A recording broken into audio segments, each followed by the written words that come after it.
All right. Another Saturday night. Another Saturday night shoot the breeze. I almost wasn't here. Almost had a guest host tonight.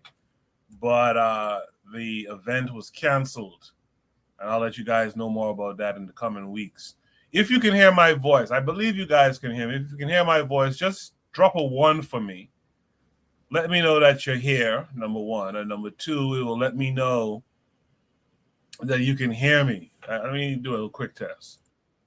Oh, yeah. You guys can hear me. But drop a one. Let me know that you're out there anyway. You know it is Koku, another Saturday night, shoot the breeze. What I like to do is jump on really quick and let you guys know what we have in store tonight. We have a good couple of topics. Some of them I brought back from last week that we didn't use. I still think I missed a few from last week. We should have a pretty strong discussion tonight. We're going to be talking about leaders in foreign countries. Why aren't they listening? We're going to talk about reAfricanization when it comes to hair. We're going to talk about the price of beauty. We're going to talk about who is to blame for this Kanye or Kim. So one of those conversations. I'm sure it's a good one. We're going to talk about the selective outrage of Chris Rock. If you guys saw the Chris Rock interview, it looks like no one's responding. So I'm almost hesitant to think that you guys are hearing me. But it looks like you're hearing me. If you guys saw the Chris Rock special, drop a 2 in the chat. Drop a 1 if you can hear me.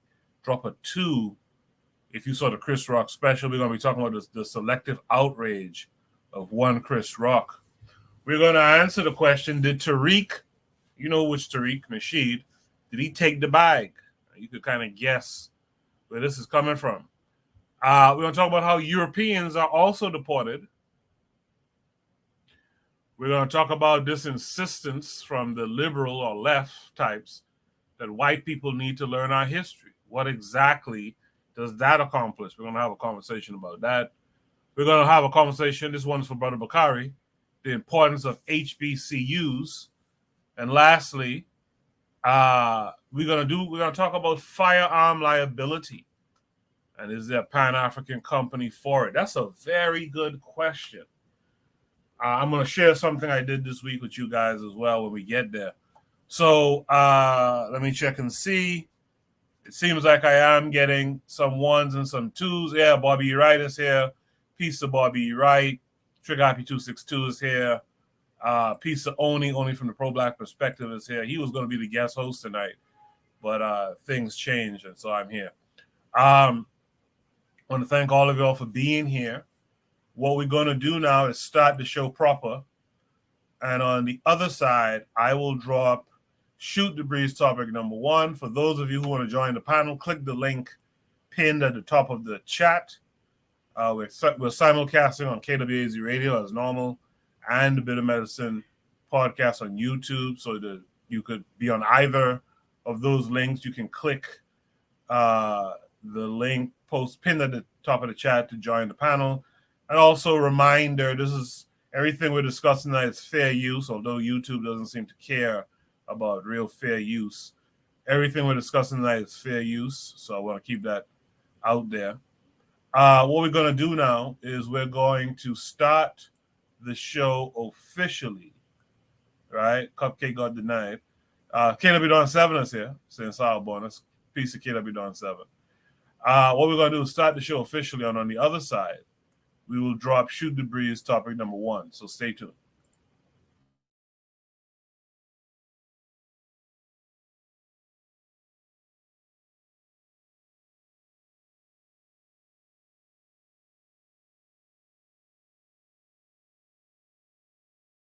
You are listening to the Bitter Medicine Podcast on KWAZ Radio.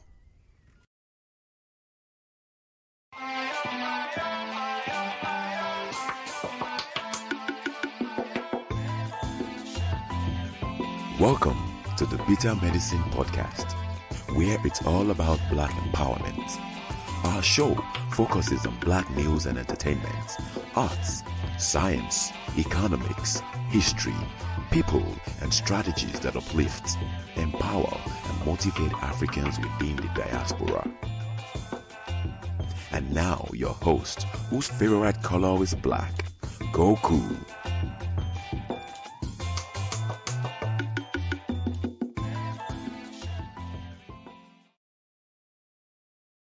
Welcome back to the Bitter Medicine Podcast. I am your host, Koku. Just want to remind you guys before we get the show rolling that this show is part of a podcast network called KWAZ Radio. There are other shows on the network you are invited to tune into. This is D-Web with the Harsh Reality Podcast, asking you to tune in where we tackle the news of the day that affects our community, only on KWAZ Radio. Peace, family. This is Oni, inviting you to listen to the Pro-Black Perspective, where black problems are addressed with black solutions. Greetings, fam. Tune in to The Learning Curve with me, the revolutionary matron on KWAZ Radio. You are listening to the Bitter Medicine Podcast on KWAZ Radio. All right. Yeah, I promise this week we will I'll definitely have that new spot with all the shows on it. I got someone to do the voiceover for the spot, and so I should have that this week put together. So with that said, make sure you check out Tanzan African Mind, Consider Cheek Show, the Brother Bakari podcast, and the Forecast Radio, also on KWAZ Radio. Let me welcome my first panelist to join me tonight. Oni, how are you this week, man? Yeah, just cupcaking, you know. You know what I'm saying? I mean, one of us got it right. Nah, just nah, I'm good. I'm good. You know, long week. Yeah, long week. About to be shorter, I guess. Appreciate yeah, man. If you don't mind me asking, right?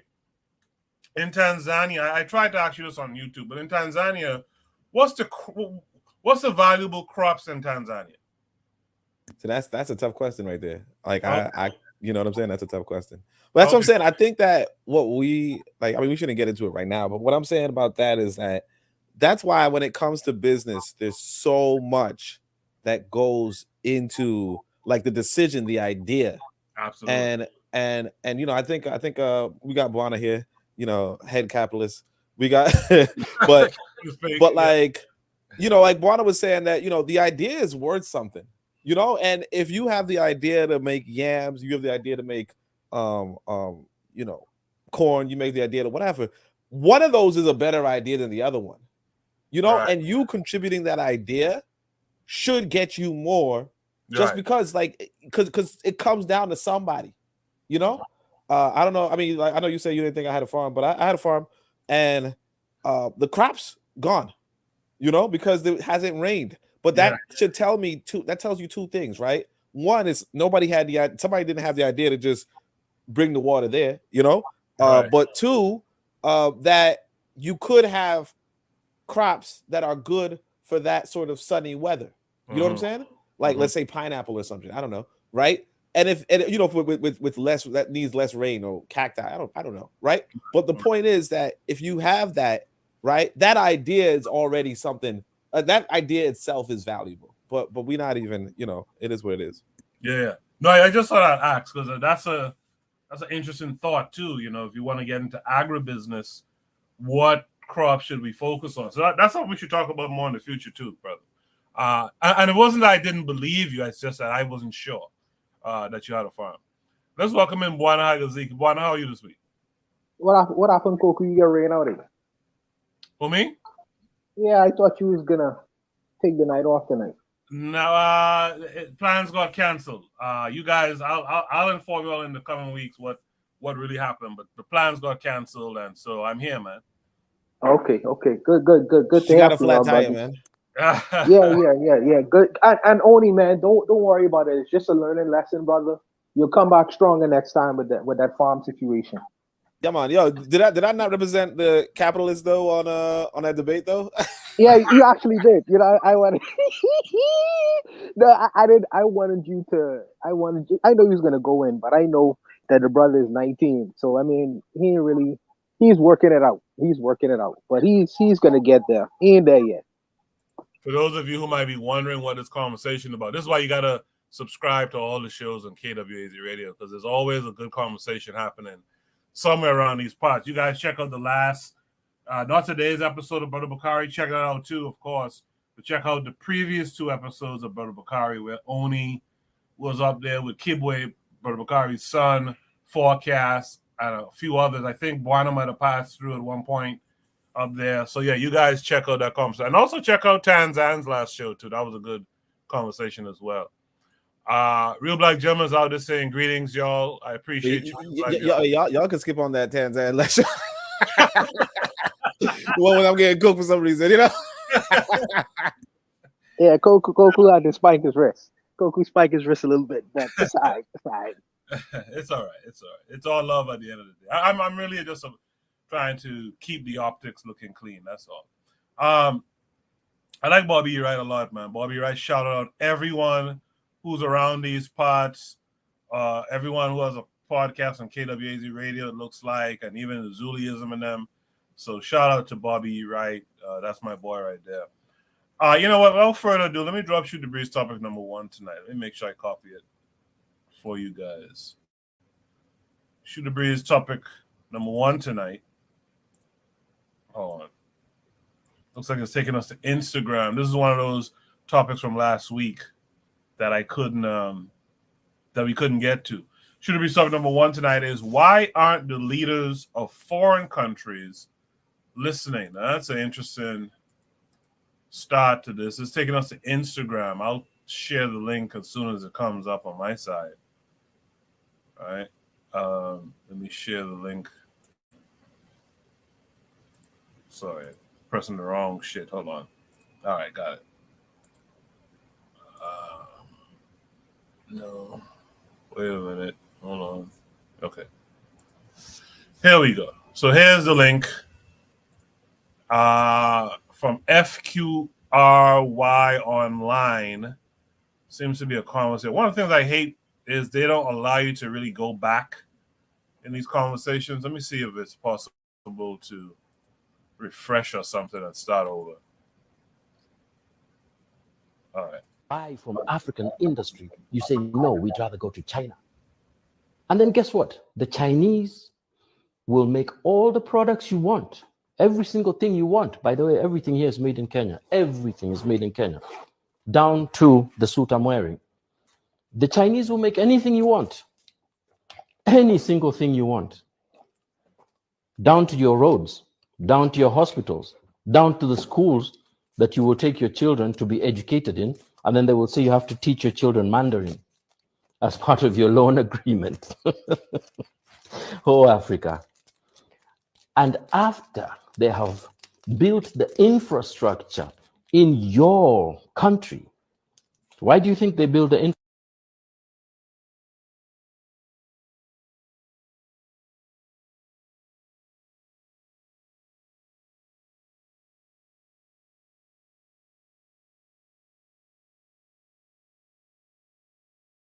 Industry, you say, no, we'd rather go to China. And then guess what? The Chinese will make all the products you want. Every single thing you want. By the way, everything here is made in Kenya. Everything is made in Kenya. Down to the suit I'm wearing. The Chinese will make anything you want. Any single thing you want. Down to your roads, down to your hospitals, down to the schools that you will take your children to be educated in, and then they will say you have to teach your children Mandarin as part of your loan agreement. Oh, Africa. And after they have built the infrastructure in your country, why do you think they build the infrastructure? Chinese are not stupid. So they're building this infrastructure so that they can take out, not bring in, take out of the continent. And once they've taken out, they tell you, well, you know what? You did not pay for the loan. So now, guess what? We're taking your land. We now own your land. That's what they do. So this is neo-colonialism happening right in front of our eyes. No African leader It's speaking about the neocolonialism and the fact that we are being bought out of our own continent. All right, I think we should have all gotten the gist or the sense of what is being discussed. It was kind of distracting with this guy rolling a gob, but whatever.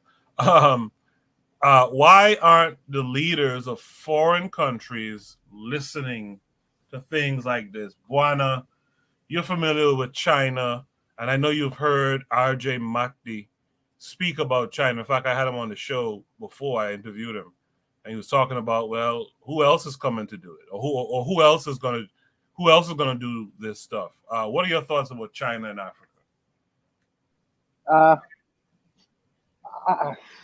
I think that there is a mutual relationship that's going on. Well, let me not say a mutual. Let me say mutual. I think that there's an exchange that's going on because China is trying to create infrastructure, and people may say that why aren't the Africans themselves creating and producing infrastructure? Maybe there are not enough people to produce or create infrastructure. But what I would do in that particular scenario is either I would have the local African people watch everything that the Chinaman coming into Africa is doing to create and build infrastructure, or record it. Record it. Take that knowledge and know-how and educate, show the craftsmen, the builders, what these Chinese are doing to construct these mega models, these mega infrastructural developments in terms of the different areas that exist, and just copy it. The Chinese come to America, and what they do, they come there with their cameras. You always see them with a camera on their chest. What do you think they doing? They taking pictures of the infrastructure, how it's done, what it's made of, to take certain elements of that and reproduce it in their home country. Why can't we do the same kinds of things? I don't know. I really don't know, brother. You know what I mean? At this point, because there's been so many great African leaders in terms of people like Nkrumah and many others who have written down, chapter and verse what is actually happening, what the relationship is, not only with the Chinese country, but the European country. See, the Europeans were the first people to do it. The Chinese are just coming after to repeat the same thing that the Europeans did, but on a different kind of arrangement. And I'm saying that there needs to be will. There needs to be a willingness. And I am at this point where I don't think the political class in these countries are going to do it. So the individuals who know better have to take the bull by the horn and take the steps and measurements, even if it's small scale, even if it's from a small scale, to inform, to pull in people who have an interest in terms of creating certain developments within their society. Because I have found when you look at America right now, America used to be controlled by the political entities, the government, and so forth and so forth. Now it's controlled by the corporations. The corporations have more say so in the so-called first world countries than the governments themselves. In fact, the governments themselves play kowtow to the corporations. So it was through private interests that really kind of reformulated the institutions within America. And I find that it has to do it's going to take the people from within the countries who have the vision and the foresight in terms of development and scale and doing certain things within them countries to change the societies of themselves. It can't depend on the so-called political classes because historically they've been failures, and I think that that's going to continue. They're always going to look north or look to the United States or look to China in terms of trying to recreate their societies. I think it has to come from within, and I think that it's going to be selected groups of people who will be willing to change the format in terms of what happens in these countries. I don't know if I really answered that question, but that's my thoughts on this particular point, man. Now I'm feeling you on that. Real Black Gentleman in the chat said China uses the colonial template Europe overlaid on Africa in order to pick Africa apart. Buana, before I go to Oni, there's some of the folks who will come around, like Jose, who believes in Russia, for example, who believes in aligning themselves with a Russia. Do you see China as bad as the European powers, in your opinion? That's an interesting question. That's an interesting question. I think that the Europeans, when they came to Africa, they came with a different kind of model, and it would seem like their model was more abusive, in terms of the restrictions and the abuses that they did on to African people. What China has done is to say that, yo, we just really want to come into your development, and we really want your natural resources. We won't participate in your internal affairs. We won't force y'all to do any specific things in terms of the conditions that y'all gonna have to meet, or human rights, or you can't do this, or we're gonna make y'all do it. They say, no, no, no, no.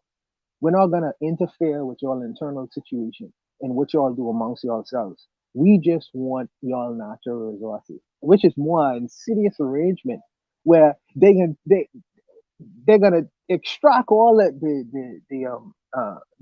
mineral resources out of your country, but they gonna leave you at the end of the day. They're gonna leave you to fight amongst one another. So it's like, one, there was a time where we used to fight over the oil. Now they can extract the oil, and we gonna just fight each other just to fight each other's sake. So the both arrangements are insidious, but I think that one is I would suggest that the European arrangement or relationship is more insidious than the Chinese, but the results uh, at the end of the day will be the same, because back in the day it was the extraction for the Commonwealth, and the Commonwealth really went back to either the went back to England. Now the new neo-colonial situation is more back to the United States. Now but now the arrangement is it's going to China. It's going to China, even though they decide not to really participate into the day-to-day affairs of the internal politics of the African countries. But I think the results will be the same. I think the results will be the same. The strategy may be different, but I think the results will remain the same. And ultimately, it's about the results, right? It's about how things end. It always is. It always is. It's always about how things, and you always the method we could always shuffle over, and we could always argue over, and we could always discuss. But it's the results that people gonna look at and have to either benefit from or suffer through.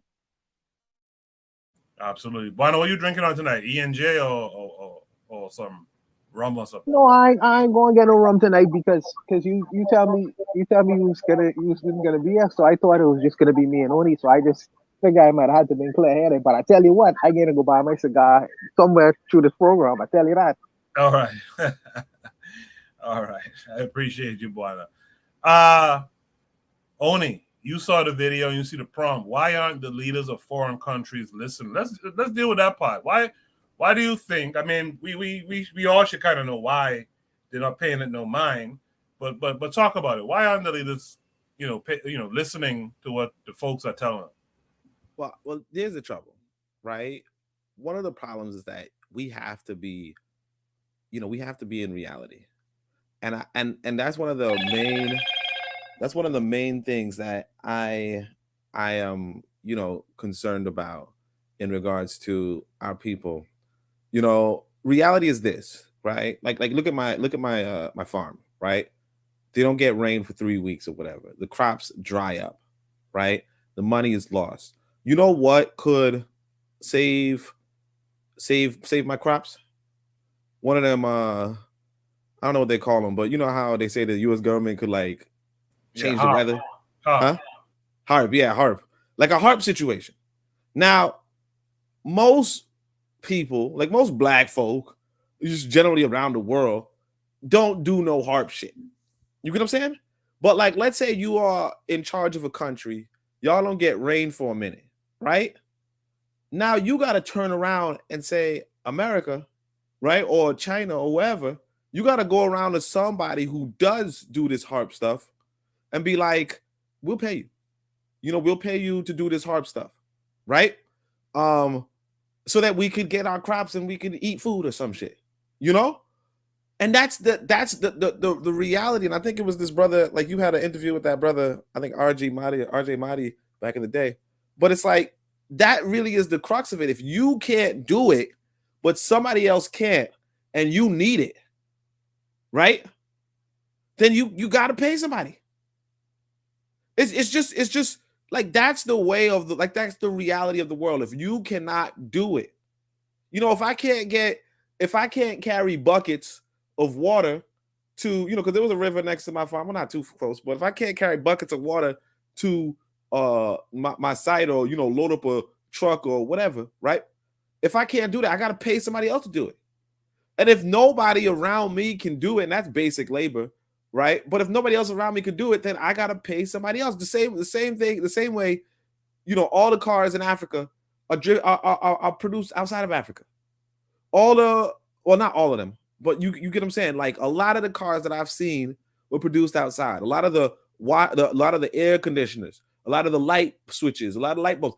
You know, we as a people fell behind. And what China offers, what we have to realize too about China is this: China is producing cheap manufacturing to America too. China's producing cheap manufacturing to Europe too. You know, the idea that they're only doing it to Africa, you know, or that it is even colonialism if they do it to Africa, you know, is not real. The big difference is that other people, like the white boy, at least builds his own road. You know what I'm saying? Like, the white boy at least builds his own road. So I mean, I personally, like, I don't agree with you know, China building our fucking roads. No, I don't. Right? But I have to be realistic too. If black people, particularly like, you know, us in the black diaspora who are like not even in Africa, are like, yo, why don't you guys build your own roads? Like, no, you supposed to get down there. You supposed to put forth the capital. You supposed to put forth the engineers. You supposed to put forth the team, and then you build the damn roads. I like that one. Go ahead. You know what I'm saying? Like if you, and the thing is this, you probably can't do it cheaper than China. And even if you build this engineering firm, you probably will be overlooked by China because China has better prices. True. But that's why we have to be about a political mindset where we say, for real, it don't matter if they are cheaper, we should hire our own. But at the same time, we have to do it because it's like how you were saying about the curriculum, right? If let's say Nigeria has a curriculum straight out of Europe, right? And we're like, man, why you got that curriculum straight out of Europe? Where else are they gonna get a curriculum from if we ain't writing it? You know? I mean, sure, you can say, well, why don't we write it? But I mean, like, you know, like, I actually don't know why they don't fucking write it, because that's something that's not even that, you know, complicated. But at the same time, it's like, that's what it is. So, as you know, why people not listening? Because the thing about, it's like, I guess Carter G. Woodson said it, you know, young people talk about what they are doing, old people talk about what they have done, and fools talk about what they are, like what they're going to do or something like that. Or what they expect, others or something, right? Yeah. Huh?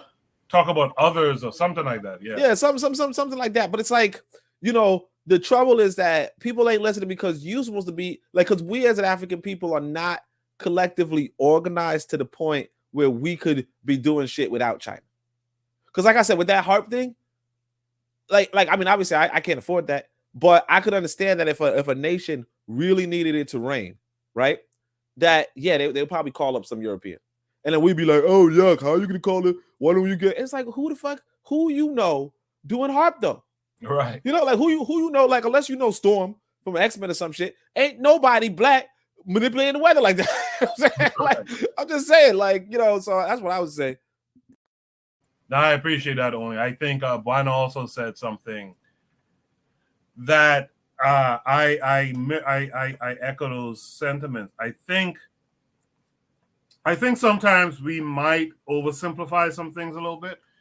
I agree with Buana when he says we're supposed to be studying, recording what they're doing. Something tells me they don't let you do it.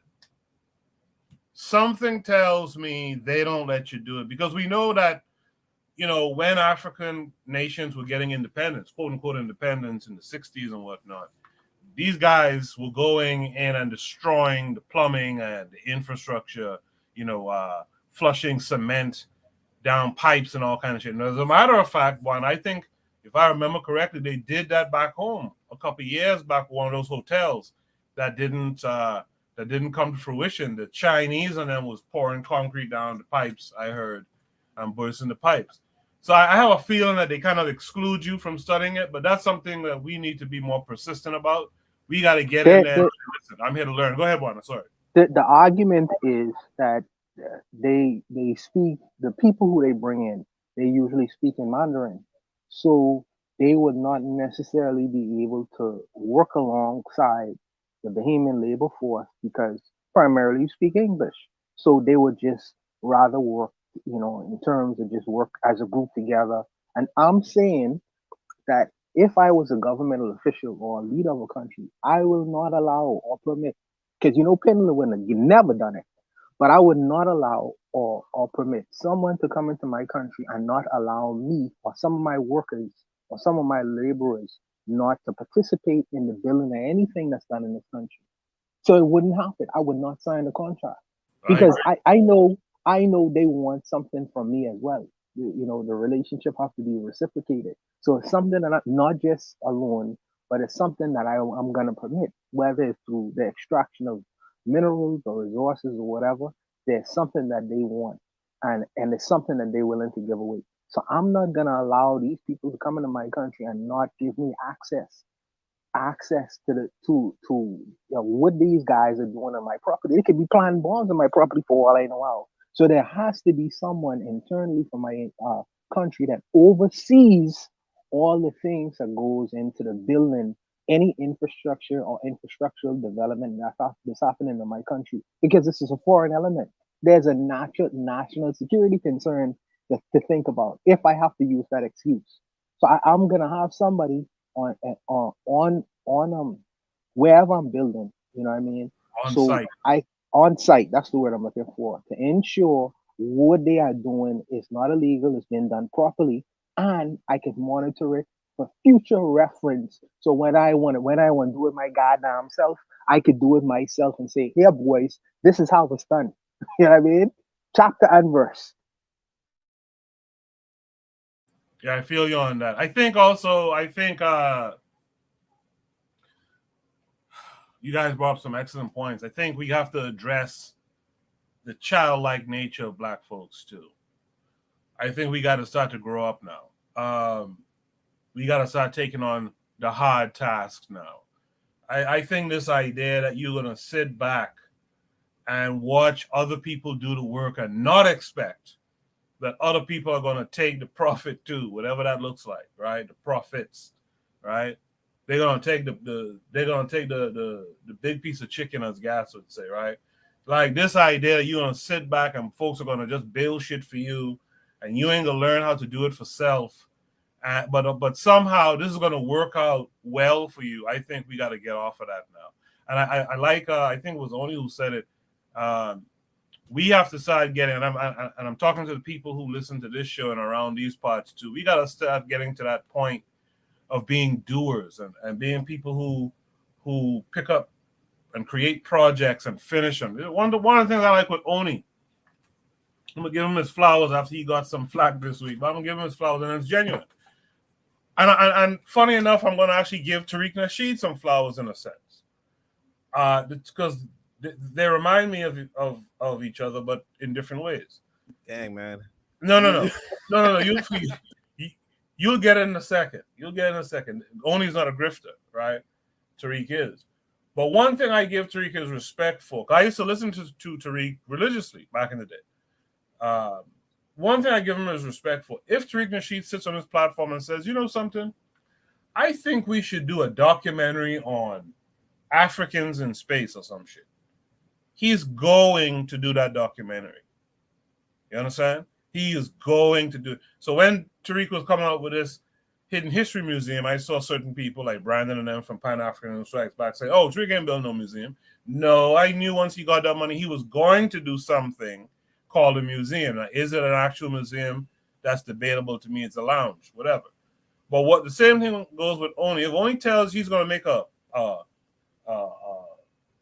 first-person shooter game, he's going to make the first-person shoot. If he tells you he's going to write a children's book, he's going to do the children's book.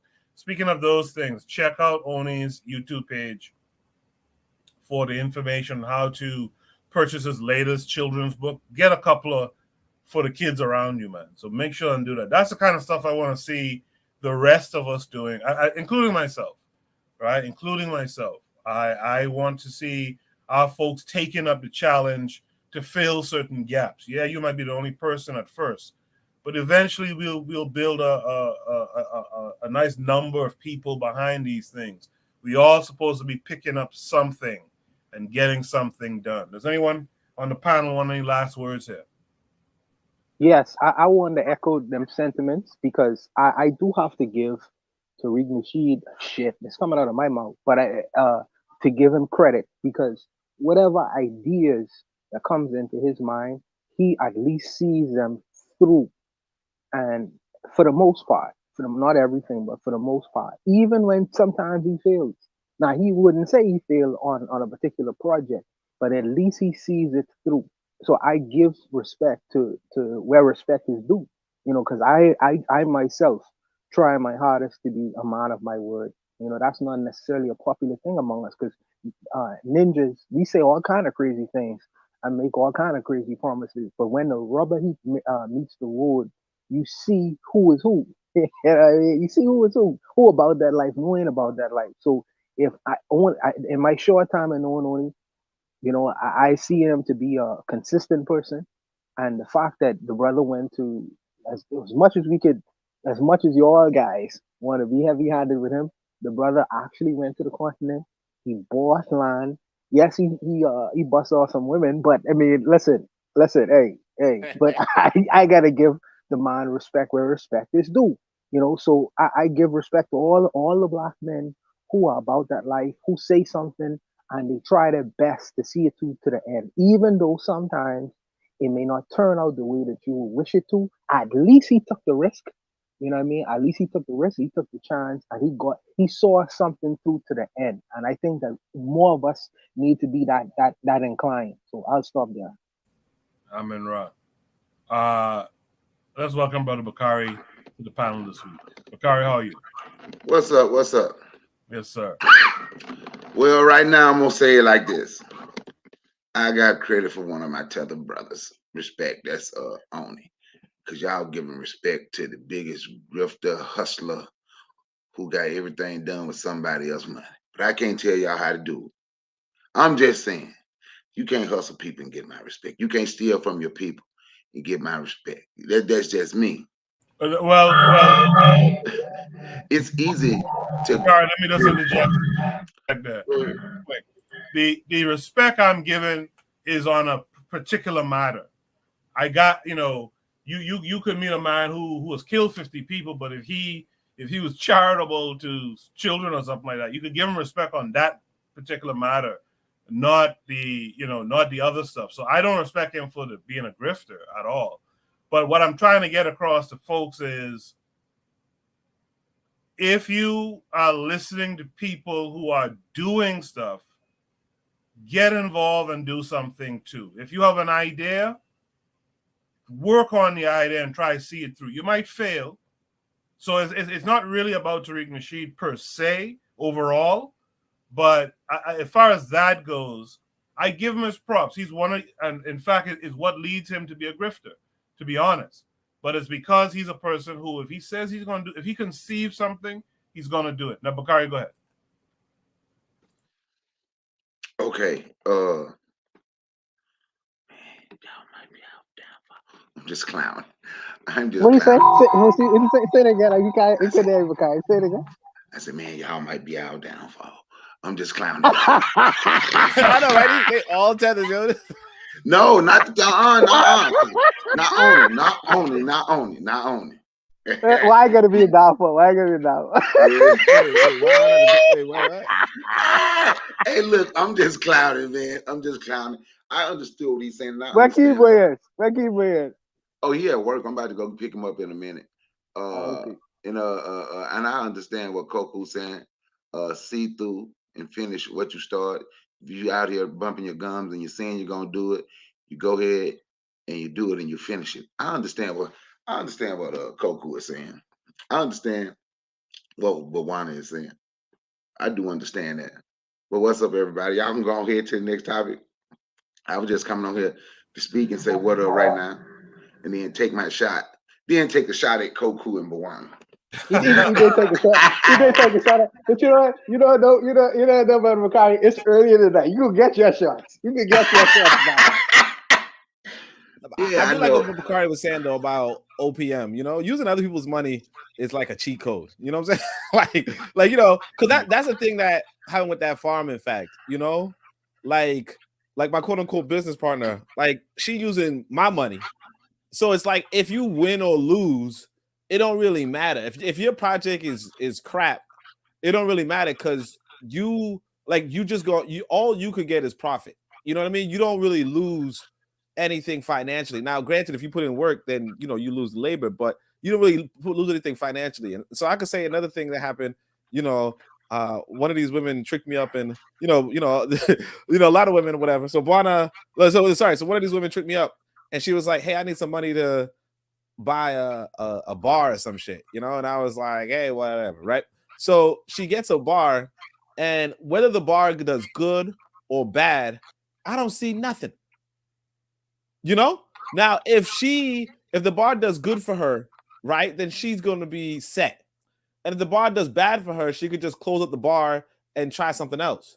But because, like, if you're using other people's money, right, there's no real loss. It's not the same kind of loss, you know, as when you do it on your own. Now, not to say that now, like I mean, so that's another thing that I would like factor in, like what would be a big difference between what Tariq is doing and what I'm doing in the sense of like, you know, like I didn't really fly to Africa on borrowed money. You know what I mean? And so Tariq might fly to Africa on borrowed money. And I'm not saying that that's necessarily bad, but I'm just saying that there's a different risk involved, you know, because whether you do good or bad, like whether you succeed or fail, it's like, well, you know, at the end of the day, you didn't really lose anything, you know, right. Like Tariq would collect money for his Hidden Colors documentary, right? And then when you have all that money, like you could produce a documentary, you know what I'm saying? Because you already have all that money. And then he would sell that documentary and make more money on top of already getting money, right? But then go to look at Chancellor Williams, who had to sell his house in order to finish his book. You know what I mean? Like there's a difference in terms of like what kind of risk you're trying to take. And I think that, yeah, I mean, it's like I could see how, you know, finishing something when somebody else already paid for it is you know, like it's something, but it like realistically, it's like if I had for instance, if I want to write a book on like if I wanted to write a children's book and then somebody just gave me, you know, I don't know, 20 grand to write the children's book, and all I had to do was pay a writer and pay an artist and pay a editor, right? I pay these people and then, you know, I pocket the rest of the money. I would finish the book even quicker. You know what I mean? If I don't actually take a risk on my own, that's different. Now, when I did write a children's book, ain't nobody was paying me, you know? And so I had to, you know, do the freaking art myself, do the writing myself, do this, so on and so forth. And I'm not saying everybody should do that. I'm not saying everybody can do that. But I'm just saying that like when somebody I could see what Brother Bakari said in the sense of, you know, yeah, you know, Tariq can like he can finish a project if he's basically just if he has like a whole bunch of money from it. Like he has so much money that it's like if he didn't finish the project, there'll be something wrong. You know what I mean? Like what Coco was saying about optics. You know, if you get money and you do not put something out, then like the optics are off already. And that's what happened to Umar, you know? Like if you take 10 damn years to do that, you know, after you collect so much money, then, you know, that's where it becomes what's wrong with you. But like realistically, if Umar got all that money and he didn't Like if he got the full amount that he wanted up front and he didn't do anything, then like the optics are just even worse, you know? No, I appreciate that. You guys are right. Maybe I shouldn't have brought Tariq up, but you guys are right. I will say I do think there are still people who, even with the money, because this happens with people who get like what they call that, those advances to write books and stuff. A lot of people still don't write the book, you know. So I'll give them that. Bakari, you want to add something? Yeah, yeah, and what I was gonna say when he was saying, you know, with other people money, yes, and it has become a hustle and that's your job. One thing I can say that has happened with that guy, me, you know, I don't, if I don't say their name, I don't say people name that I don't respect. That's just me. I ain't telling nobody else to do that, so I would never say his name. But another thing that has happened, like he focused on one thing, right? So he can focus on that one thing because he have the ability to hustle and pimp black people. So I'm focusing on this one thing. And if you're really trying to do something to move your people forward, really, it's hard to focus. You can't just focus on one thing. You're gonna need a committee of people to focus on certain things. And once we focus on certain things and what it is we want to do, uh, there's nothing that can stop us. We can do what needs to be done. When we raise money, you know, my thing is I thought it was supposed to be for when we're doing something, it's supposed to be for the people. You know, I wanted to pimp and take people money and to make it for me. And y'all could do the same thing if you want to make it for you and you alone, because that's who's winning. The people is not winning, right? So whatever situation it is, we're winning. And like he said with Dr. Umar, see, Dr. Umar didn't get all of the money. And the sad thing is in this whole situation, Dr. Umar didn't get all the money because Dr. Umar is doing something serious. Dr. Umar is trying to build a school. Dr. Umar is not giving you jokes. Dr. Umar is not giving you beef. He's not telling you how black immigrants is trying to steal from you. He's not making you fight one another. Actually, what it shows is when somebody like the other guy can get some money, this is another way where it truly shows that how black people feel about each other, if that makes sense. No, I feel you. I don't. I know. I don't know if I agree with Brother Bakari with that. I think that initially, I think when that brought Tariq, I can say his name, when he was selling the idea of hidden colors, you know, I think that he had as a matter of fact, many black people believe in what he was trying to do because they didn't see him as a grifter initially, you know. And I think that a lot of people believed in that idea, and I think that what he proved is that there are people, black folks, who are willing to support something outside of the church because we pay money. Well, a lot of us pay our monies, our tithes and offerings every Saturday or Sunday, you know what I mean, for the building fund. So I think that he was able to prove that if he could do that with that idea, that hidden colors idea, and take it to the level he took it to, there are many of us who have different kinds of ideas, and if we was to sell this idea to us, that we are able to do other kinds of things. And I think that message, changed because greed stepped in, and maybe the FBI agents, but I think that greed stepped in and he followed the algorithm. He said, well, hate will bring in more money for me. So I think that idea, that idea or what he was selling eventually changed, you know, into who have the deepest pockets. And I think that he ran to appeal to black people who had the deepest pockets. But I think originally, I think that Tariq was really getting money from all over the place. And I think that the reason for that is people felt like what the idea, what he was selling was a legitimate one. And I think that if we, you know, all of us individually would sell black people the same kinds of ideas, he's proven that is possible. We could build certain things and black people would support it. I believe that. So, you know, I don't think his initial idea, what he was selling to black people, was a grip. I don't think so. I could be completely wrong about it, but I don't think so. The pimp thing was a grip. But I think that his hidden colors thing was going in a different direction. or where it eventually went to, I don't see why black people are still supporting. We would support foolishness, but we will also support good ideas what we believe to be good ones. I believe. Well said, brother. You know what? We have a topic coming up with Tariq. Can I say this right quick? Just one last thing, and I promise you I'm done. I'm gonna tell you why Hidden Colors was supported. Once again, black people like symbolism. Tariq showed that black people was in other places. To hear black people talk, see this show, we were all over the world, which I think we went all over the world. We were not already from there.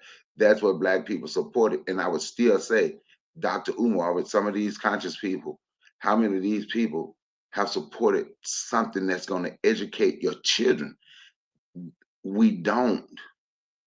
And that's the sad thing about it. But the grift, if you paid attention to everything, then the type of person he was and everything that he was about was, do y'all know why him and Dr. Umar fell out? With Dr. Umar said they was never as close. He was just on his documentary. But do you know why their beef went public? I forgot. Go ahead and tell us, Bakari. Because Dr. Umar, Dr. Umar was in the first two documentaries, right? So whenever Dr. Umar wanted to do a lecture and showing him being in the documentary, Tariq said he gave $2,000 to Dr. Umar's school. And after Hidden Colors, every time Dr. Umar wanted to do a lecture and Tariq had blocked him where he couldn't continue to show the same email. So he got to the point, every time he wanted to show himself in a documentary during a lecture about the Hidden Colors, Tariq forced him to pay for it. He said he ended up paying down near $2,000, going from place to place. People wanted to see him in the Hidden Colors, and he had to pay for it. So if you paid close attention, the scam and everything, even with the Hidden Colors, everything about this dude was already there. And the only reason I can say that, because I listened to about two shows, maybe two shows. And I'm like, man, this dude ain't doing nothing but hustling. I don't give a damn about no Hidden Colors. I'm glad I didn't pay for none of it. So then my homeboy was like, man, how did it take you so long? Like, what you mean? I said, it took me like 2.5 hours. He's like, yeah, I know. Remember I called you? It took me 15 minutes to know he's doing nothing but hustling. Even with the Hidden Colors, everything about him was just a straight hustle. And once I sat back and listened, I'm like, yeah, you got me on that one. It shouldn't have taken me 2 hours. It should have only taken me 15 minutes to realize that. But everything about him, that's what he's always been about. But that's just me. No. I can't let you get away with that, Brother Bakari. Brother Bakari, you was telling us all the time that, people, we should see black people in a different kind of light. And when it comes to black folks doing business, we always attach like some kind of nefarious nature and element to it. Now I understand the inclination because we know we get hustlers. We know we get hustlers in our community. We know we get gangsters. We know we get people who want to try to take out. But I think that from the things that you say, and me too, because I have it down in me to where the first inkling is to say, well, this guy trying to take something off of me. I shouldn't trust him. And I want to dispense with that out of my mind. You know what I mean? I want to try to look at black people in a light that how black people look at white folks. Because we will never question how their business practices. We would never question their business practices. So I am trying to have that same kind of attitude. Now I'm not saying what you ain't saying is warranted and granted, because maybe a hustler could be a hustler, who knows? But I'm saying that inclination, our first instinct to say, well, because to say, well, this guy is a gangster, this guy is, I try to give a black man in business the benefit of the doubt first, because inside of me, it won't fight against it. That white supremacist inside of me will rail against that. Question that. So I just say that you say this all the time, and I try to do that in a way to where I want to support black business. Maybe this is me up mine like that. Let me give him a little piece of something and see what he does with it. If I feel like he is doing something productive with it, maybe I'm gonna give him more next time. You know what I mean? But I don't want to have this distrust, this natural distrust black people have for one another just because they decide to go into business. I could be wrong, but that's where I stand with that. Let's go to the next topic, so just in case, because I know this topic coming up later, so I don't want to really say anything. exactly. That's why I'm trying to cut the topic, because we come back to Tariq later. Trigger Happy 262 Plus says that depends. I guess to what Byron was saying. If the nefarious nature is attached to understanding the previous actions of the individual, as opposed to a reaction automatically. Remember, he was writing those pimp novels before the documentaries, so it depends on the info that's exposed, like that you're exposed to, I guess. Daily affirmation by Pauline joined us, saying good evening. Jonella's here, saying good evening. Brother Bakari, of course, is with us on the panel now. Forecast Radio's out there saying, what's up, y'all? What's up, the forecast?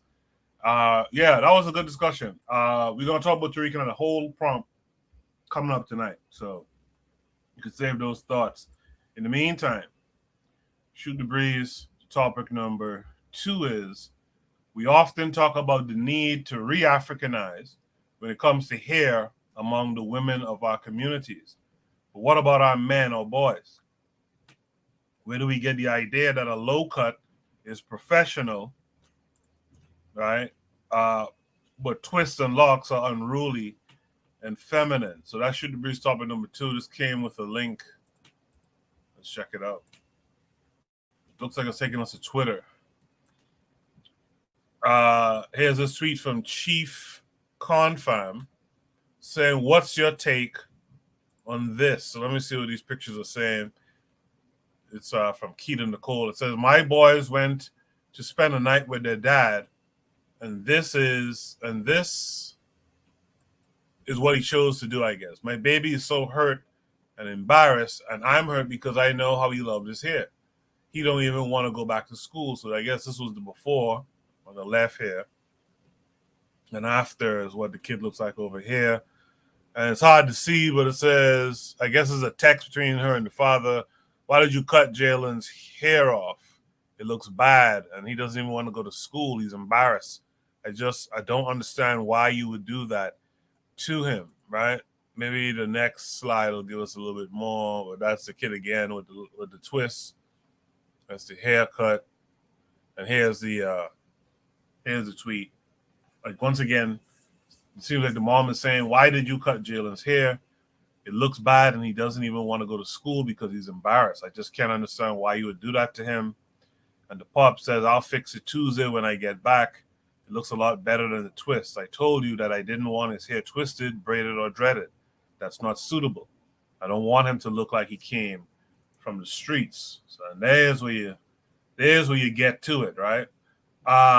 With that said, Brother Bakari, how do you feel about this particular prompt? I think that's some BS. Talking about he'll look like he come from the streets.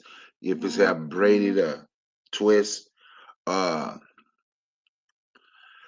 come from white folks telling you your hair is no good. The same thing with the black women putting weave in their head and having certain styles, not liking, not just the weave. So I'm not gonna say that. Like, it's just getting European hairstyles because the European big bad white man told you something wrong with your hair. So we shouldn't use our hairstyles because our hairstyles it's no good. It is no good. Something is wrong. Something is wrong with them. Evil, I guess, dreadful, I guess. We don't like it. It's also a part of being considered what they call being civilized. You know, if you talk like the white man, act like the white man, eat the white man food, and dress like the white man, now you become civilized. That's how you become civilized, you know. So yes, so with these white folks, that's what it is. Our goal is to be like them. And so in so many different ways, and a lot of us don't even know that's where it comes from. That's the sad thing. But that's what it is, my opinion. Thank you for that. Thank you for that. Yeah, so we're talking about reAfricanization in this prompt. When it comes to hair, we usually talk about amongst women, but what about boys? right? Let's mix it up a little bit. Only what say you here? Yeah, it makes me sad, But especially since I got my natty, you understand? I got the what they call it, the unkempt locks. Everybody their mama tell me to cut my locks, make it better at least, right? Make it like Koku's. No, but what I'm saying is that when it comes to that's what it reminds me of. Like that's what because people are like, hey, Oni, why you date so many women or something like, or why do you try to date women or something like that, right? And it's like, if you are serious about looking for a future relationship, right, you have to really understand women, and you have to go and pick the one that like would be a suitable a suitable pair with you. Because the one thing I can say about my son's mother, among whatever, like one of the good things I can say about her is that she's not religious. You know what I mean? Like, she's so not religious. I wouldn't even say she's spiritual. Like when I met her, I was probably spiritual, if you will, but she's just not religious, and I like that. One thing I picked up in Africa was that a lot of the women were religious. Praise God, thank God, this blah blah blah blah. Go to church. Oh, I'm at church. I'm this blah blah blah. I can't really, like, it's hard for me to vibe with that. It's hard for me to really get with that. But one thing I could also say, like, truthfully, is that my son, I like my son to have hair like me. Now, he don't really have the same texture, like exactly like mine, so he's not gonna get it like exactly like mine. But what I could say is that I like when he was younger, he had a nice fro, and like his mother would cut it, to the point where I have to kind of like discipline my son and be like, you tell your mother not to cut your hair, So what I don't really get about this boy is that if he doesn't want his hair to be cut, because he looked like he a grown ass kid, right? If he don't want his hair to be cut, he's supposed to be able to tell his father no. I mean, I don't know if you can tell your father no, I guess, but at the same time, it's like that's the real trouble with regard to relationships, is that you have to like really agree with some fundamental basic things, and clearly this is something that they did not agree with, and so on this woman's part and on this man's part, y'all shouldn't have had a child together,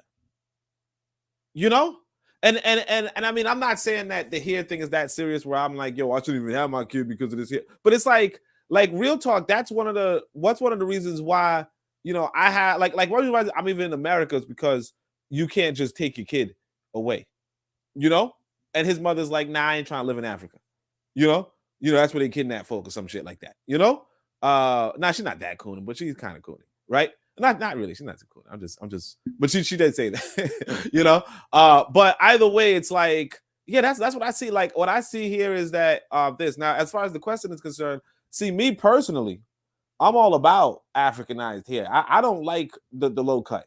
I don't do the low cut.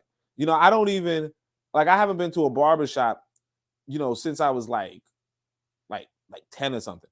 You know what I mean? Like I haven't been to the barbershop. My son has never seen a barbershop, so I'm not even about that, shit, I'll tell y'all true. I haven't combed my hair in like 20 years, you know what I'm saying?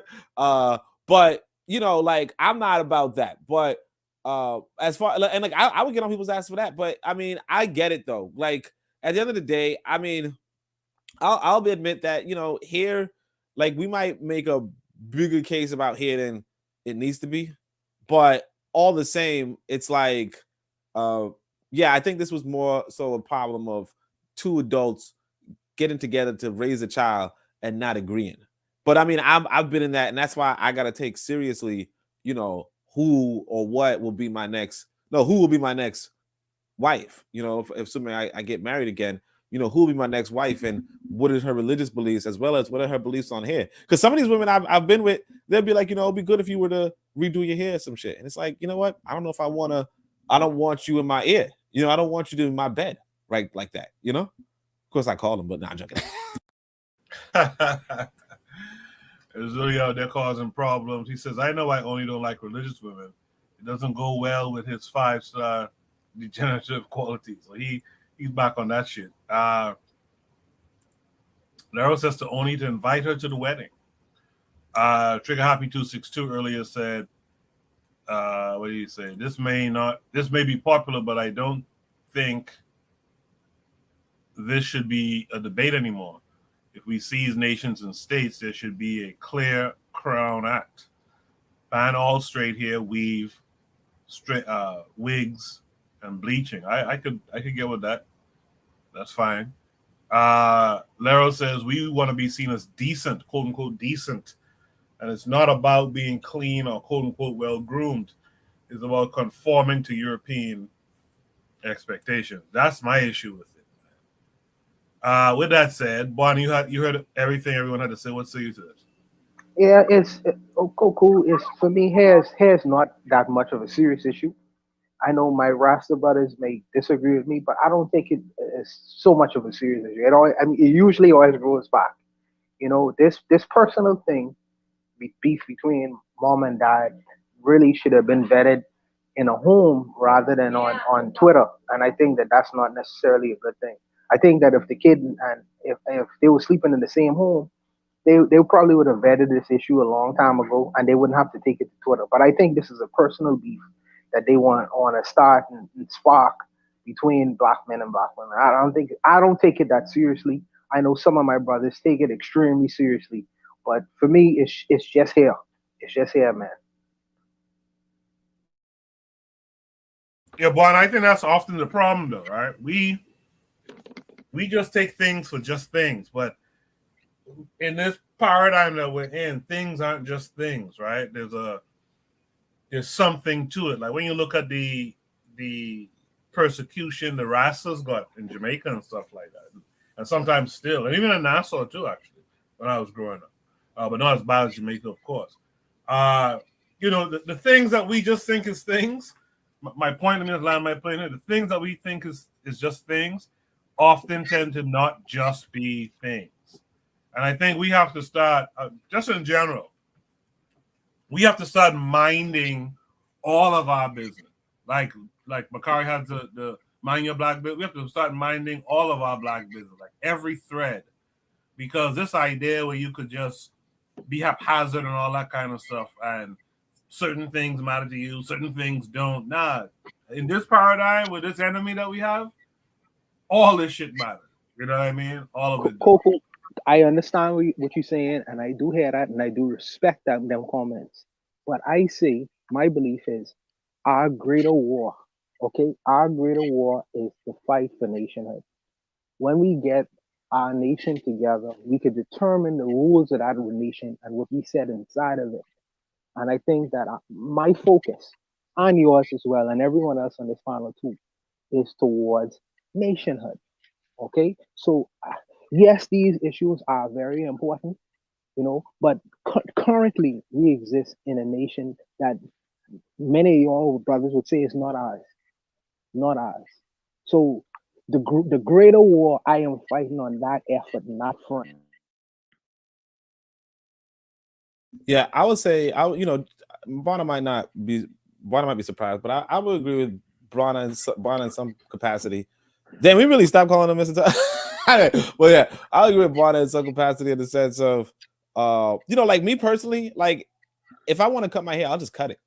Somebody, some people are like, oh my gosh, you cut your hair. Oh my, what? No, right? But I would say two things.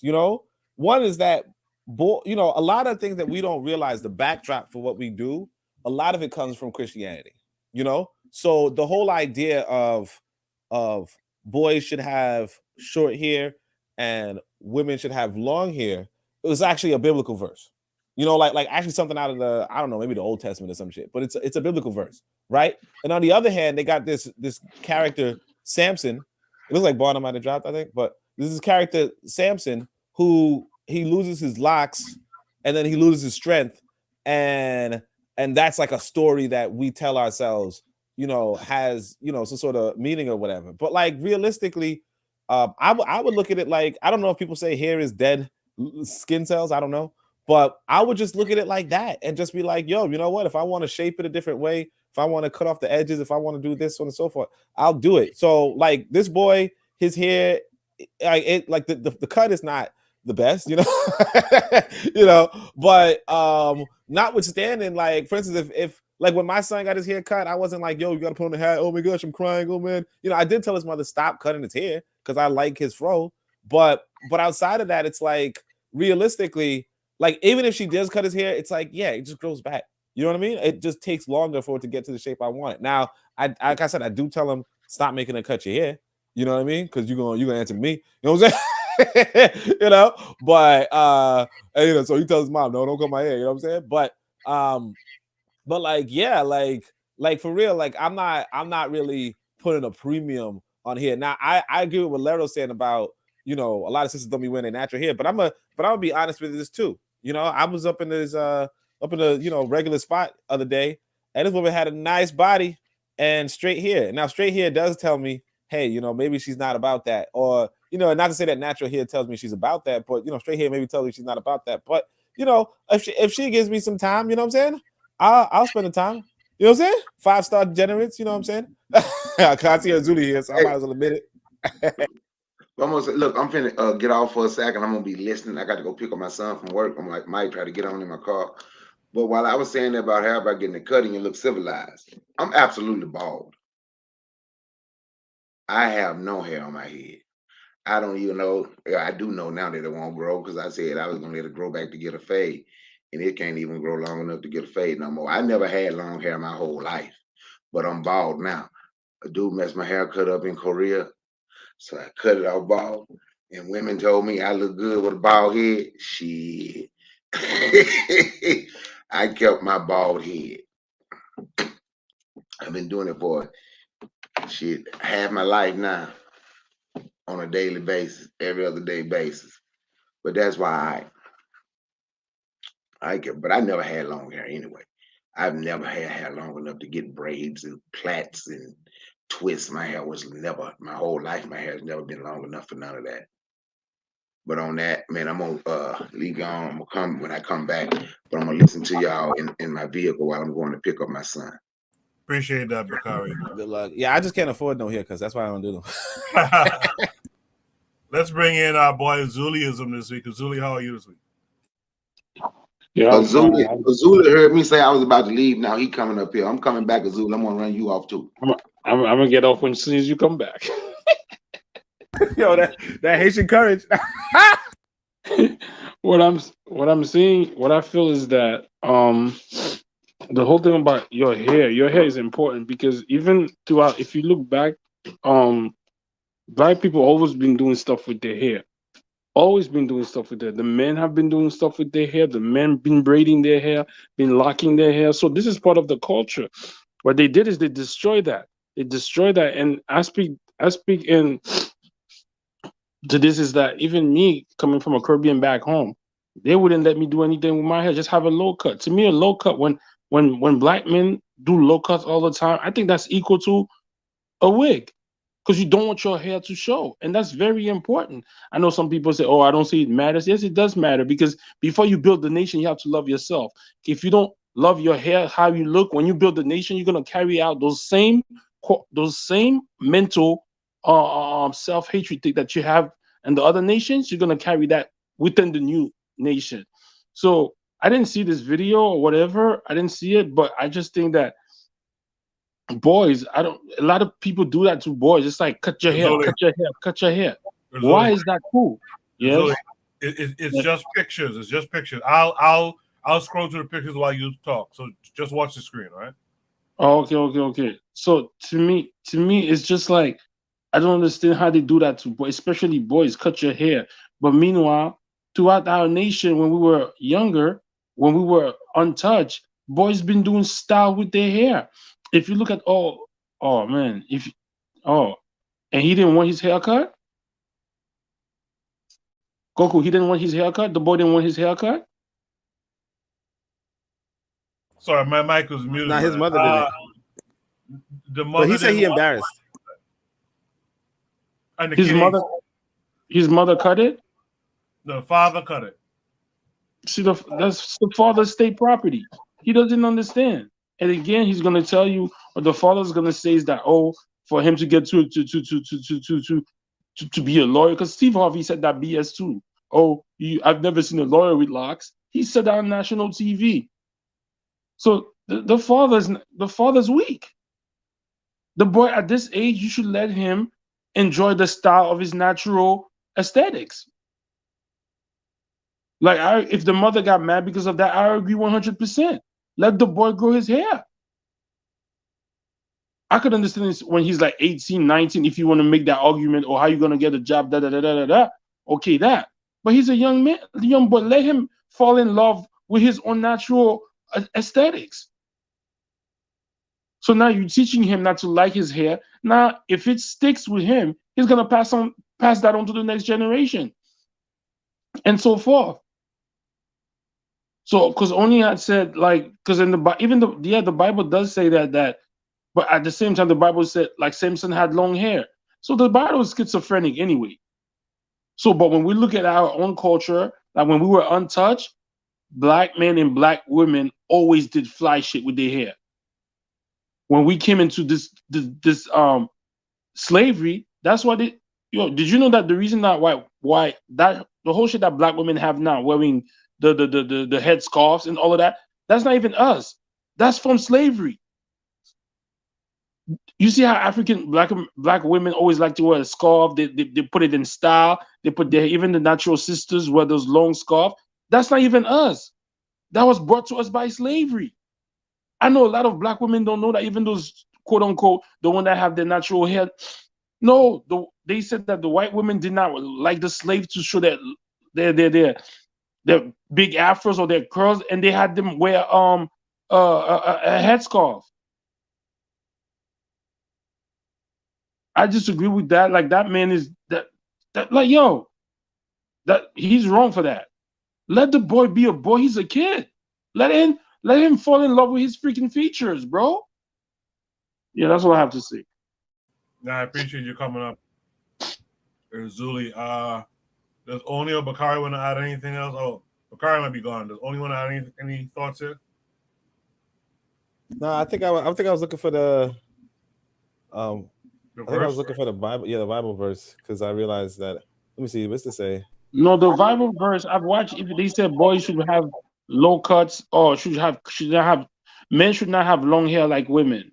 But again, if we look at us when we was us, each group of people, I don't want to use the word tribe, but each tribe had their own style. And when you look at African style and indigenous style, the men did stuff with their hair. The mohawk, that's an African thing. Yeah, they confuse you. They confused you and they made you think that was Indian people. No, that's an African thing. I agree with Trigger right here. Trigger says Freeform the most hated, but the one with the most character. Yeah, I'll tell you, I look like when I was younger, I looked like motherfucking Goku, man. But that's why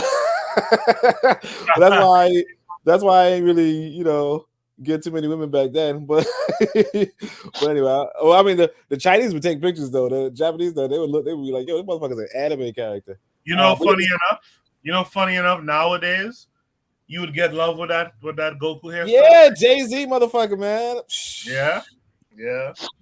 But yeah, I mean, I don't blame him for that. Corinthians 11 is the one. I don't know if I should be reading the Bible though. That's kind of crazy. Yeah. Should I do that? Yeah, you shouldn't before you get a strike by the Bible, because you're a degenerate. Don't even open the Bible. I don't know how you had the balls to open the Bible. Nah, this is the website. I ain't open it, man. You know damn well I got no Bible. The only Bible I got was the Bible that I left on the floor.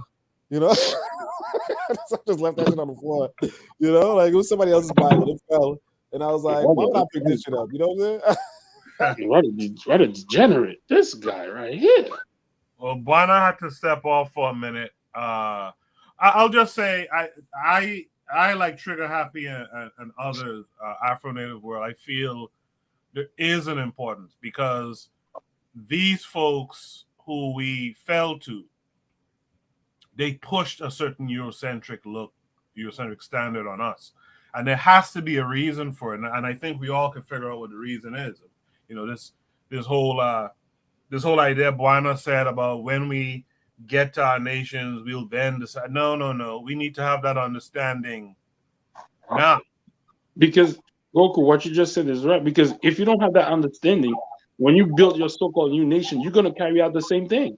Yeah, you're gonna build a nation with Eurocentric beauty standards. Because sometimes who was the number one people in college telling us to cut our hair? Was it mostly black people? Yeah. How you gonna get a job with this? It was us.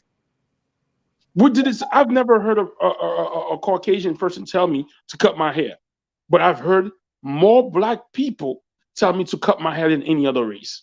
Yeah, you won't get a job, Yeah, it's not professional. Where for the interview for the. Can I tell you? That's what happened with me, man. My family was telling me, like I better cut my hair before I go to Jamaica, or else. You know what I'm saying? Now the warning they had, I already told y'all this, but the warning they gave me was that if I don't, then the police might stop me and cut off my ear.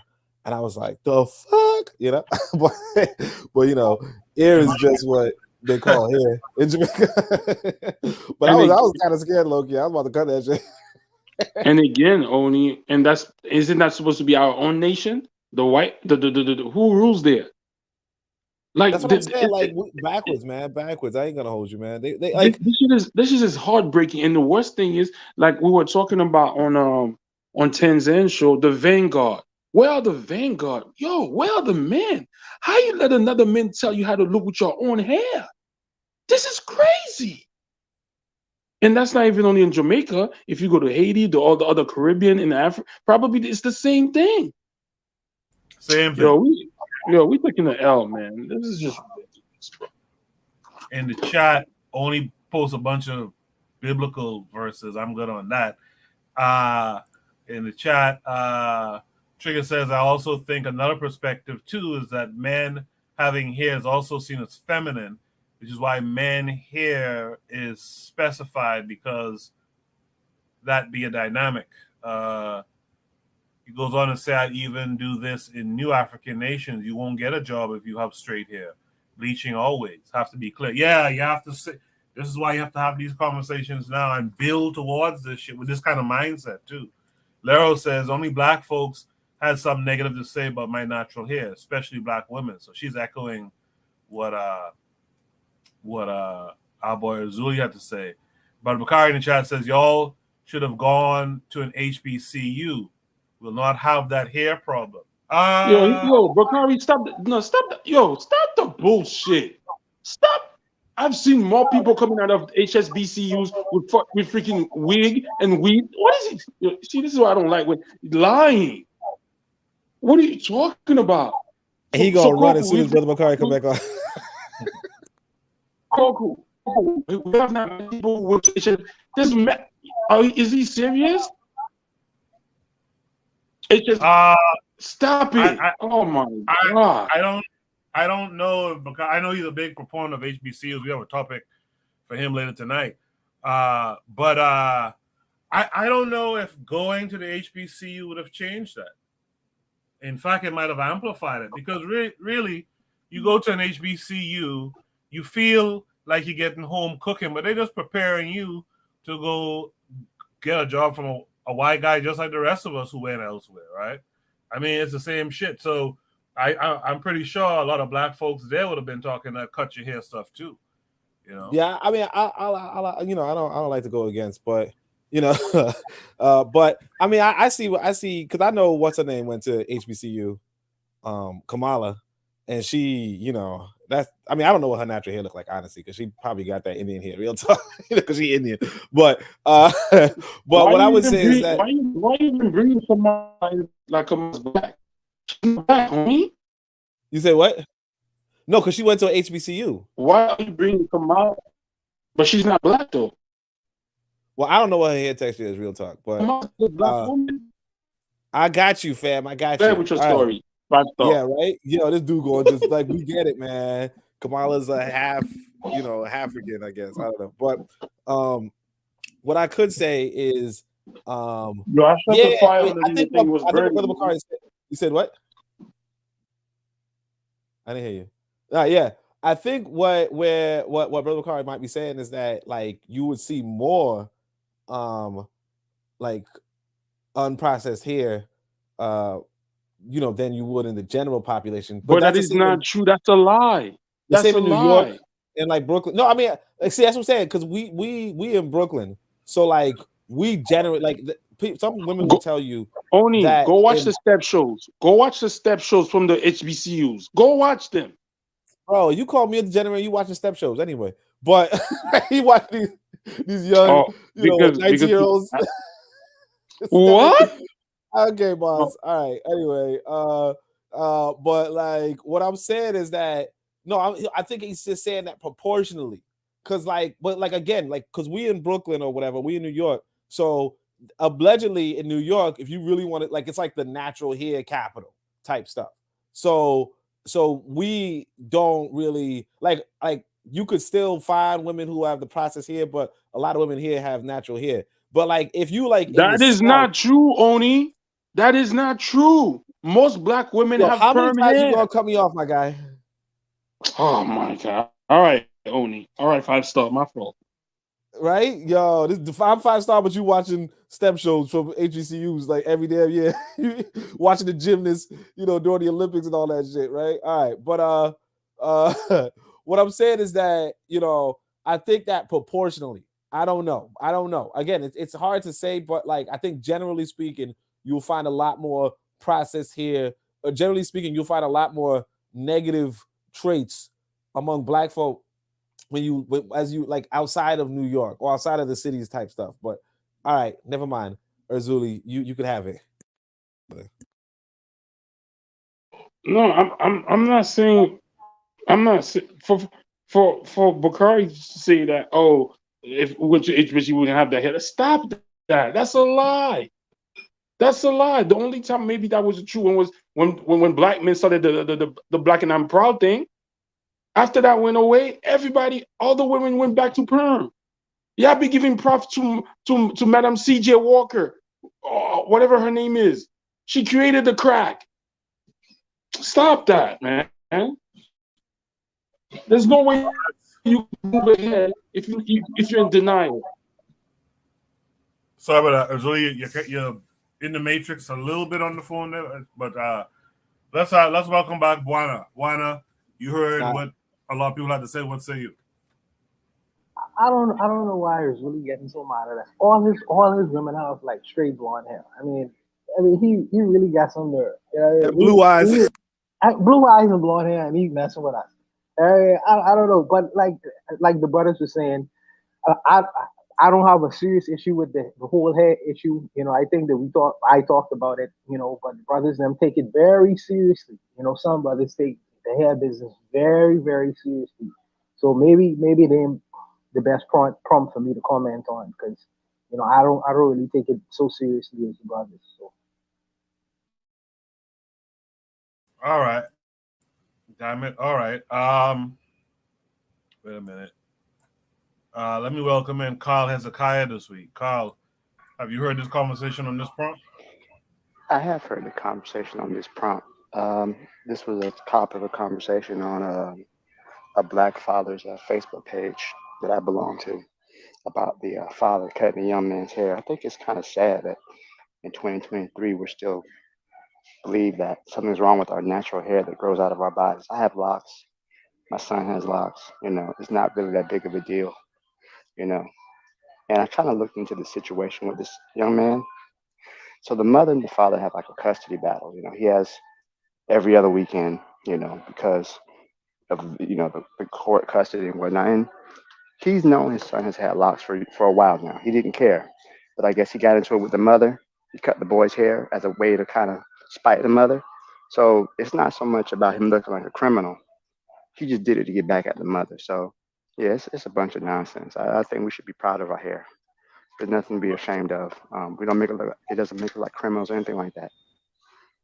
Yeah, Carl, I'm glad you came and brought it back to the particular conversation of reAfricanization, right? We tend to, I got to mute, it's Carl, I guess. We tend to talk about it in terms of women and girls a bunch, but we don't necessarily talk about it with black men and boys. And I think You know, I don't know. I think it really meant something when I was growing up. When you know, for school you had to go get your hair cut in a Caesar cut, you know, this shortcut, and I'm like, but why? You know what I mean? And you know, as I've grown up, I realize how all these little things, including hair habits, right? All these, even how we use the damn toilet, is a detriment to us because someone else told us to use that shit like that, right? I'm sure Zulio could speak to some of that too. So yeah, Colin, I'm glad you brought back to that. Should we, as people who are trying to get back to, you know, some form of who we once were, shouldn't we be concerned?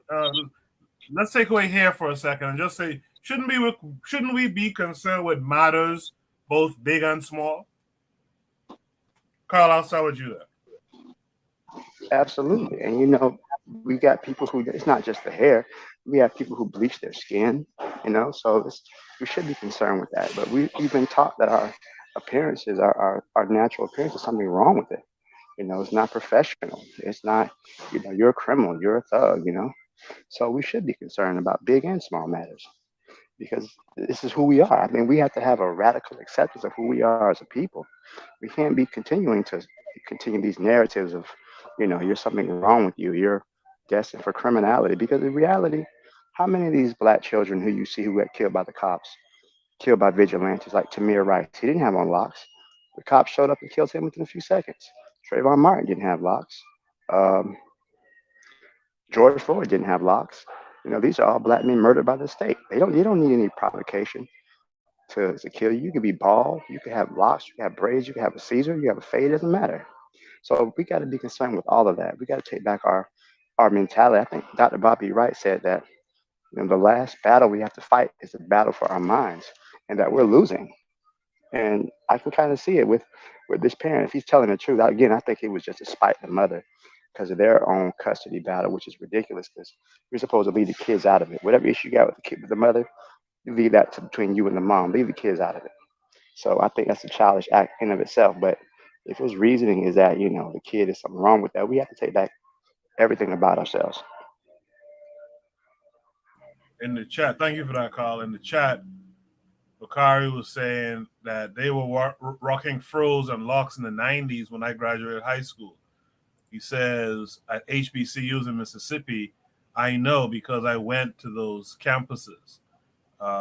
He says we were told.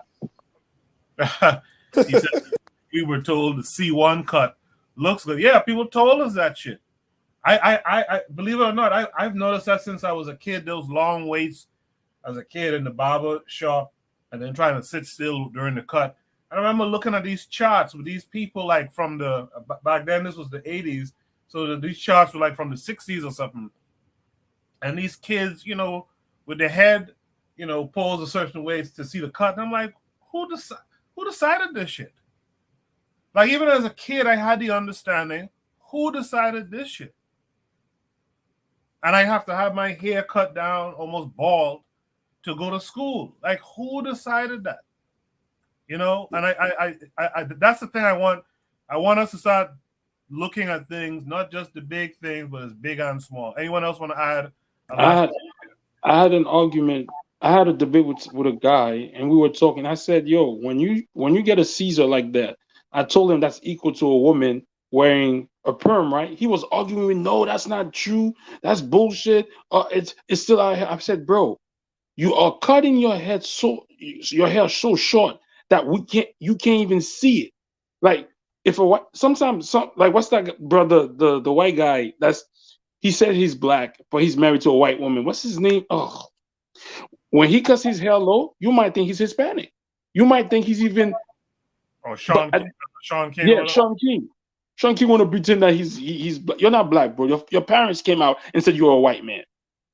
But when you keep cutting your hair that small, to me, there's something in there. There's something in there because even like when you come to America, like I'm gonna say something that's really crazy. I had gotten a high top when I turned 18. My father didn't speak to me for a while because of that. because of that. So it's been taught by us, by the parents, and they pass it on to the kids. And for people to say that the majority of black women are not wearing natural hair. Yes, it's more prominent now. Yes, I agree with what Laro said and some of what Bakari said. Yeah, more black women are wearing the natural hair, but it's not the majority. And if you see, one thing is this is the other thing that's crazy to me. A black woman might wear her hair out when she's going to a party. Soon as she's going for a job interview or if she has a speech she has to make, the hat comes come out and it's straightened. So I'm just saying that the hair thing is not a small thing. I think it's a big thing. And I think that's part of the because Brother Carl just said something, they got us mentally. You have to free yourself mentally. Another, when you move into your own nation, that you don't carry on those same prejudices that you were taught by your rulers. That's all I have to say. I want to just add, what Carl was saying about, like the father was petty. I told y'all there was something wrong with the family, with the parents already, and that's something that I didn't peep. Only that's worse though. Come to think of it, if that's the case, that's worse. That's what I'm saying. Like wow.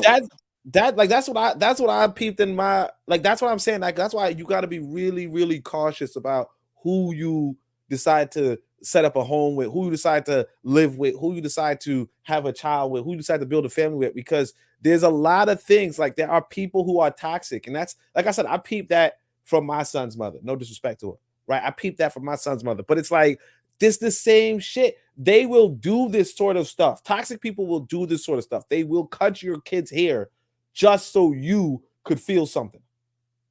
And I know that because I remember when I used to be like, hey, don't text certain things on my phone, whatever, right? And my son's mother would be like, when she's mad with me, she would text this time. And it's like, yo, like just doing shit when you feel like you got. So it's like right now, like I barely even talk with her, real talk. Like, I mean, we do talk, like we do message back and forth, especially about our son, but I try not to do much beyond that, not to say that she's not like she's friendly, she's a good friend and all that kind of stuff, but like I still know, like I'm still not like I already know that, like she gave me an example of toxicity, you know what I mean, and like I could appreciate her on that. But like now, like I said, when I'm dealing with women these days, it's like I peep things from advance, oh, okay, this woman, we can't live together. This woman, we can't really rock together. Like we could do this, but we can't do that. And like you just have to know that. And so like this whole situation where the dude is gonna cut his kid's hair just so that he could like spite the mother, like that's some old sick shit. But she should have peeped that from jump. We learned too late. That's what it is. And so what I would do is I would just take that L, and I would just communicate again. Please don't cut his hair. And that's it. But you already, like, you took the L as soon as you had a child with this man, and that's it. I appreciate that, y'all. In the chat, Trigger Happy, I think I'll end the prompt here with Trigger Happy.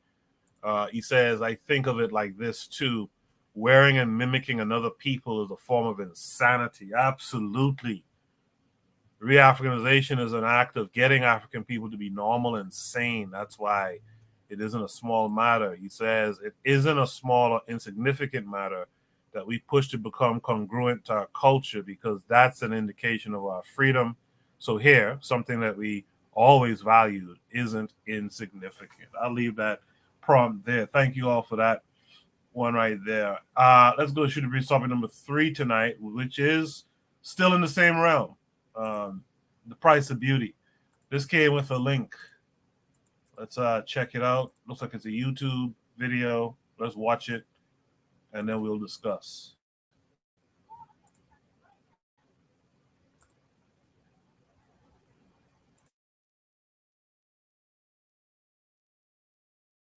We kidnapping 4 Americans in Mexico. 2 of them are safely back on U.S. soil. The other 2 are dead. The victims were found in a rural area east of the northern Mexico border city of Matamoros. The other 2 survivors were returned to the U.S. Tuesday. Mexican officials say one of them was injured. Omar Villafranca is in Brownsville, Texas, with the latest. 2 Americans who survived being caught shootout and kidnapped by cartel gunmen were taken to a hospital in Brownsville, Texas today. Mexican authorities found Latavia McGee and Eric Williams at a stash house outside the city of Matamoros after gunmen moved them to multiple locations to avoid capture. It was the end of a road trip for cosmetic surgery. McGee, Williams, along with their close friends Shahid Woodard and Zindell Brown, traveled last week from South Carolina to Matamoros so McGee could have cosmetic surgery. This video shows the moment when they were kidnapped at gunpoint after being caught in a shootout between rival cartel gangs. Here you see McGee being forced into the back of a pickup truck by armed men, with others who appear hurt, also dragged and loaded onto the truck bed. Woodard and Brown were killed. Traveling abroad for medicine and medical procedures is common. More than 1 million Americans traveled to Mexico for health tourism last year, spending about $250 million. 38-year-old Williams, a husband and father, was shot in the leg but is expected to survive. We talked to his wife, Michelle, moments ago from North Carolina. She didn't want to show her face, but says she talked to her husband today. Did he tell you anything about that moment at all? No, we didn't discuss it because it was to hear his voice. It was just a lot of crying. My son was there, and my son just wanted to hear his voice. And then he had to go because he was going into the hospital. CBS News has learned that McGee had been to Mexico before for cosmetic surgery. Investigators are blaming the Gulf Cartel for this incident, and Mexican authorities have also announced that a 24-year-old has been arrested in connection with this attack. John? Omar, is there any word on the recovery of the deceased victims and bringing them back to the United States? That's going to be a government process. We're trying to figure out exactly the timetable for it, but when there's deceased in one country moving it back to the U.S., and obviously there's going to be some machinations involved, that will take some time, but we're expecting it to be soon. And how are people reacting to this incident on the U.S. side of the border? Well, some of them aren't really surprised. As a matter of fact, we had a pastor tell us that there are kidnappings, hundreds of kidnappings on the Mexican side all the time, but they're usually Mexican nationals, and it doesn't get the attention of the American media. So it's one of those things where they're aware that it happens, but the people here in Brownsville who cross over into Matamoros, many do it daily. They either work over there or they go eat over there and shop daily. They're not worried about what happened there. Omar Villafranca in Brownsville, Texas. Thank you, Omar. Man reporting live from a bird's nest, apparently. Yeah, I kind of avoided this story, not intentionally. I kind of saw the headlines and stuff and heard some people making some comments. I didn't really follow it closely. Even in this story, I was kind of distracted by it. So, Carl, are you familiar with this full story? Can you shed some personal light on it? Yeah, I'm familiar with the whole story. Yeah, I remember hearing about this situation. So the young man, you know, this one thing. Let me say this: Matamoros is Spanish for the moor killer. So yeah, just a little side story behind that. That's what that means. This means the moor killer. But yeah, overall, you know, the whole medical tourism thing, because the prices for medical procedures in the U.S. is just so outrageous that you know, it's kind of hard to people to afford going to a regular doctor, and people are really struggling with trying to make ends meet. I'm outside, you guys. I'm sorry for the wind. But yeah, people are just struggling to make ends meet, and they go over to Mexico and Dominican Republic and things like that to be able to afford medical procedures and other things like that. So, and apparently, I thought they were a part of a Haitian gang. I didn't know there were Haitian gangs operating in Mexico. But one thing I will say the story didn't mention is that the cartel turned over the killers to the government for punishment. So the Mexicans, too, right? Yeah, and apologize. And the Mexicans have more accountability than the American police. So, you know, take from that what you will. So I'll stop there. I'll let the next person take it. All right, Azuli came back. Azuli, were you familiar with this story? No, before Azuli goes, I want to ask Azuli, how you ain't shout out Cap? Just you anyway. That's it. He didn't even interrupt Carl at once. You saw that, right? And what? The man said you didn't interrupt Carl not one time. I was about to, but I said nah. Anyway, Azuli, were you familiar with this story? Yeah, I saw that. I'm waiting to see. I thought that was like a hit, an insurance hit. How the two men got killed and the women came back? I don't know. So, to me, this is another situation where go to the gym, go work out your features, go eat properly. Why are you going over there for? And I get what Brother Carr said. It's like it's cheaper. Yes, I get it. But if you go in there for cosmetic surgery, come on. And you're the men. How are the men letting their women allow them to go do surgery like that? Take your wife to the gym. Go for a walk. Go play tennis. What is going on? Eat different food. Why are you letting your wife lead you to Mexico? Like, this is crazy. I blame the men for all of this. I blame the men. I don't blame if I had a wife or you think I'm gonna travel to Mexico with you to go get surgery? The moment you go out at that point, I already have the divorce papers waiting for you when you come back, if you come back. How does a man let his wife go get surgery? What? In a country where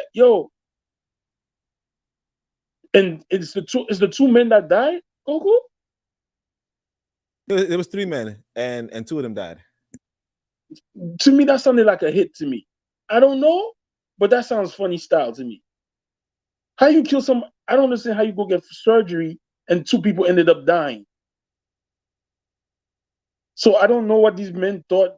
So the cartel turned them over. Like, why are you killing these? I think there's something more to it. But if I'm gonna comment just about what I've been told, bro, don't let your wife lead you. Now this woman for her surgery, 2 men died. Her surgery, she could. None of them was her husband. So who are these men? Exactly. BANs. That's it. You see, at the end of the day, only there's something fishy about that story. But if we take it at face value, bro, 3 men went somewhere together. Why are you going there? If it's a sketchy place, aren't you a man? Aren't you supposed to protect women? Nah, we're not doing this. Save your money, go get the surgery in Miami or somewhere else. There's something fishy about that story. But if we take it at face value, these men were failures. That's all I say. I think that's terrible. Like, and whatever features God gave you, go to the gym and accentuate them, if that's the word. That's all I have to say. I'll yield the mic. I appreciate that. Brother Bakari has returned. Bakari, were you familiar with this story? Yeah, I had heard something. I heard a little bit about it. Black people getting killed in Mexico. I don't know. They say it was going for cosmetic surgery. I don't know. I don't know if it was no hit. It don't sound fishy to me. I know a lot of black people think they're loved in Mexico. One of my best friends, whose wife had to go over there. Her company sent her over there for 3 months, and they brag on how Mexicans love black people in Mexico. So might have just been going for cosmetic surgery and got caught up and happened to get caught up because you can just go. You can actually go on YouTube and you can find people bragging on how much love and respect that they get in Mexico. Mexicans not race. The Mexicans in Mexico is not racist. The Mexicans in Mexico is not racist toward black people. They love black people in Mexico and so on and so forth and yada yada yada. I don't know what they were doing, but going to get cosmetic surgery could have been it. Brownsville, Texas, where the part of Texas that's a border town. The part of Mexico was a border town, and this Mexican, I was talking to this Mexican the other day, and he was talking about Gaspar Yanga. He didn't know who Gaspar Yanga was, and he had heard of, but he did know about Afro-Mexicans. His wife was actually an Afro-Mexican. and what he said was he suggests if black people go to Mexico, stay away from the border towns. There's a lot of cartel, and there's and there's a probability of you being kidnapped because they think you might have some money coming into Mexico. They say you don't hang out at the border towns. I'm just saying what a couple of Mexicans told me. So I'm not looking. I understand we are gonna find the conspiracy and everything. But me, truly, just from hearing black people talk about how they think they can go to Mexico and do whatever in Mexico because they think Mexicans in Mexico love them. I don't see a conspiracy in it. I just think it's just wrong place, wrong time. I hear Mike. I appreciate that, Bakari. Thanks for coming back. Trigger Happy 262 pointed out, Lero pointed this out earlier as well. Apparently, they got confused as Haitians as well. So there's that. Yeah, I heard people talking about that Haitian aspect, and again, because I didn't follow the story, I didn't really follow what they were trying to say. Lero says they could have been killed by some Mexicans, but I don't believe it was a cartel. The U.S. trying to manufacture consent to bring their military into Mexico. That's an interesting thing. Israel tends to do that type of shit too. Okay, can I say something about that right quick? Then I'm done. Can I say something about that comment? Yeah. The U.S. don't need consent to take their military nowhere. The U.S. just can just take their military over there and blow up Mexico their ass up, and Mexico gonna bow their ass down. Hate to say it like that, but they're just a fact. They ain't never needed a reason to do anything. These white folks ain't never needed no special reason to go do some shit. They just go do it. You got some I want, so I would take it. It may have been cartel because I believe the U.S. and according to a lot of stuff that came out, work with the damn cartels. So they might know which cartel did it and they told them cartels they messed up because they work with the cartels. That's my take. Well, Bakari, if I could add something to that, when they say manufacturing consent, I'm not so much for the military because you're right, they do what they want to do, but I think it's manufacturing consent from the American public, from the overall public of the United States. You know, we've had throughout American history, they've had false flag attacks to kind of motivate the people to support war, and I think that might be kind of what they're saying, but it's black people that kill. Americans on the whole don't really care about black people getting killed overseas. So if they're trying to use black people getting killed to manufacture consent, they're barking at the wrong tree. I don't think they really care overall. I'll also say that this white boy has a tendency to create this like theater where it seems like we were pulled into this confrontation and all that kind of stuff. It becomes more palatable, I guess, to the children that they create, meaning they make all people in the West like children, right? And so it's more palatable to like the children that they're creating and maintaining to say, oh, look, we were pulled into this. We didn't start this or whatever. So they've done that in the Congo. They've done it all throughout Africa, right? Go and do heinous acts, right? While acting and pretending to be benevolent groups to begin with. Carl and I covered that book, King Leopold's Ghost, that talks a lot about that too, you know. They have the might. They could just go in and, like you said, Bakari, and do whatever. But they have this thing where they try to convince the world and make it look justified and all this kind of thing. Maybe Buana might want to talk about that a little bit in his response. Buana, what say you? Yeah, so I wanna put a little bit of an international twist to this because there's a lot of things going on and a lot of things that the media is not saying, but I tend to lean towards Urzuli, in his conspiratorial kind of explanation of what's going on because I am thinking which Negro in the history of the world is just go to another place with a black woman to get a Brazilian butt lift. In any event, she gonna go with her girl. She's not gonna go with three dudes. I am under the suspicion that them dudes went with her to Mexico to get some cocaine while they was with home girl. That situation went wrong. And I think that because the situation went wrong, two fellas end up dead. in a drug deal. This is my suspicion. Okay, that's first.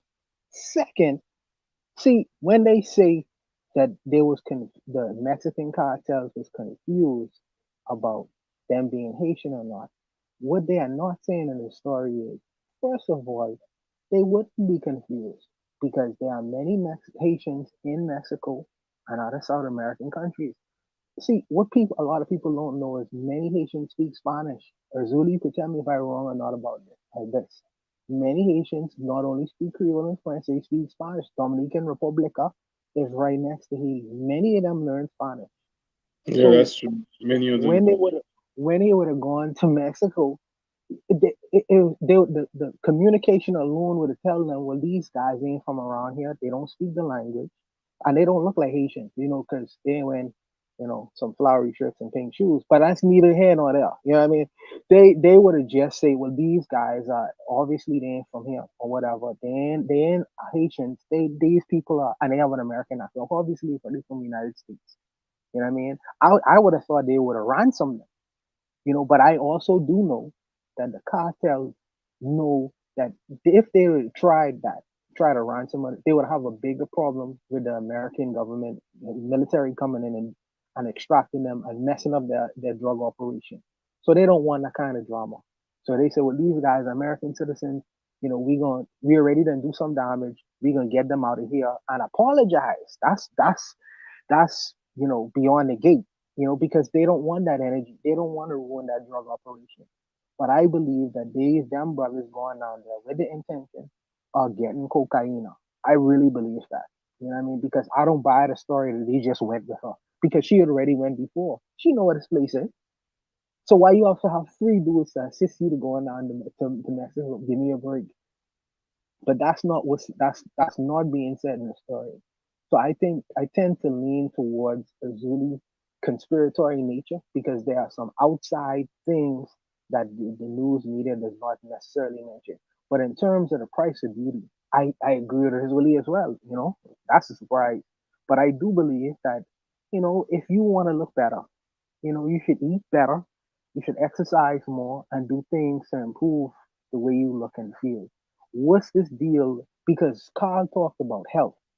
This wasn't a matter of health and less paying less in terms of going to third world doctors. This was cosmetic. She was just simply trying to beautify. I want to look good. I want to look like Kardashian. So for me, this is an unnecessary expense as opposed to the typical, going for serious medical concerns and medical reasons. If I'm just going to Mexico to increase the size of my breast or make me have a bigger booty, then I don't really feel as sorry for your situation because, you know what I mean? Go to the gym. Go take step class. Take step class. So I see this particular situation differently. I maybe it's conspiratory, but I think that there's some outside things that the media is not necessarily commenting on. I'll stop there. Can I ask a question right quick? Go ahead, Bakari. Every time a black person get killed, we search for a conspiracy. They kneel on George Floyd neck, or we say they ain't dead. Why can't it just be motherfuckers don't like black folks and it's time for black folks to stand up and fight back?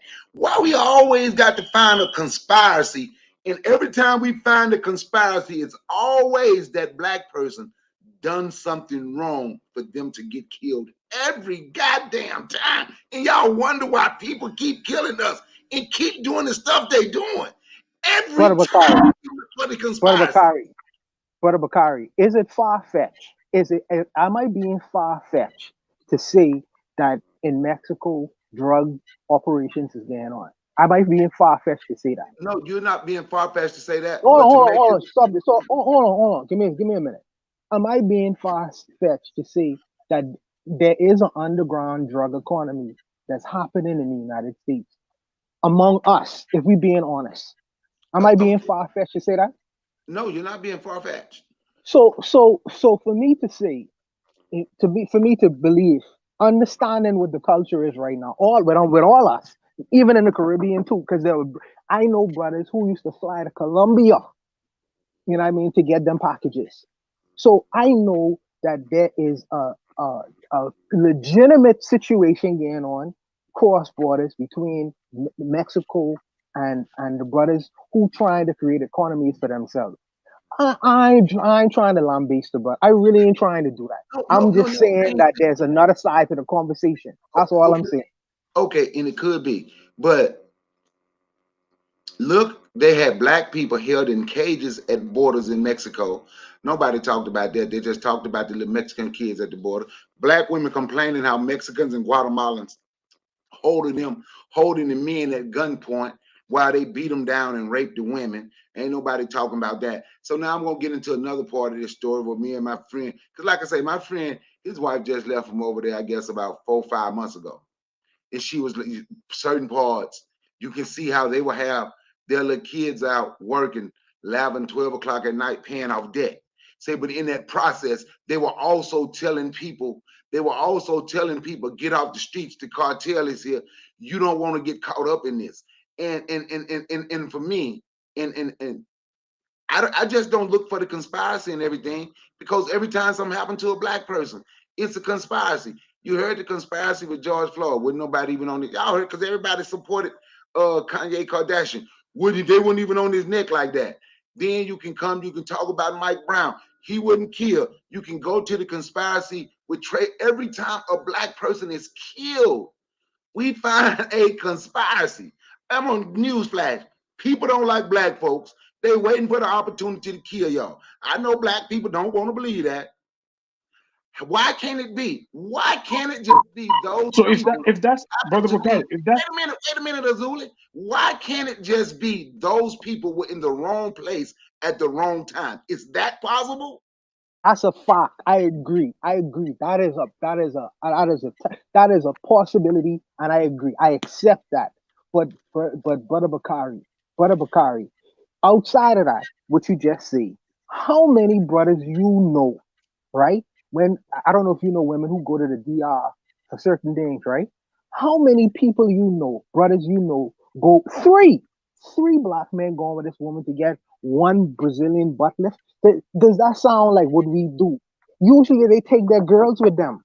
Why would they take three? Why would she take? They don't. It just in my experience in dealing with and listening to situations like that. Usually, what I hear is women go and with other girlfriends to do these kinds of things. I have never heard that up like three dudes would take a woman to get a Brazilian butt lift. Now you may have heard it before. It don't just register in my brain. This is why I say, well, there must be something afoot, and I don't think I far fetch in saying that because it has not been my experience. And I understand, but the only thing I'm saying, every time a black person died, every time a black person is murdered, we look, black people find a conspiracy in it every time. I'm just waiting on the conspiracy to come out about Rasheem Carter next, because I know it's coming. Ultimately, it doesn't really. I'm sorry. Go ahead. Go ahead, Carl. Go ahead, I was going to say, ultimately, it doesn't really matter. You know, in the long run, these people, there were still black people, and they still deserve their lives. You know, and I think it's a tragedy they were killed, and the people who murdered them, you know, need to go face justice. And I think the cartel's being more forthright than the American police, and that says something. But I remember, I don't know if anybody saw the show Narcos on Netflix. There was a DEA agent, Kiki Camarena, who was killed by the cartel. So the cartel doesn't want that heat coming from the federal authorities. So they're willing to turn over people who operated outside their bounds. But I don't think it's a conspiracy. Like you said, the world hates black people. I don't know where this idea that Mexicans aren't racist comes from. Mexicans are racist as hell. You know, I remember when I was in high school, and there was a big fight between all the black kids and all the Mexican kids. So it was like in the '90s. So this whole idea that Mexicans aren't racist, black people have no friends. So yeah, but I don't think it matters whether they went there to sell drugs or get a Brazilian butt lift. I don't agree with that. But at the end of the day, these people deserve their lives, and they shouldn't have been murdered. If she went to get a Brazilian butt lift and those two men got killed, that's a tragedy. But if they wasn't into the drug war, they were doing drug shit and they got killed, you pay the price for dealing in that lifestyle. That's what I'm saying. And for people to say, like, you saying that sometimes it's just business. Maybe they didn't kill them because they were black. They killed because there was business. I don't understand how 3 men follow a black woman to get a Brazilian butt lift in another country. I've never heard that. But if that's the case, if they got killed because they went to do a Brazilian butt lift, then it's a tragedy. But if you were part of the drug thing, you went and got killed, bro, you pay the price of the life. So I'm gonna be mad at the Brazilian cartel. So I'm gonna be mad at the Brazilian cartel if they went there to do honest drug dealing and they got killed. That's messed up. But at the end of the day, it's part of the drug the drug game. So I don't understand how somebody saying that, yo, why would 3 men go with a woman and then 2 men got killed and 1 man got shot and they escaped with their life? If it's a cosmetic surgery, why are you going there? Like, this is crazy. Get your ass in the gym. I would like to point something out. This little thing, quote unquote, right here, this topic, is really a big thing, right? This story, just how we view it, right? The lenses that we view it through, it's seemingly like a small thing, but it's actually really a big thing. So this is one of those examples where we have to start taking mind of the big and small thing. With that said, let's get to Oni, and then I'll welcome in the new panelists. Go ahead, Oni. Yeah. So, like I'll say 4 things, right? One is, well, I guess it's already been said, but it's a BBL. You know what I mean? That's not that serious. And so the thing that I heard, because I'm not trying to be a conspiracy theorist, because most people kind of just brushed over this story. I really kind of brushed over it too, but I did see when it was coming out that people were saying that the woman was in contact with like a suspicious type person. So it's possible that she was in contact telling people, oh, she got that kind of money.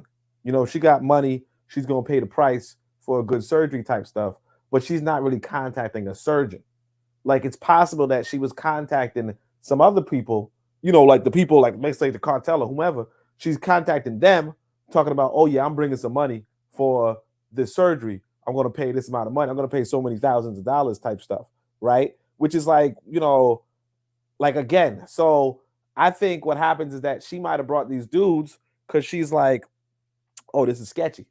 You know what I'm saying? Like, this is sketchy. I'm not too sure about this. I don't know how it's going to go. You guys come through and protect me. But that's a bigger idea. I want people to understand that if you do not shoot first, you ain't protecting nobody. Because they gonna shoot first. The tactic that they use, we should pay attention to this. They knew where she was parked or something, right? Or they knew where they were sitting in the car. She's probably, she probably brought these 3 dudes like, hey, I'll be safe with you 3, right? Sure. These motherfuckers just rammed the car into them and then opened fire and killed 2 of them from jump. Then say, get out of the car. Like that, I don't want to say it's a military tactic, but that is like a military tactic type stuff, And it kind of tells you realistically, you can't be on other people's territory. Now, I want to say this. I have because Brother Bakari was saying that he knows a lot of black people talking about they want to go to Mexico. So, like I said, I had this nice looking Haitian woman, like really good looking woman, right? Yo, leave our Haitian women alone. Shit. Tasty woman. No, I'm joking. All right. Well, anyway, but like she was like she trying to start a life in Mexico type stuff, because when she went to Mexico, they was just, oh, we love you, because she's a nice, nice dark complexion, right? So she's like, oh, they love my complexion in Mexico, unlike in America type stuff, And it's like, I don't know what you're talking about, girl, because she was gorgeous, but anyway, but like her whole thing was yeah, she's like, oh, she's trying to start her life in Mexico. But she said when she was in Mexico, because she in that like that Buddhist stuff, that yoga stuff. So she was like, she heard that there was like a Buddhist type temple somewhere in Mexico, like a lost woman. You got to find it. You got to walk through the jungles to get to it, right? So she and her friend, a white lady apparently, right? Anyway, But her and a white lady go walking through the jungles to find this place, but it's near the border essentially, right? And the border is cartel territory. So when she's walking, she hears some dudes talking in Spanish, and before she knows it, she's surrounded by these motherfuckers with her son, her son, and this white woman, and they pretty much pleading with their lives to just turn back and leave because these motherfuckers is like, why you on my territory type shit, right? So I don't know. I think I didn't really follow the story, and I don't really know Mexican geography like that. But like, if like as Carl was saying, the name of the place is the Moor Killer or some shit. But like, if they for real went to the cartel territory to get a surgery while she was contacting, it's possible that she was contacting somebody in the cartel about coming through for the surgery. Like it's possible she got set up. She knew she probably needed some men for protection type shit, but the men couldn't protect her because these motherfuckers are not playing games. These men were probably like, oh, we're gonna stand here, throw some fists or something like that. These motherfuckers was not throwing fists. They were using a car as a weapon, and they got out of the car shooting shots. I guess so that's pretty much the four things I wanted to say. Like, one, I don't know why you going with a BBL, and I don't think what Carl was saying about, oh, I think the surgeries are too expensive in America. The surgery should damn be expensive. Why the fuck are you trying to like just work out? Like, use that money on good food, on fruits and vegetables. Why the fuck somebody gonna be like, nah? That's one. Two, like, y'all need to stop going to Mexico like it's whatever, right? Three, you have to vet who the fuck you like. Don't just go for cheap. Go for the license. Go for the vetting. Go for something, right? And then four, like, yeah, you can't be on nobody else's turf. Even when like I said, if I go down to the hood and I'm walking around doing shit in the hood, motherfuckers gonna look at me and motherfuckers might approach me. And if I don't act right, motherfuckers might kill me. And I don't know if they went to some motherfuckers' territory, but if these motherfuckers just drove into these people and then shot them in broad daylight, you probably was on their territory. If they could kidnap you in broad daylight, you probably on their territory. You gotta because I made the same mistake. I went to Tanzania. I didn't know the cities either, right? But that's a risk. I knew there was a risk, and but like I know there's a risk when you go somewhere and you don't know where the fucking cities are. You went to cartel territory. It seems like, and if that's the case, and you probably knew something was up if you brought 3 dudes with you. Now the dudes should have had their mind right and been like, "Fuck no, I'm not going on no damn trip to go. I don't give a shit how much money you gonna offer me. I don't give a shit because that sounds stupid. If you need me to protect you, then you probably shouldn't be going there. Just if you got that much money, just get your fucking surgery next door." But it is what it is. I want to say this. Yeah, I don't want Black people to be harmed nowhere in this world. You know what I mean? Even though I know sometimes we take chances and we do things to put us in risky situations. I don't want us to be harmed for any reason or murdered. Someone's life should not be taken just like that. So I don't want that notion to be out there, because Black Americans shouldn't be harmed. The Grito, the Gitanos, she should not be harmed in Mexico as well. So this human cry, it's a universal cry for me, and I don't believe that these people should have just lost their lives like that, even though they might have been engaging in situations that was high risk. I don't believe that they should have been harmed just like that. Their lives should have been taken just like that. No way. I don't believe that at all. So let me just add though, like, it don't matter what we believe about. Like I said, if I go, I'll tell y'all back a story about I was walking from school, this white boy was in this group with us, 4 of us walking from school, and I don't know why, but we were near, kind of like near. Well, it's pretty close to where I live, I guess. But the white boy and this other, like, the white boy decided to like make like a pretty much a nice, a sound like a kind of like a bird, right? But it's a gang call in Brooklyn. You doing that noise, like, he did that enough that some motherfuckers just ran up on him. Now they didn't kill him, but they robbed him, right? But it's like, if you're gonna be doing shit if you're gonna be calling the attention of gangs and shit like that, they're probably going to respond. And when they do respond, you know, as much as you may not want it, like we have to understand that the world is not run by, the world is run by reality. And in reality, if there are people who exercise violence outside of the state, realistically, you're supposed to exercise violence outside the state, but realistically, there are people who exercise violence outside the state, and there's people who exercise violence within the state. But all that to say that, whatever you might hope for, like I said, if I go down the hood and I start doing whatever, a certain dance move, or I start doing a certain calling, I start wearing a certain dress code, right? Motherfuckers might respond, and they might not let me walk away for that. If I disrespect the wrong person, they might not make me walk away from that. That's just the reality. When it comes to this woman, I think she was bragging about money. I think she was. Let's welcome in Kibwe. Kibwe, how are you this week? Man, I'm doing good. How y'all doing? Good. Good to hear your voice. Did you get to see this story and hear what everyone had to say? I didn't see the video, and I heard what Oni and a couple other people had to say, but I just Googled the story right quick and read an article about it. So it seemed like I got a pretty decent grasp of all the information that's available so far. All right, talk about it, Kibwe. The price of beauty. This is what they paid. Go ahead. So I just think that this is a very unfortunate situation, truthfully. I mean, women in the United States go to Mexico or other Latin American countries all the time to get these cosmetic surgeries because they're cheaper in these countries. And that's just a sad truth of reality.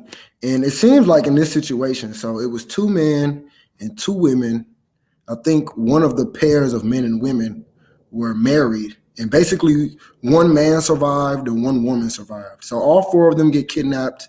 2 of them, 1 man and 1 woman died. 1 man and 1 woman survived. I just really think that this is just a very unfortunate situation. It seems like they got lost when they were looking for the doctor's office or the medical clinic in the area because there was terrible cell phone service. So they were kind of driving around. You know how people are when they get lost in a place they're not familiar with. They kind of driving around or walking around kind of without direction or without a purpose. And I mean, this type of, and when people see that, and when the cartel sees that type of behavior, it just makes the people walking around a lot more vulnerable to be victims of kidnapping. Because, kidnapping, unfortunately, is big business in Mexico. So the CNN reported that this is probably a case of mistaken identity. So the cartel seen these 4 black people walking around and assumed that they were Haitian drug runners. I mean, that's possible. It's also possible that the cartel just seen them and knew that they were Black Americans. So they kidnapped them because there's kind of this idea that, Americans on tour, or not on tour, but Americans who are, doing tourist activities in Mexico have a lot of money. So they may have wanted to kidnap them for that reason. But I just think that it's a tragedy. And I think that, when you visit in these other countries, you have to be very, very careful, especially in a lot of parts of Mexico. I mean, there's a reason that millions of people are fleeing these Central American countries and Mexico to come to the southern border. It's because they're seeking refuge from these types of extreme gang activities. So, I mean, to anybody who wants to, get a cosmetic surgery and visit one of these countries, me personally, I would say it's not worth the risk because their health standards are not necessarily the same as in America. So just from a medical perspective, it's a lot more risky. And then obviously from a tourism perspective, it's a lot more risky because we know gang activity is a lot more. I mean, the cartels basically are on equal footing with the government in Mexico. So I don't think that, people are always going to have these crazy conspiracies or whatever. But, I mean, this case seems pretty clear cut to me. I mean, the cartel either assumed that these people were Haitian drug runners and shot at them and kidnapped them for that reason, or they assumed that they were African-American tourists and shot at them and kidnapped them for that reason. And I just think it's unfortunate. Rest in peace to the 2 people who died. in this situation. And I just think that, people have to be very, very careful when they're traveling to certain countries. So nobody speaking. So nobody. There's only one quick thing I want to say before I forget it. This also low key ties into the previous prompt. Because all of this happened over a friggin' BBL. Yeah, that's facts. I agree. And so if your beauty standards are fucked up, then these kind of things can happen to you, right? But if you start tying in your beauty standards into this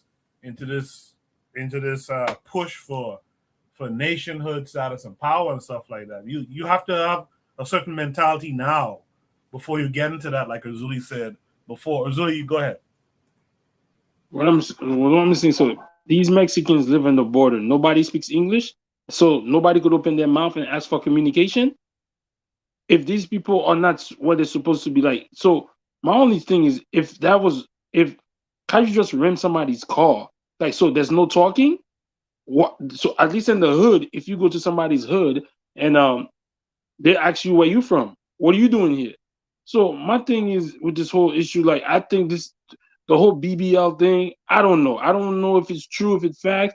This seems shady as hell for them to just kill people, even if there was and then they say they were Haitian. So so everybody's Haitian. Black people are just everything. So is that their first time seeing black people over the border? I don't understand. Well, I don't think it's their first time seeing black people, but I think it would indicate that when they do see black people, that they're Haitian drug runners. If they're assuming that just every black person in the area is a Haitian drug runner. Well, I agree that doesn't make sense, like, for them to do that, but that doesn't mean they didn't do it. I mean, people do stuff that doesn't make sense. But I agree with you that, I mean, for CNN, I mean, I'm not a journalist, so I don't know how they investigate in this, but I think it's kind of crazy to just assume that the cartel assumed they were Haitian drug runners, because it's definitely possible that they knew they were African American and attacked them because of that. Because, I mean, they think that they're coming with a lot of cash, so they think that there's something that could be taken from them. So I agree that it's kind of crazy to just assume that, they had this belief that they were Haitian. But I mean, the thing is, the rest of the world, it just speaks to a larger issue of, I just think that, you got to be very, very careful when you're traveling to these places, and you definitely shouldn't be traveling there for, truthfully, such superfluous reasons. Yeah. Thank you for that, guys. Did I get to everyone on that one? Okay, I just want to say the rest of the world doesn't really differentiate between African Americans, Haitians, Jamaicans. We just black. It seems like we don't understand that to the outside world. We just one big nigga. So, I mean, it does sound crazy. They think they're Haitian smugglers or whatnot, but they just saw black people, and they just saw, black people in their country, and they didn't really bother to care to make the distinction. And I think that we have to learn from that in a way. The world doesn't see us the way we see ourselves.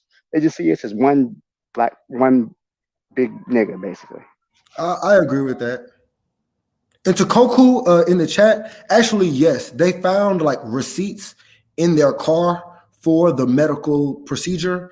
And like when they got kidnapped in the town that they got kidnapped in, they were looking for the medical clinic and were struggling to find the medical clinic because the cell phone service was bad. So yeah, there's proof that they were there to basically get a cosmetic medical procedure.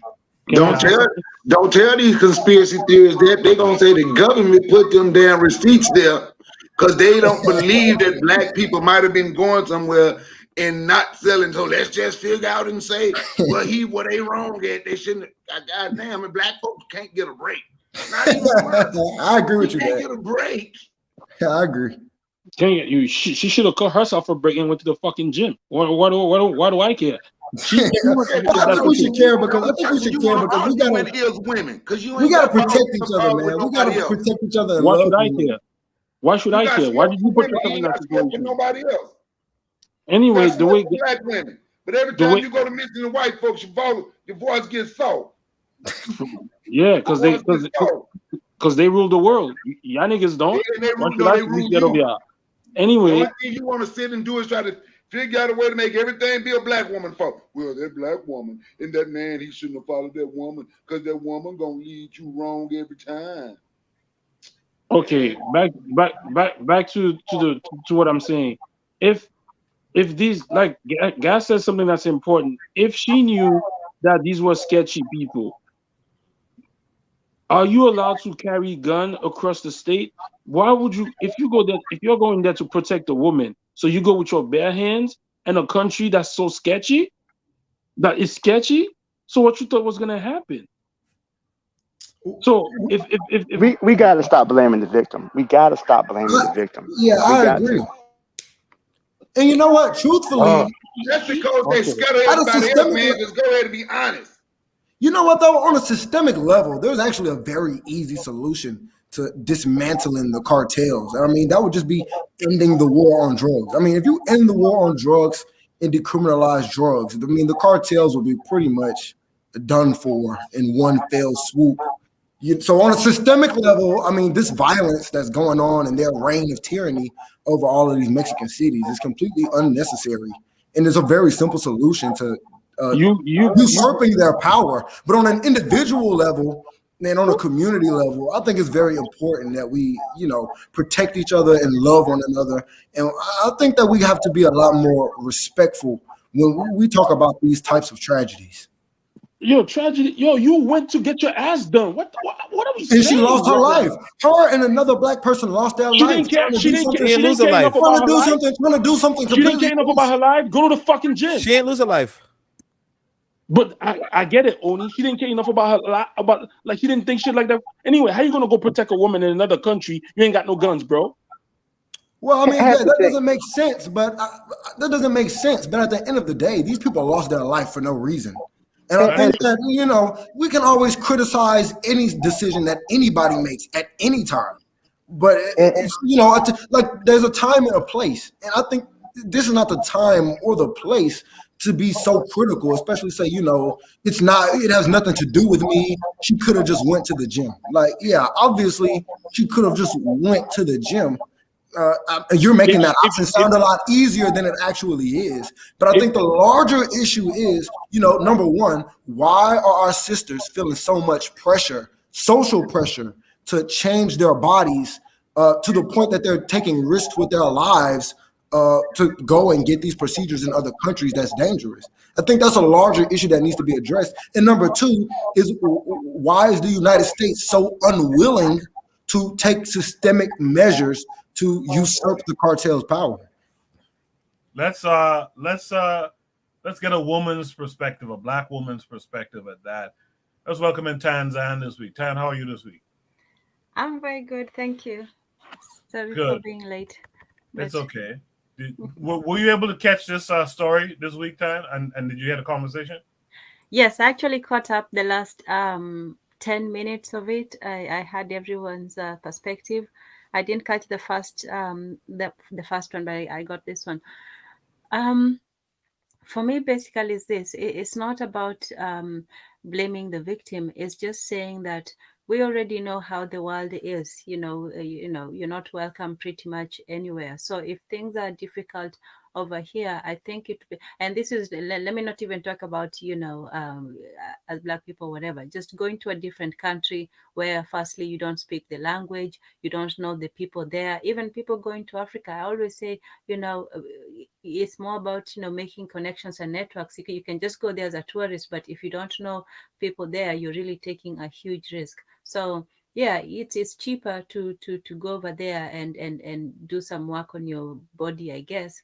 But are those are not very good risks. You're really putting your hands in someone else's, your life in someone else's hands when you take a risk like that. And you have to ask, what is this a valid enough reason to take a risk? Because none of us would ever go there for any reason, forget getting a surgery or whatever. And then when you're out, let's say you're out, I don't know what those surgeries entail, but you're out for quite some time, you're going to be, physically vulnerable. Yeah, even if you get protection, you're still going to be able to get back, and you're in a vulnerable state and driving and all that, stuff. That's not good for you. So I don't know how important it is to get. If it was a life-threatening procedure, you're like, oh, I have to do this to save my life, then yes. But don't go somewhere just for this. And to me, it's a frivolous reason. I don't care what anybody says. If it's a thing that you're just doing because you have, you're doing it for your health or something, yes, you can take that risk. But just to seem a little bit prettier, for vanity's sake, you're going to risk your life. Like, no, not even about beauty standards or anything like that. You can't just go to a different place where you don't know anybody, and just people have been dying with their friends, that we know of. You're just going to still go to places where, even if you had done a little bit of research, this is not even about, even if you had done any research, that place was said to have been one of the worst places in the country. So how do you risk your life just for something like that? To me, it's very irresponsible. It's not blaming the victims, but it's saying, like, let's say you're a woman and you go and get drunk at a fraternity party and so on. And yes, it's not your fault. You shouldn't be blamed if something happens to you, but you should really be careful about where you go if you have something to do with it. If you're just in the wrong place at the wrong time, fine. But really, you shouldn't be heading to those places anyway. So if you just found yourself there on the way to, I don't know, to back to your country, yes, but they left and it was a long drive. It wasn't just, somebody out here going down the border. It was something like, I don't know, 10 hours, something like that. Like, you have to be out of your mind to take those kinds of risks, knowing the world as it is. If you're the one who's most, at risk and vulnerable, you should be the one taking the least risk. You shouldn't be out there, just doing things that, and if you have to do things that are worth doing. You are really losing your life for what?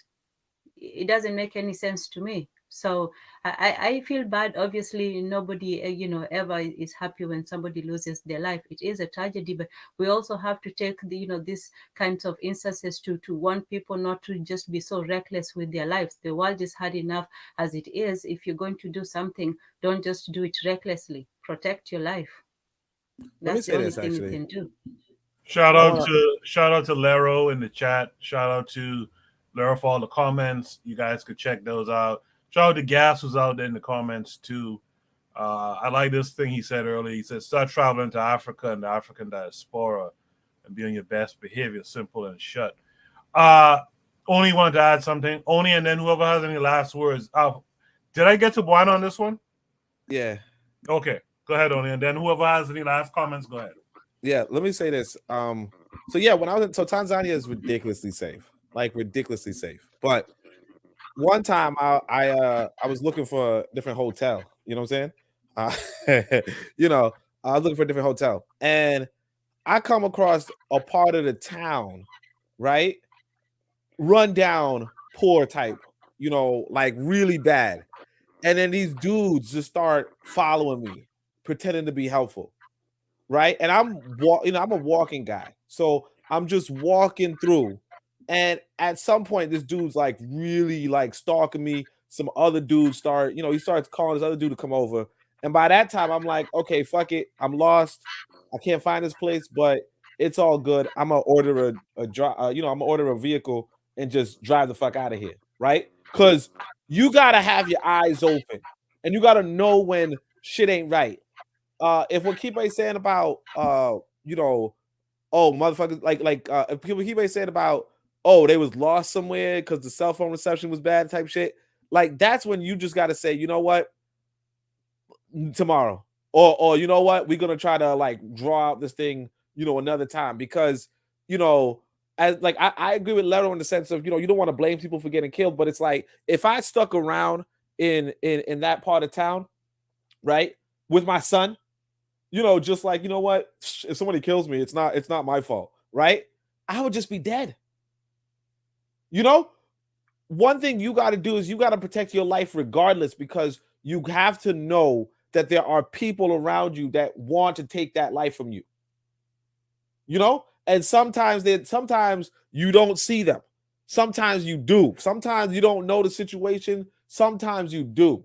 And what I'm saying is that I don't know what this dude's motives were, when I was in Tanzania. I don't know I don't know why he was gathering a crowd around me, but I got the fuck out because the thing is that, you know, there's fucking around and finding out, and there's also just straight up finding out.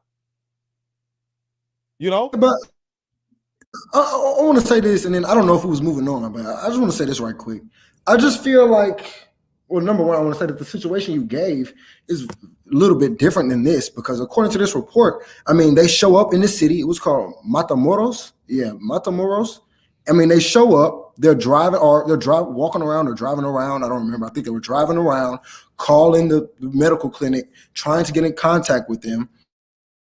I mean, they get out the car, and then, I mean, these people just start shooting at them. So the idea like they were doing something like irresponsible while they were there, or like they were hanging in the wrong part of town. I mean, not really. I mean, imagine you step out the car and I mean, people just start shooting at you. I mean, there's really nothing in that situation you could do.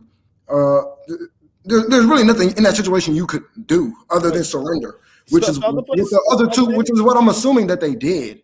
I think that our solutions can't just be reactive. Our solutions have to be preventative. And if we want our sisters to stop putting themselves in these dangerous situations in Mexico, in the Dominican Republic, in Colombia, I think we have to examine what social pressures are leading them to seek these procedures in America at any risk. I mean, what are we putting into our daughters, our sisters, our cousins, our girlfriends, our wives, our aunties, that's leading them to have this drive to want to change their body at any means? Nah, all right. So that's what I'm saying. Like I said, spell the name of the city. So you didn't spell it, so I just looked it up. So you look up Matamoros cartel, and the first thing you get is this wiki article called Gulf Cartel. The Gulf Cartel is a crime syndicate and drug trafficking organization in Mexico, and perhaps one of the oldest organized crime groups in the country. It is currently based in Matamoros, Tamaulipas, directly across the U.S. border from Brownsville, Texas. So what I'm saying is that you're going to the founding city or the base of the cartel that everybody heard about. So it's not a question of are you doing anything right or wrong. It's a question of why the fuck are you in the base of the cartel driving around like you don't belong there? Because they're that desperate to change their body. I mean, that's really the answer. No, why are they putting themselves at risk? They're that desperate to change their body. What I'm saying is this: if I circle the block in Brownsville, New York, if I just circle the block 3 times, motherfuckers might start shooting at me. Okay, if I just do that, stop lying. That is not true.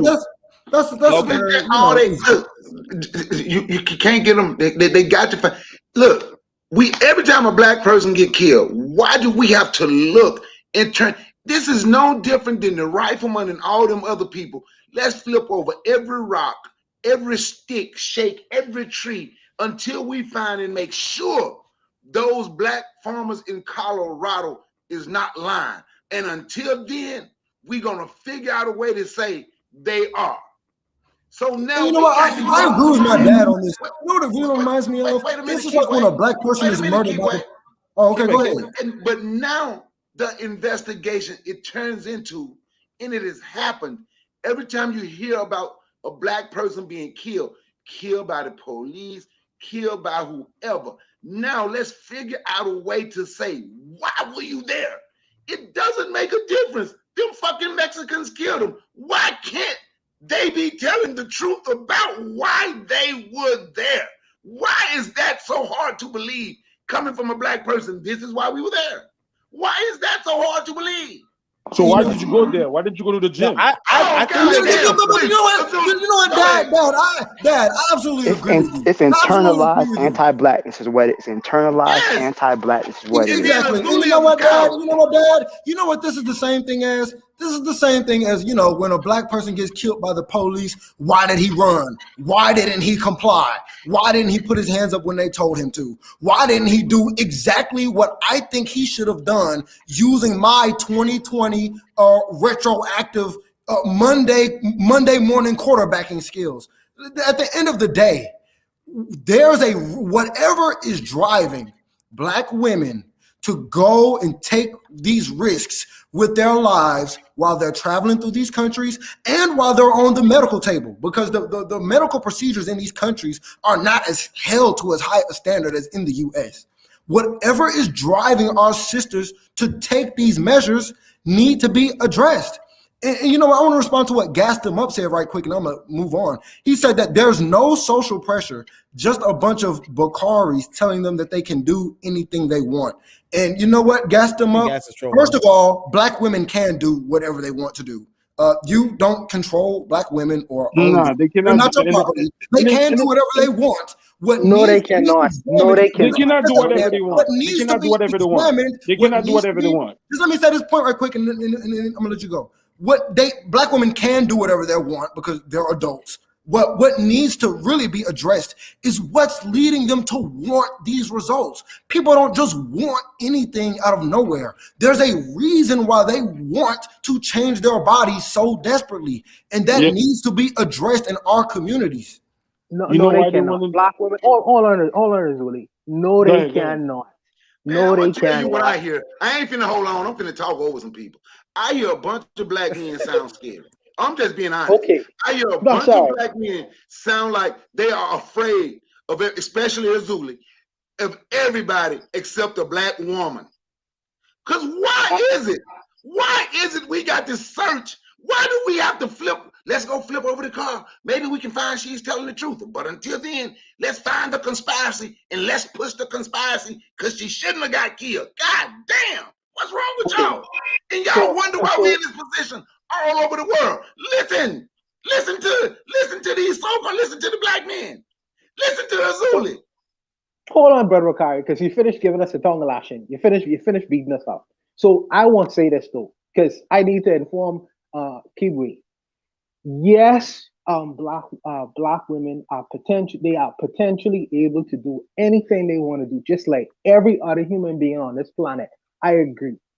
But in terms of the systems that are in place around, see, your society is maternalistic, okay? So that women are allowed to freely do whatever the hell they want to do in their society. In some societies in the world, they are paternalistic. The men make the rules, and the men say the women can do everything they want to do. In some countries of the world, women can't drive cars. In some countries of the world, women are told what to wear. And that's disgusting. Black men that's disgusting. No, let me finish, brother. Let me finish. Black people on social media was looking for reasons. See, this is why that white boy went in there in Buffalo and killed all them. We're not talking about that. We're talking about the woman right now. Why are you bringing this shit up? It's the same damn thing. It No, all it's go not. together. No, it's Every not. time a No, black it's not. person get No, it's killed, not. you're looking for a damn reason why. What did black people do wrong? Or looking for a damn conspiracy. Every time somebody kills, that's the problem. Every time a black person is killed, we are looking for some fucking conspiracy. Absolutely. Hold up. Y'all can just talk like that. Y'all gotta let Uncle finish. Yeah, let him speak, Pops. Let him speak. But I agree with you. Let me interject quickly here. I want to make sure that we're all very clear about what we're talking about here, because sometimes I think it's unclear. To Brother Bakari and folks who agree with Brother Bakari right now, which I don't have a problem with what he's saying. Is prevention not better than cure? So are we talking about, there's one thing to say you're blaming black folks for their victimhood or for being made a victim. But what about the instances where, something, you should have, again, prevention is better than cure. You should have not gone over yonder. You shouldn't have like, I'll use an example Buana will probably understand. You shouldn't have gone walking through Camp Road 2 o'clock in the morning, right? It's not that I'm blaming you for your own mishap, your own murder or death or what have you, but you should have known not to go through Camp Road 2 o'clock in the morning. Like most Bahamians from Nassau know that, right? So is that Is that scenario a case of blaming black folks all the time? Maybe not in that particular instance, because there's no social force. Well, there probably are. Like, they have to work all day, and the only time they have to exercise is at 2 a.m. But so there could be social forces driving that. But in this case, we know that there are social forces that drive black women to be ashamed or upset with their body or their image, because that's what the entire last topic was about. And I think that a better approach to solving this problem is we need to be speaking life and positive energy into our sisters, and stop making them feel like they need to do these things. I mean, these people are flying to these other countries and risking their life to change their body because they feel as though their body is inadequate. So, I mean, until that is addressed, people will continue to do this. I mean, don't think people are going to stop. Punitive forces very rarely address issues like this. So these people going over there and losing their life is not going to stop other black women from flying to Colombia, Mexico, Dominican to get their bodies done. Wait, let me say this. No, real quick. Just want to say this too. The same way it's being said that, you know, we always look to blame black folks for something. I gotta put this out there too. It seems like we always look to blame black men for a lot of problems too. Like, I'm not blaming black men. Black women contribute to this body shaming or body problems as well. I mean, the entire really our entire society, but specifically in our community, there are social pressures for black women's body to look a certain way. And we should address those social forces within our community. And then you will see not even just people flying out the country to get BBLs or whatever, but you will see just cosmetic surgeries in general go down. So watch this, right? It's this park up the street from where I live called Mud Creek. The park closed. White woman go up there. She's exercising 2 in the morning. They found her dead. Then right up on the Silver Condiment Trail a few years back, white women out there 3 o'clock in the morning found. Not once do you hear white people talking about why were they out there so late? You know, anything can happen. People like, let's find these motherfuckers and do something about it. Like, God damn, man. It's like black people can't get a break. Black people can't get a break even from black people. And then we got people like Azul. He gonna put bass in his voice. He'll put bass in his voice, but no, he's scared of his shadow. And well, it's the woman, because that's the only thing he want to go at is a woman, as a woman.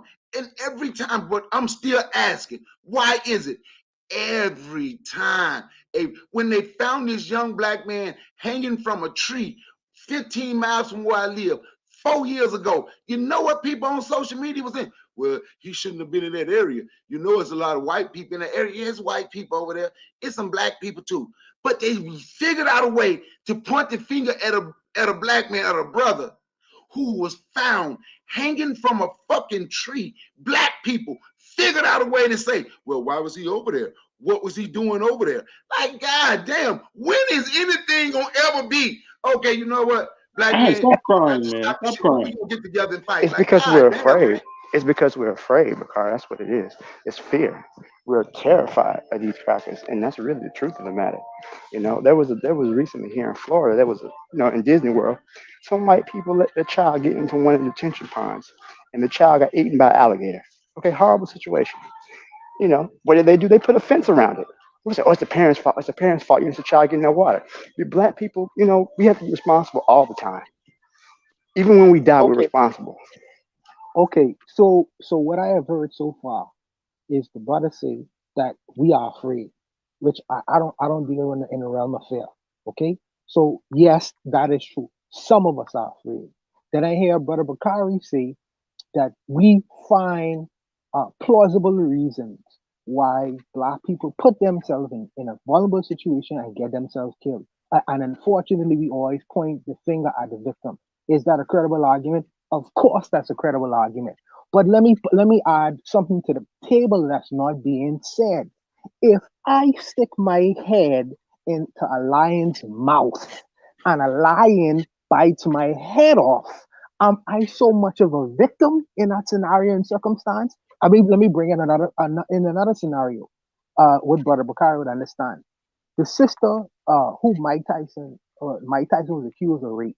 The sister going to the man room, 2 o'clock in the morning, right? Knowing that this man is a boxer or whatever. For whatever reason, she went there that night, right? She put herself in that particular situation. Should she have been raped? Absolutely. Well, accused. Should she have been? Should that situation have went on? Of course, it should not. I don't think that it should have went on. However, why would I put myself in that scenario and situation? There is culpable response. The onus as well is on the responsibility of us as human beings as well. We should be put, I feel we should not put ourselves in vulnerable situations because when the outcomes are terrible, these kinds of situations happen, and you have all different kinds of. Oh, let me finish, Brother Bakari. Let me finish. So I would say this. Yes, I accept Brother Bakari argument because partially he is right. Yes, I do accept Carl's argument because some of us are afraid. But I also know that we as well put ourselves in ridiculous situations. And when the outcome comes from it, how can I not say it was silly to put your head in the lion's mouth and forget that you put your head in the lion's mouth? Come on, man. I just there's enough room for all of us to be correct in this particular scenario, I believe. And I'm gonna say it again. I'm gonna go back to situations that you hear all over social media. See, because people ignore that. They found reasons. The reason the black man, I guess that black man just put his head in that noose. Black folks found reasons why he was hung from the tree. Black folks found reasons why the black dude, why all those black people was killed at that grocery store in Buffalo, New York. Well, black people found. No, you're making that up. You're making that up. You're making that shit up. You're making that shit up. No black people made it. There were black people saying they should have been armed. There were black people saying they should have been armed. Wait a minute. And the reason they were killed at the church in South Carolina, you got to think about it, see, because that's the church, because we got all the secret knowledge, because that's the church, see, what Denmark Vincent had, and the guy they killed was a senator. So you got to think about why the government sent them in there to kill them, see. What were they doing? What were they, man, you just get sick of the bullshit. You just get sick. Can I talk, bro? You said the same thing over and over. Can I talk? You just get sick of the bullshit. Mike Brown, see, you know, Mike Brown ain't dead, see, because that's just something that the government said. You just get sick of the bullshit. What somebody told me about Trayvon Martin, maybe if he had to just stop and listen to what the white boy said, it's just every time something happened to a black person, it just go back through social media. Y'all can pull up these stories. The black guy that was just decapitated in Mississippi a couple of weeks ago, before you know it, when the story get bigger, you're going to find excuses and reasons and say, well, he knew they didn't like him at the job. See, he shouldn't have been out in that area. He shouldn't have did this. It's going to always go back to what black people Okay, Bakari, you said that 20 times. Can I speak, bro? Urzuli, I don't want to hear you no more, Urzuli. So you get off the fucking chat, nigga. The fuck? Come on, chill out. Let's calm down. No, Jake, let him go. Let's calm down, man. Because the discussion is about two black people who lost their life, man, and the fact that I'm just saying, let me talk. Our community should be able to embrace each other in situations like Y'all calm down. Urzuli, me trolling you is fun. Every time I troll you, it's fun. You see, I troll your other boy so much, he won't even come up here. He'll just tighten it. This is what I'm saying. When we go back to what I was saying is that when Brother Bakari wanted to say I'm not blaming the woman. If you really hear, I'm blaming the men. Why would you let women lead you to go somewhere that's unsafe to go to BBL? You're the man. No, we're not doing this. We'll save the money and go to Florida or go somewhere else. I'm not going to a sketchy place with you to put my life in danger. So I'm not really, the woman could say whatever she wants to say. You're the man. How are you letting a woman lead you to go get a BBL when you could have told the woman to go to the gym? And the brother said, hold up, the brother said we're putting pressures on women. No. A lot of that has to do with vanity. If God didn't give you hips and ass, go sit down somewhere. Everybody got their own body structure that they have. Go work on what's best for your body. And you could get, there's a lot of men that like women with breasts. There's a lot of men that like women with butt. No, that's because a lot of these women are cheaters. They want to cheat. They see the woman that's naturally born with the booty and with the hips. They want to go cheat and get it the easy way. Use what God gave you. Let me finish, bro. If God gave you a breast, yo, you go with that. If you got hips, go with that. Or go to the gym. Eat right. Go to the gym. You don't have to, but you know what? A lot of these black women, and it's not just black women, a lot of these women don't want to put the hard work. They want to go do that. Men don't tell them to go do that. So let's stop the way we're talking is that, oh, yeah, there is. I agree with what the brother said. There is social pressures or whatever. But at the end of the day, how many stories we hear that people got killed? Even Lero said something that was very true. People get killed, people die in Florida. I just saw 2 women passed away in Florida because they went to do BBLs. There's nothing cheaper than the $25 gym membership and eating right and walking. I'm not blaming I'm not saying that these people deserve to get killed or whatever. What I'm saying is, why are you going there for that? It's a place that's sketchy. Why are the men letting a woman lead them to go to a sketchy place to get butt surgery? Are we serious? But hold on. I want to start quick. There's social pressures on both ways. Women Thank have you. social pressures on men too. But I want to say this right quick. So first of all, I disagree with your assertion that they're wrong for letting women lead them. I don't see how. I mean, it was 2 men and 2 women. One of the male and female pairings was a married couple. So the idea that a husband going with his wife to support her when she's going to get a medical procedure, the idea that oh, he's a weak man for letting his woman lead him, I reject. Lead him to a sketchy place, brother. To a sketchy place. But this is what I mean by this is Monday morning quarterbacking. Hindsight is always 20/20. But so we can always say they should have did this, they should have did that. But I just don't think it's productive towards the conversation as far as moving forward. But some of the things you were saying about how black women should just be proud of how their body is, and if they want to change it, they should go to the gym or work on their diet. And I agree with those. But this is what I mean by moving forward. Our prescriptions have to be preventative. And those are preventative prescriptions. I don't necessarily agree with the way that you phrased it, but the overall idea that, you should just accept your body how it is, or be proud of what God gave you and work with that. That is the sentiment we need to be uplifting in our community to prevent things like this moving forward. Not saying, black women can't do what they want to do or their husbands need to lead them better. Yo, how come black women? Now let me say this right quick, right? I'm gonna say this. Azula, you call me Uncle. I love Azula and Gas. I'm gonna troll you every time you come around. I love all of y'all. Yeah, I love all of y'all. But I ain't got to say that. I don't have to say that to the other tethers. Y'all already know I love I love all of y'all. Azula and Gas. Azula and Gas think I don't love them. But I'm gonna say this right. When I say when I say the social pressures in the other way, right? You saw a lot of men acting like they have what they truly don't have. Money.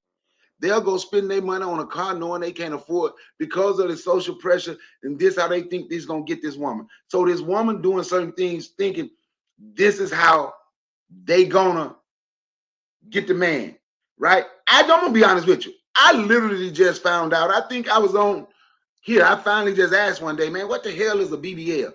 About a month ago. In all honesty, I didn't even. I used to say like I don't even know what a BBL is. But nobody never said. I think I just found out what that was. Like, yo, Bakari, stop lying. You pay for some woman to get a BBL. Stop it. He paid for hundreds. If my woman he literally paid for hundreds. I'm being honest. I didn't know what a BBL was. But my main point about this whole thing is we got to stop finding fault. Every time a black person get killed, we got to stop trying to be Columbo, the greatest detective ever, to prove they were doing something wrong, and that's why they got killed. No, I agree with that sentiment. I'm gonna just say that, like, if I get lost somewhere, like I agree that like for instance, if I'm dating a woman in a dangerous neighborhood, right? I don't want to be killed for being in that neighborhood. And I don't really want it to be that, oh, well, why the fuck did you go to that neighborhood? You know damn well that's not a neighborhood you should be going to. Like that's not, you know, what I really want to hear. Now, I'm not going to say that. I'm not really going to go with the whole, you know, social pressure argument, because I think that generally speaking, if you are in a dangerous neighborhood, you know, like it is what it is. You are in a dangerous neighborhood. And you know, I'm just reminded of this time when I was younger, and this white girl was in a bar, right? And so like so apparently some guy, you know, drugged her and raped her.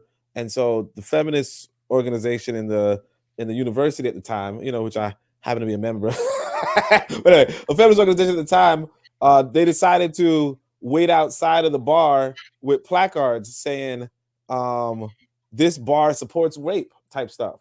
And so the bar owner came through and he was like, you know, take that shit down. Like, why do you have that? You know, so on and so forth. And, you know, I let the ladies talk and, you know, have a little debate. And the debate went along the lines of women should be safe all the time. So the bartender was like, well, look, why don't you tell the women to, you know, come in groups and, you know, watch each other's drinks type stuff. And they were like, no, we should just be safe regardless of where we are. And then the bartender said, the bar owner said, well, you know, I want to be safe when I go to my car, but I'm not going to be safe. That's why I carry my piece, right? And at that moment, I was like, yeah, you know what? He's actually right. You know, like unfortunately, you are like I said, like I don't know this area. I don't know if they knew this area, but if this is in fact a world-renowned city for a certain really dangerous gang, right? Then like you have to be on your P's and Q's. Now, obviously, if you're just going for a medical appointment, you know, it's a tragedy if you you know, if you don't make it, if you don't whatever. And I mean, you know, whatever. And it's like was said, you could get lost, you could have bad reception, all that kind of stuff, you know, and that sucks. But at the end of the day, it's not like you're not in another person's territory. And unfortunately, other people have territory. So I understand what Bakari said about, well, we kind of scared, but it's like realistically speaking, unless we plan on moving on to Matamoros, it's like you just like unless you plan on moving on somebody else's violent territory, there's not much you could do. And so with regard to like the Ukraine, like I would say with regard to Ukrainian, you can't be Ukrainian or Ukrainian soldier walking around in Russia. The same as you can't just be a Russian soldier walking around in certain Ukrainian cities. You know, sometimes there's just like you're like it's like a case of wrong place at the wrong time, and the wrong place is gonna be like a certain gang's territory. You know, I would say that even like if this woman had taken them to another location, like we probably wouldn't hear the story, because like they were saying, 1 million people a year go down to Mexico to get these surgeries or whatever, right? So we probably wouldn't hear the story, but it comes down that you went to this particular location, which again might not be too bad. Probably a lot of people went down to this location, but you know, you compound the whole, hey, look, I'm lost. Hey, look, I'm a tourist. Hey, look, I'm an American, right? All that kind of stuff. And like, if you don't go, like, if you go, even if, like I said, if you go down to like even like areas here where you just looking around like you a damn tourist or something, right? You become a target easily. And it's like, I'm not gonna blame you for being a target, but you know, as somebody from New York, it's like I know how to behave to minimize my targeting, you know, my being a target. Not to say that it's my fault if I get killed, right? It's obviously the killer's fault, but at the same time, it's like, well, you know, like there are like again, like I would say I wouldn't do that shit. That's all I would say. Look, man, I had a woman that was going to get her butt did. I ain't know. Now she said she had butt His injections brother. or whatever. She was very beautiful. Her butt was flat though. She didn't have what you call the black woman booty. She wanted a black woman booty. Now, shit, it didn't bother me. That's what she wanted. She was gonna be, I guess, I don't know who paid for it. I didn't pay for it, so I guess I didn't pay for it. She might have got with the man who did pay You for it. benefited. You benefited. You benefited. But I'm just saying, it didn't bother me. Shit, she wanted a black woman booty. Her booty was absolutely. She's absolutely beautiful. She had breasts. She had, but she didn't have a black woman booty. She said she wanted her booty to be a little bigger. And she used to go to the gym because she used to go to the gym and work out with me. She just didn't have no booty, and that's what she wanted. She was getting butt injections or something like that. It didn't bother me. I'm So just getting. if that's what she wanted, so how are we blaming us, the social norms, for that?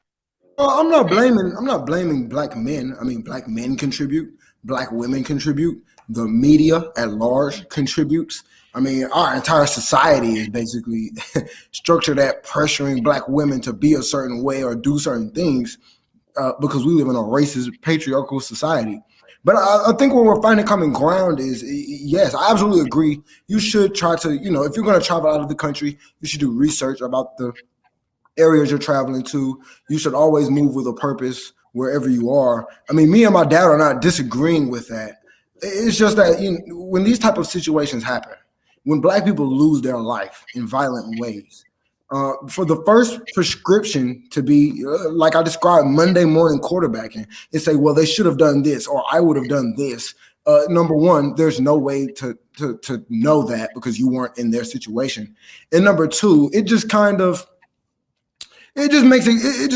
as you blaming the victim, truthfully. Brother, let me ask you a question. In a certain way, it is. So let me ask you a question. I think that we can agree that you should always try to minimize how vulnerable you are to violence. But at the same time, we should also minimize, do everything in our power to minimize these pressures that are leading black women to make these choices and risk their life. Let me ask you a question. When you keep using that term Monday night quarterbacking, is that the first time we heard a black woman going abroad and getting surgery and dying? No. So how are you saying we are Monday night quarterbacking if there's example of people dying when they were overseas to get those vanity surgeries? Because, I mean, when you listen to this conversation, people are saying, I would have done this, or I was in this completely different place. Because there's I was in this completely different place, hundreds or thousands of miles away in this different situation. I reacted this way. This is what makes it Monday morning quarterbacking. When you start making prescriptions for what they should have done or giving examples that are completely different in this situation. Wait. I did this. Why couldn't they have made choices similar to mine? But hold on a second. How is that saying I wouldn't have done the same thing if I said I was in a similar situation and I did something different? Because the situation wasn't similar. I mean, you weren't looking for a medical clinic. You weren't in Matamoros, Mexico. People didn't start randomly shooting at you. Praise God. So, it's just a different situation. I told you in New York, we are socialized to like Bakari saying that we scared. Like legit, you are socialized to be scared. Like motherfuckers is moving in New York. It's not like we are suspicious and paranoid. We don't know our neighbors. Like, yeah, we are going to be very different. Like even culturally, we're going to be very different from like generally black Southerners, period. So yeah, I mean, there's nothing about like the idea that I would move exactly like a bunch of like it doesn't even make any sense. Like, of course I would move different. Like, I'll tell you this a fact. When I was in high school, I was feeling like I had a gym class. I was feeling myself, wore a muscle shirt, some motherfucker on the street, random, said, you think you strong? I'll fucking shoot you right now. Random black man said he would shoot a high schooler, and I don't know how old he was, just because I was feeling myself with a muscle shirt. So yeah, we are actually disciplined to be like, we have different personalities. So yeah, I'm not walking around anywhere looking up at buildings. Like we are, like even if I go to Manhattan and I see skyscrapers, like a lot of us are told, don't even look up because then you look like a tourist. So there's definitely a different social behavior. So if you're telling me that these people lost their reception, they don't know where they're going and they're just driving around, like I would never do that shit. No. But this is what makes it Monday morning quarterbacking. Like when I'm telling you the truth. But this is what makes it Monday morning quarterbacking, because the implication, or not even the implication, the direct message that you're trying to convey is that if they had behaved the way you're socialized to behave, they would still be alive. Bro, so I mean, the point is that it's not productive. It's not productive as far as how can we prevent this from happening again, especially because the implication is that it's their fault that they died, and the truth is you don't know that. I mean, even if you weren't walking around, it's not like the cartel. It's not like the cartel has never kidnapped people who weren't walking around. So I just think that we hold on. Try not to talk over each other, man. Yeah, I'm gonna say this last thing, and I'm gonna let Oni respond. I just think that the message we should be trying to convey is Black women, you do not need to change your body, because just like you said, you are socialized to be afraid. Black women all over the world are socialized to be ashamed or hate their body. So I think that we should respond. So they kids now, they babies. Our response to this, yeah, from the time they're babies onward. And I think that our response to these types of incidents should be, Black women, you do not have to do this to get a man or impress your man. You do not have to do this to be loved and love yourself. And when you're traveling, and if you do choose to travel for whatever reason, you should always be careful. I don't think that we should address it as I would do this and this and this, and I would make it home. So you said, so if I say, so you telling me I should tell a woman to be careful, but I don't know what being careful is. Oh, I didn't say you don't know what being careful is, but you're not telling a woman to be careful. We're having a conversation about a Black woman and a Black man who lost their life, and you're saying if they had behaved like me, they would have been alive. If you're not driving around gang territory without reception, without cell phone, like yeah, you're gonna be. I told you, my ex-girlfriend was in Mexico. She walked up on the cartel and they was ready to shoot her ass off. But they didn't start shooting, so it's not the same situation as this. The situation literally is they get out the car, and they're barraged by bullets. A random Mexican woman died. A random Mexican woman died as well, who was a block and a half away. So these are high-powered military-grade weapons. And you get out the car, and people just start shooting at you because you're Black. The idea that there's something they could have done differently, or if they were from New York, they would have made it home. Like it's just not productive. It's the all right. There's a thing called wait, hold on a second. Let me say this. There's a thing called the butterfly effect, where one change can make everything different. That's the truth.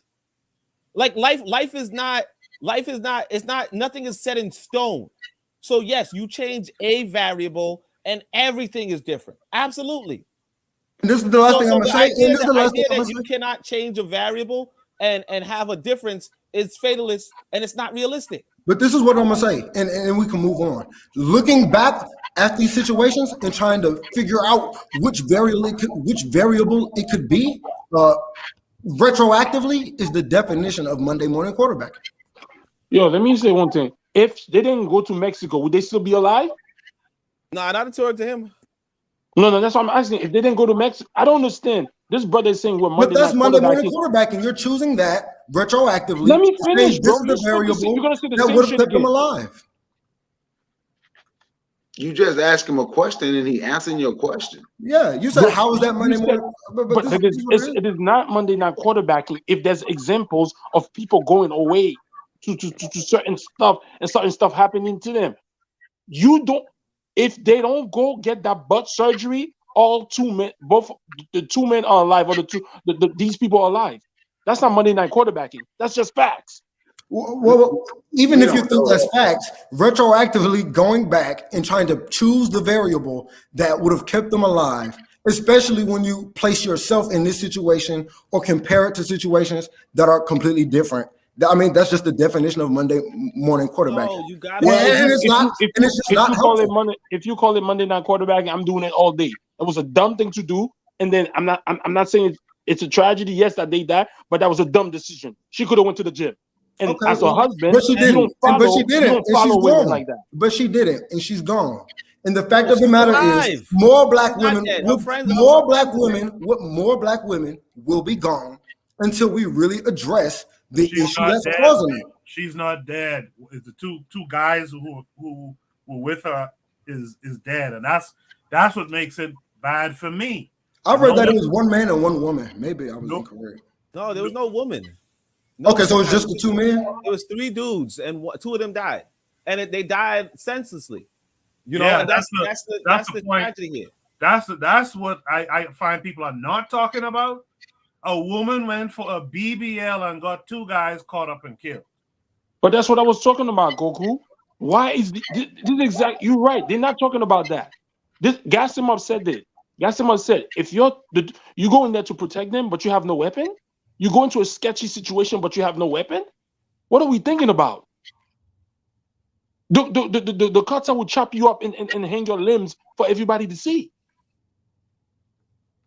Yeah, that's what I'm saying. Like, it's but not if even they had about, stayed here, but staying in America don't necessarily mean they would be alive. I wish they was like still, but they not.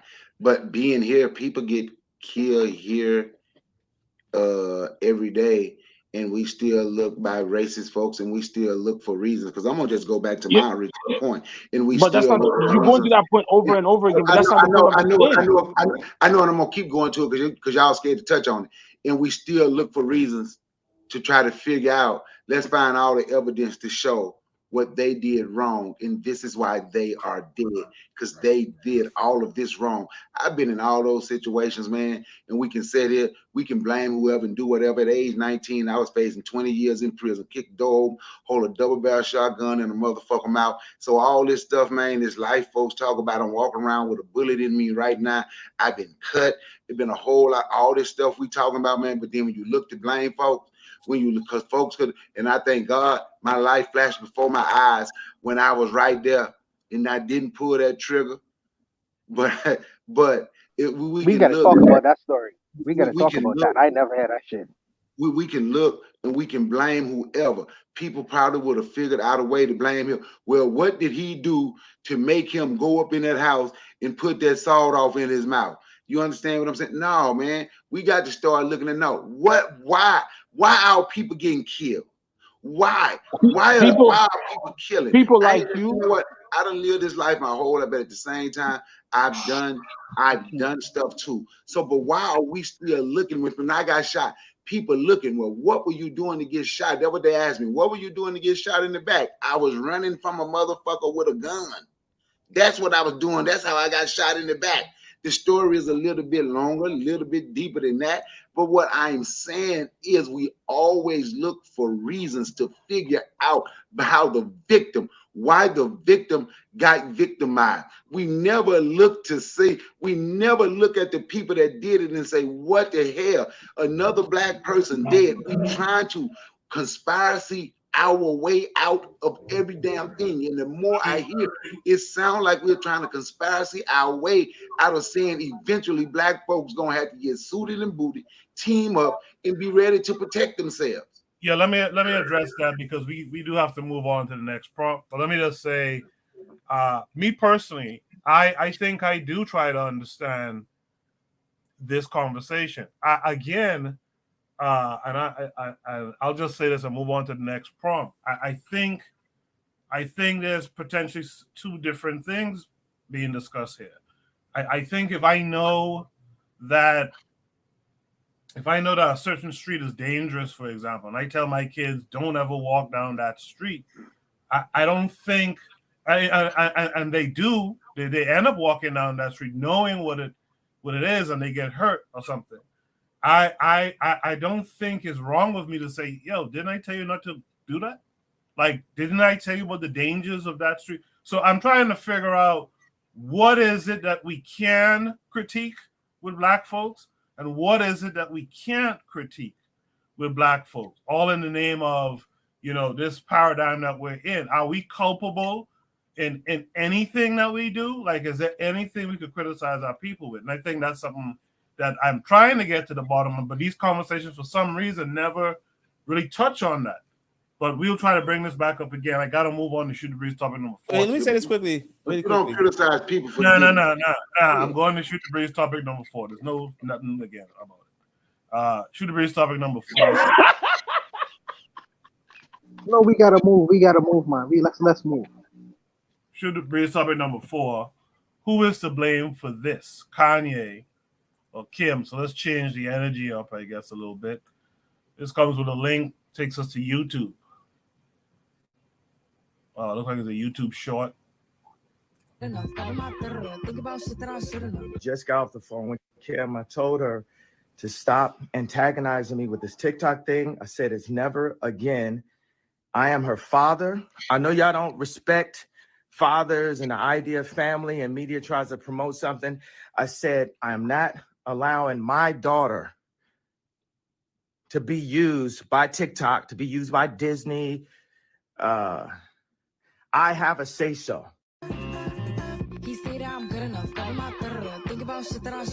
Just got off the phone with Kim. I told her to stop antagonizing me with this TikTok thing. I said it's never again. I am her father. I know y'all don't respect fathers and the idea of family, and media tries to promote something. I said I'm not allowing my daughter to be used by TikTok, to be used by Disney. I have a say-so.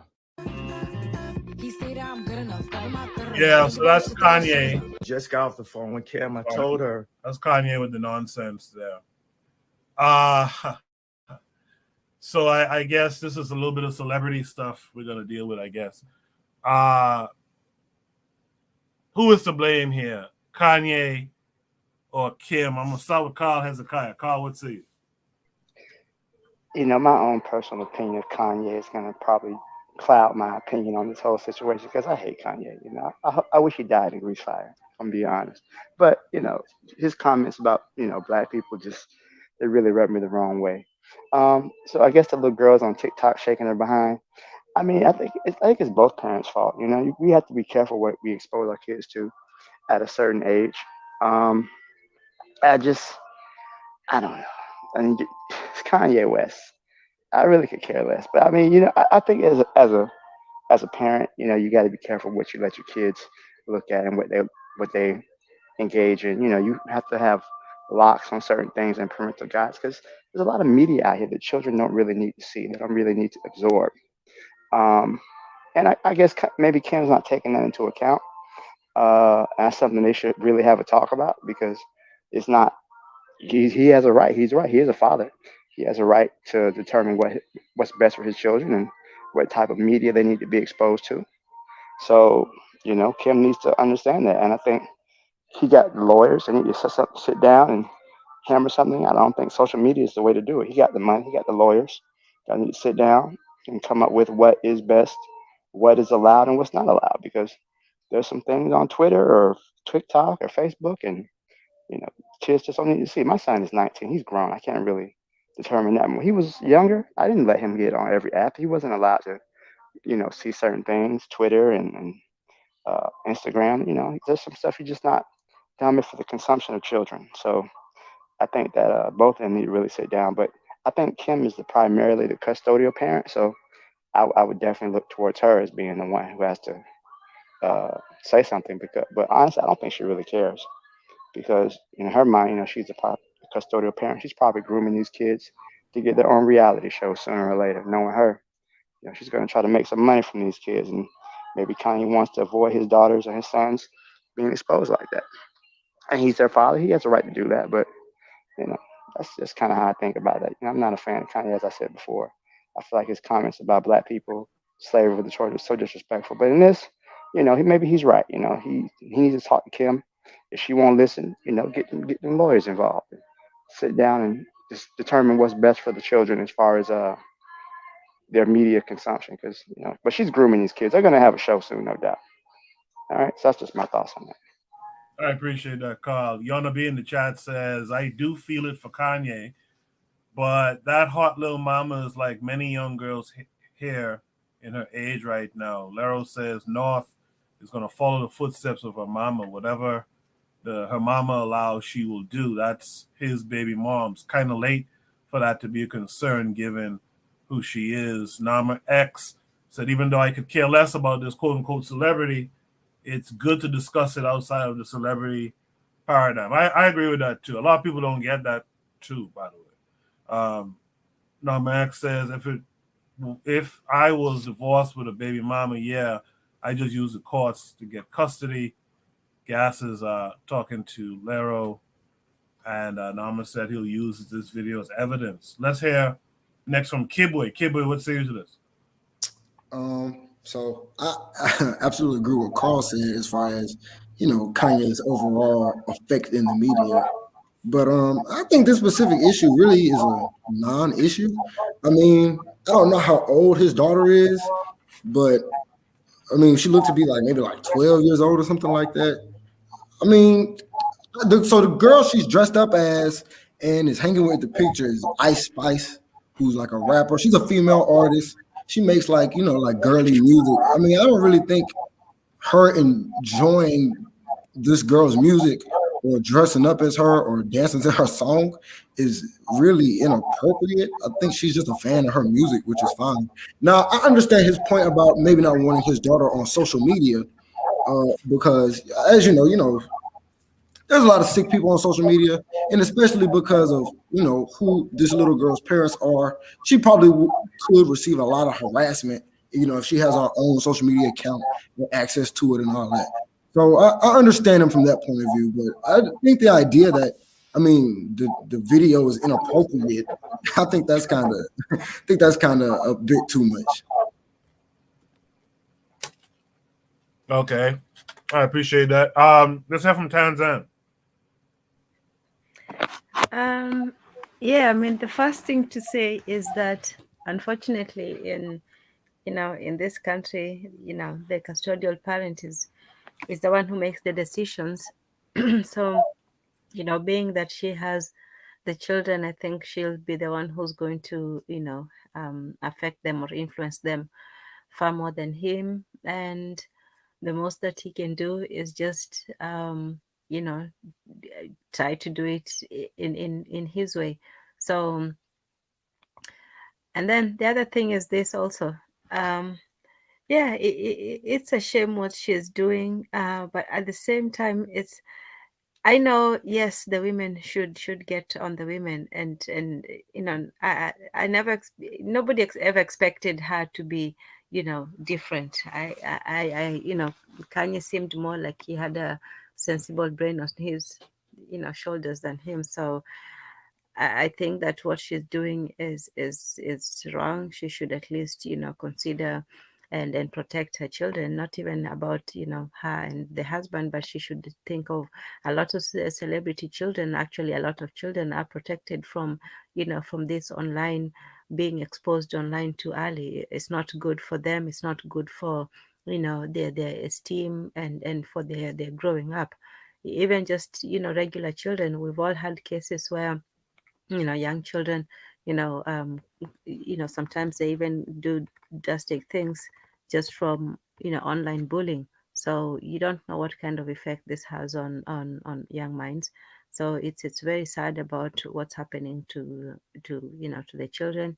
But then again, it's really no surprise knowing what kind of a person she was before and the family and what they've done afterwards. So yeah. Thank you for that, Tan. Brother Bakari, what say you to this? Once again, Kanye Kardashian, I really don't give a damn. But in that little video, I really didn't see nothing the little girl did. Shit. What did she do? She put on the wig and the makeup and got on a sweatsuit, then turned around and started talking to her friend of you don't want them on these apps, you don't want them on social media. At 12 years old, take the shit away. But for Kanye Kardashian, what his his ex, well, the woman that left him for the white boy, shit, how did she get famous? Shit, by doing a sex tape. That's how she got famous and got rich, and that's what he chose to marry. So I'm gonna be honest, and once again, I really don't give a damn about Kanye Kardashian or any of his problems. His problems. But I'm being honest, when you look at the video, did the little girl turn and bend over and twerk, shake her little ass? Did she do anything? I'm just being honest. I don't know. It's not my child.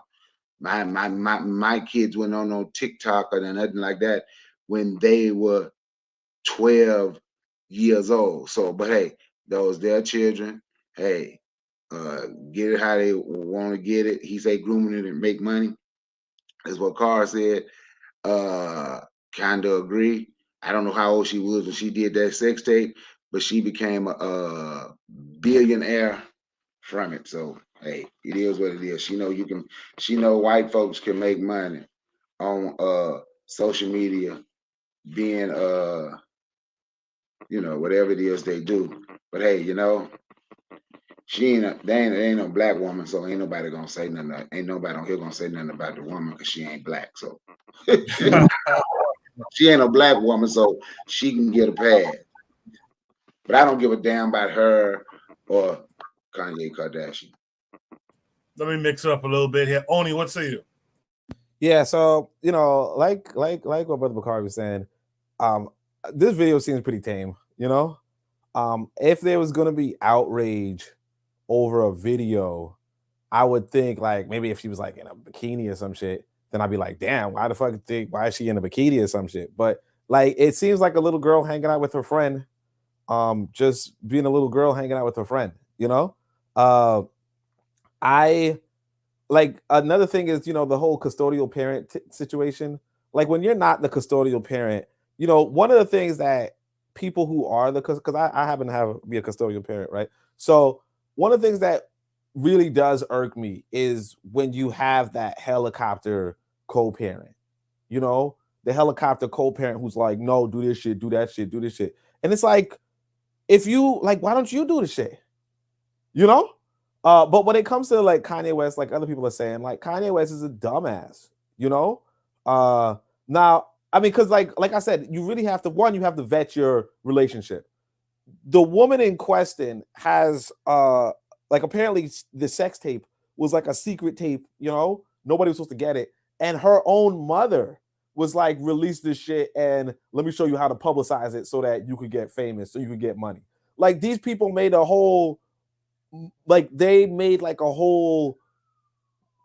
media empire through social media, through videos, through so on and so forth. Like it's almost like you had to have known that this is what was going to happen to you. But it's not even like, but like it gets even crazier when you guys, because I don't listen to Kanye West, but I think I heard like maybe 3 of his songs or 4 of his songs.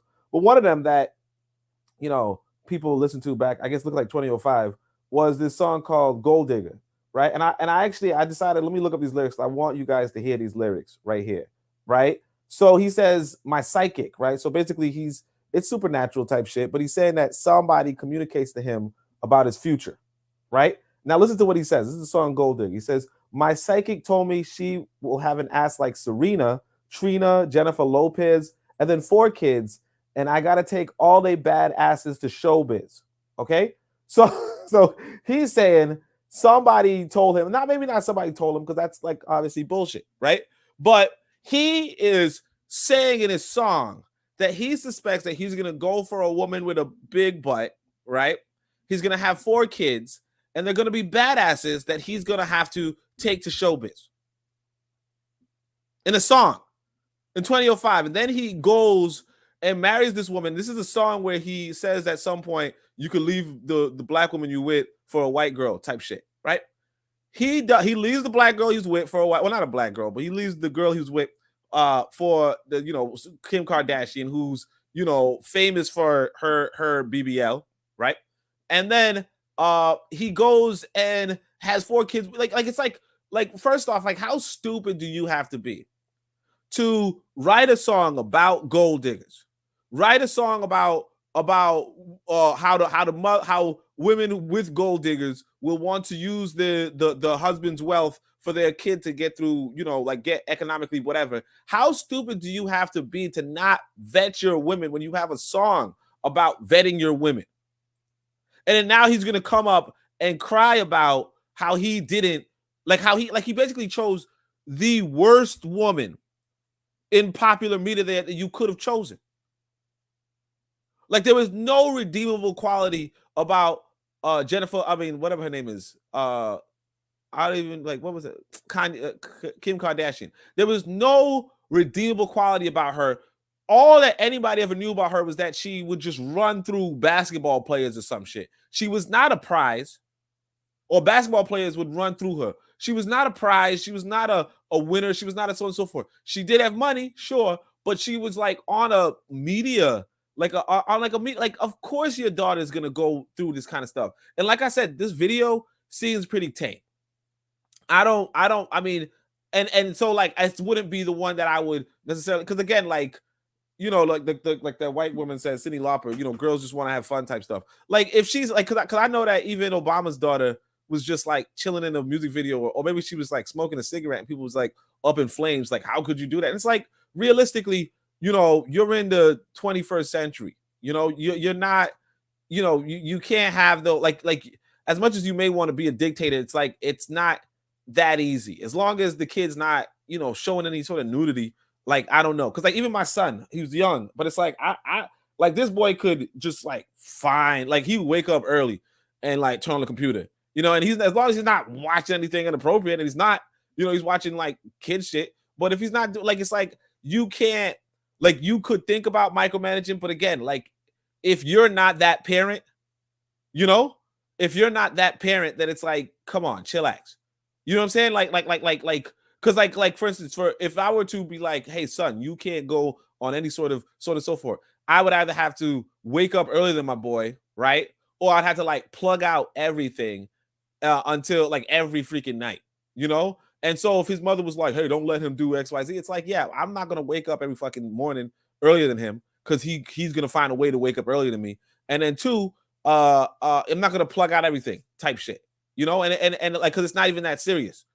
You know, her doing this video is not that serious. Like, it's really, like, it's not that serious. I could see how somebody could be like, well, Ice Spice produces adult content and Ice Spice shakes her ass and all that kind of stuff, and make, you know, and if you're like familiar with Ice Spice, because I'm not really familiar with Ice Spice, but if you're familiar with Ice Spice and the lyrics that she says, which is probably vulgar, probably not appropriate for a kid, then I could see if somebody is going to you know, add more meaning to this video, right?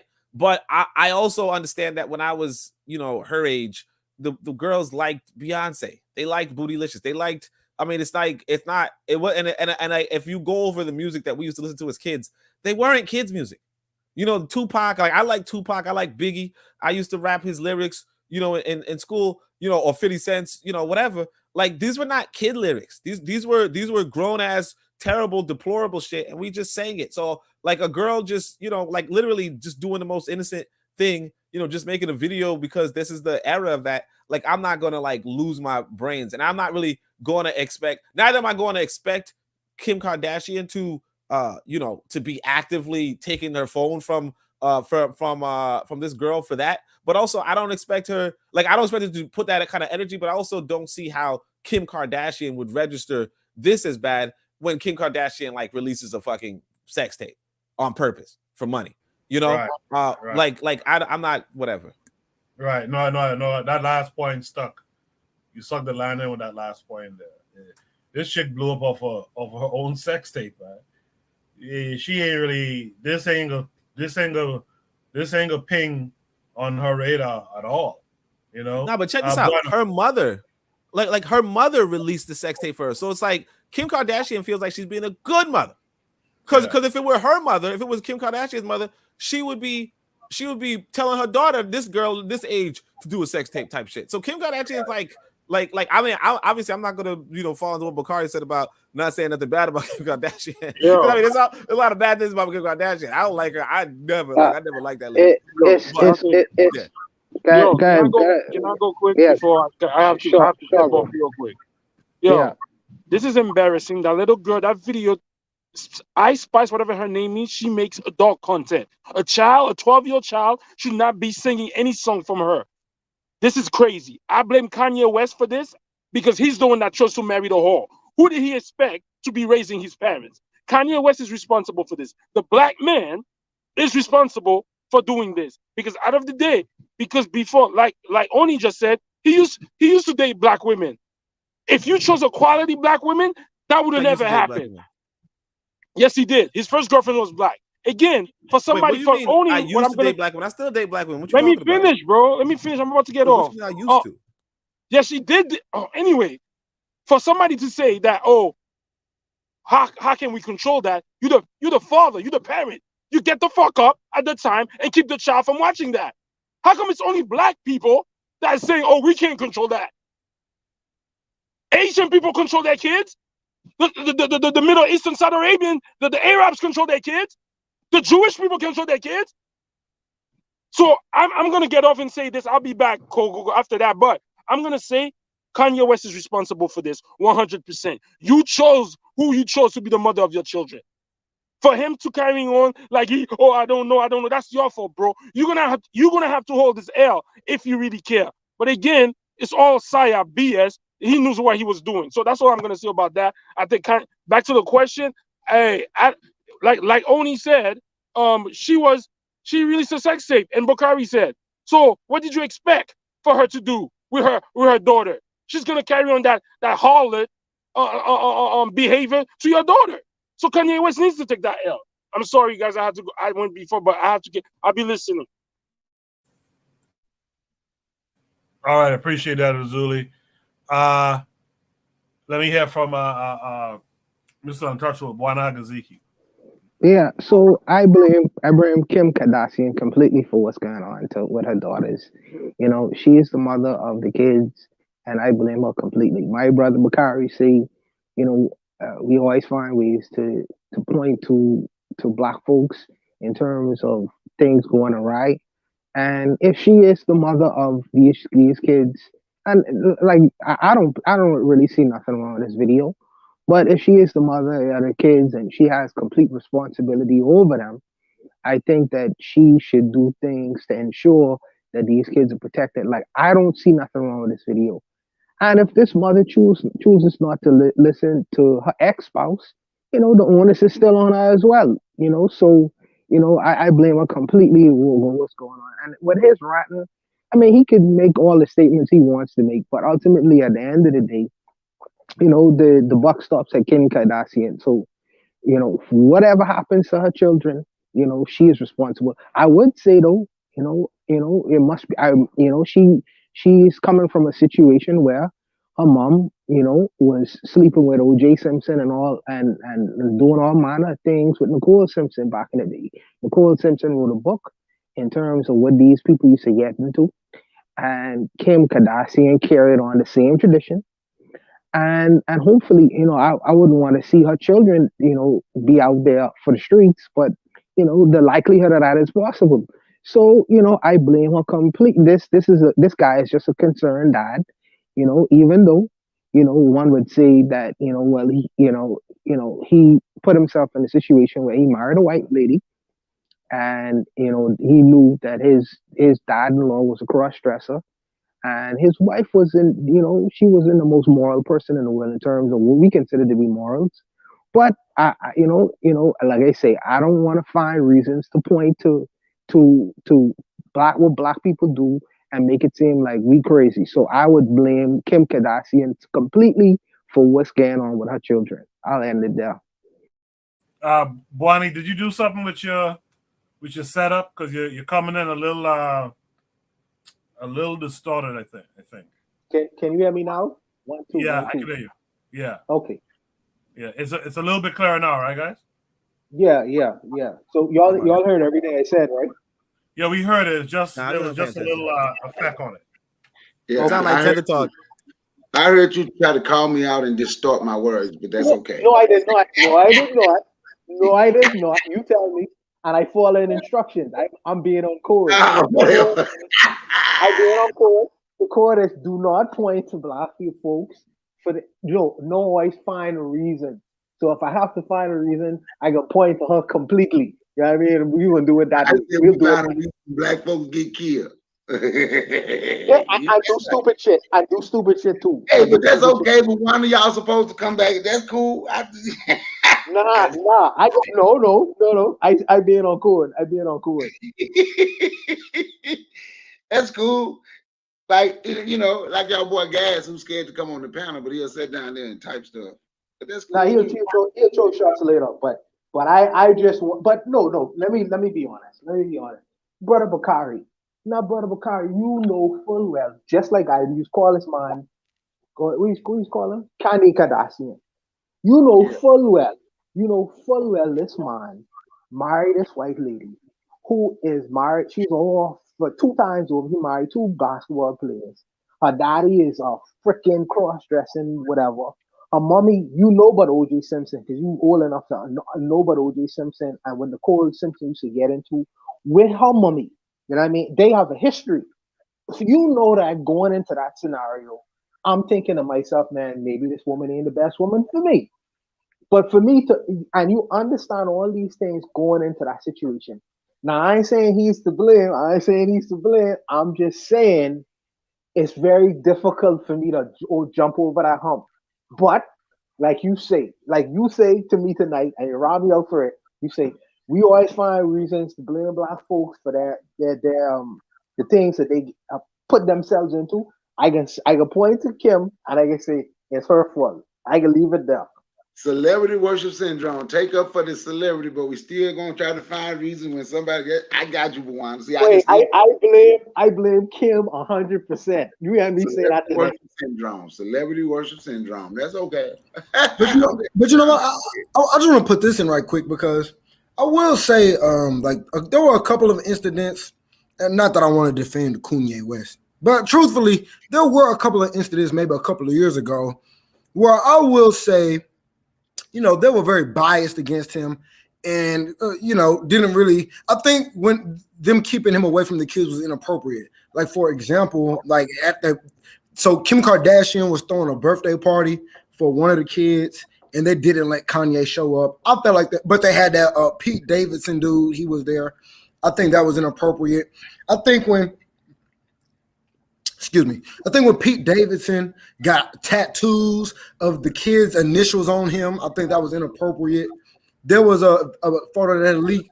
Pete Davidson was riding and had one of the daughters in his lap on a golf cart. I do think there have been times when Kanye West, was being denied from his kids, or where Kim was doing or was allowing inappropriate things to go on that were kind of disrespectful to Kanye as a father. Now, yeah, but we're not getting celebrity talk. I love people, right? Watch this. You know why I didn't know none of that? You know why he ain't discussed none of that with me? Exactly. Because you know what I would have said? Why the hell we give it? I'm so confused. Like, he went straight up into the I just be on social media, so it's like you see these types of things when they trend. You understand what I'm saying? Oh, we don't I get ain't that. know none of that. But like, I think I vaguely, I don't remember that shit. I vaguely remember that stuff, but like none of that stuff you said sound that serious. Pete Davidson can tattoo whatever the fuck he want. Like, that's his body. And as far as like having the girl sit on his lap, like, well, like maybe that's what she was like. I don't know. Like I said, people got to be serious and stop being childish in the sense that, like, for instance, if my son goes to his mother's house or whatever, and if she had a guy around, I'm sure that they'll do shit together, just the same as like when I had these women over. Like, it's not like I was like, oh, you can't be near my son or some shit. Like, sometimes you just got to be a grown-up. Like, you got to be an adult, like when these girls, like when I had these women with me, like, yeah, they would do all sorts of stuff with my kid. Now, obviously to a limit, but like, I'm not gonna be all, oh no, what would my son's mother think? Like, no, you're a fucking adult, and like Kanye West sounds like if those are the stories, those are the complaints that I heard, like Kanye West sounds like a motherfucking kid, because it's like, it's not even that serious. If the mother is dating somebody else, right, then that's what happens. Like, that's what happens in a fucking divorce. You like, that's what happens. When you marry into a circus, don't be surprised that your kids turn out as clowns. It's as simple as that. Do we hear from Kanye? Huh? What'd you say? No, Bwana, so you blaming Kanye? Yes, No, I said I'm blaming Kim completely. Tanzan, did we hear from you on this one? Yes, I spoke earlier. Okay, do you want to add anything else? No, I think she's to blame. It's a shame she married her, but she's to blame. She has the child, and unfortunately, there's not much he can do. So, yeah. All right. For time's sake, let's go to Shoot the Breeze topic number 5. If anyone wants to join the panel, the link is pinned to the top of the chat. Just click the link. You don't need anything extra, any extra software or hardware. Just click the link. You could join from your phone or your laptop, etc. Should be topic number 5 is the selective outrage of Chris Rock. Y'all drop a 2 in the chat if you watched Chris Rock's latest special on Netflix. In the meantime, let's watch this and then we'll discuss it. Has never been punched in the face. He started off with jabs and then got juggy with it right to the jugular. And for Jada, she hurt him way more than he hurt me. A year of pent-up silence from Chris Rock erupted on stage. Because everybody knows what the happened. Everybody that really knows. As Chris insisted, the real person that Will should be mad at is his wife, after she cheated on him with R&B singer August Alsina. His wife was her son's friend, okay? Wabam! Okay.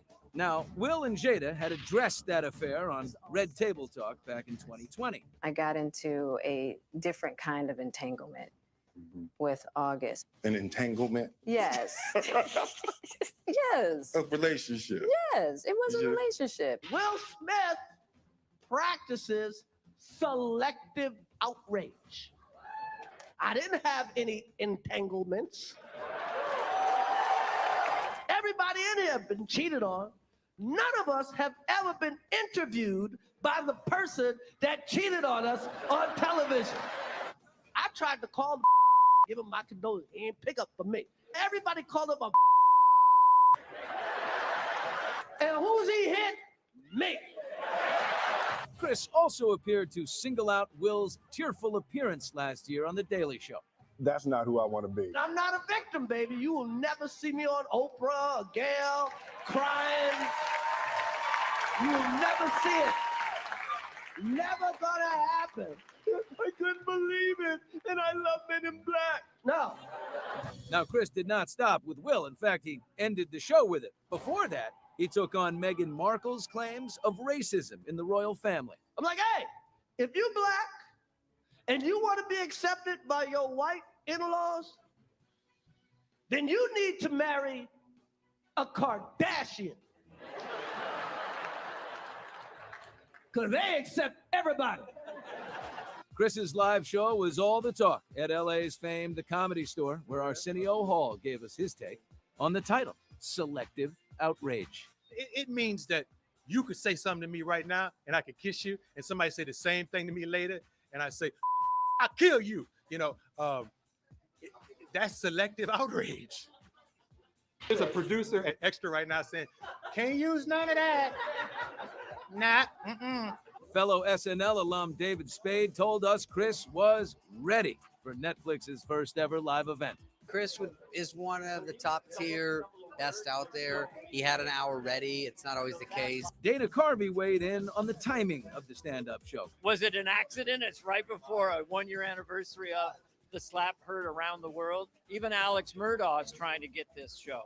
And today, the man whom Will played in his Oscar-winning role in King Richard, Serena and Venus Williams' father, is speaking out on Good Morning Britain. Do you still stand by him? Yeah, I will stand by him. I think he done the best what he needs to do. But I never be discussed with Mr. Smith. Matter of fact, I appreciate Mr. Smith. Just last week, Will made his first award show appearance since the slap at the African American Film Critics Association, where Will shared the lessons that he learned playing a former slave in Emancipation. I will come back to you.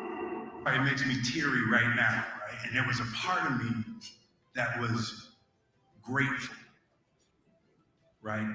That I got to really understand. Courtney B. Vance and wife Angela Bassett attended the event. He spoke with Melvin at the American Black Film Festival Honors event last night. Do you think now, as a community, now that he said his thing, Will said his thing, do you think that we'll be able to finally just let this go? It'll go when it's time to go. It was a very traumatic thing we all went through for as a community, black, white, whatever. As a Hollywood community, it was a very big thing. And it's not going to go away just because we want it to go away. A lot of people go, Chris, how come you didn't do nothing back? Because I was raised. I got parents. And you know what my parents taught me? Don't fight in front of white people.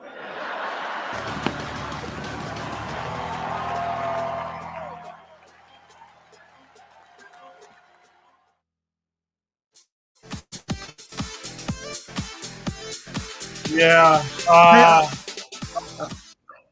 I saw the special, and I thought that ending part there was weak.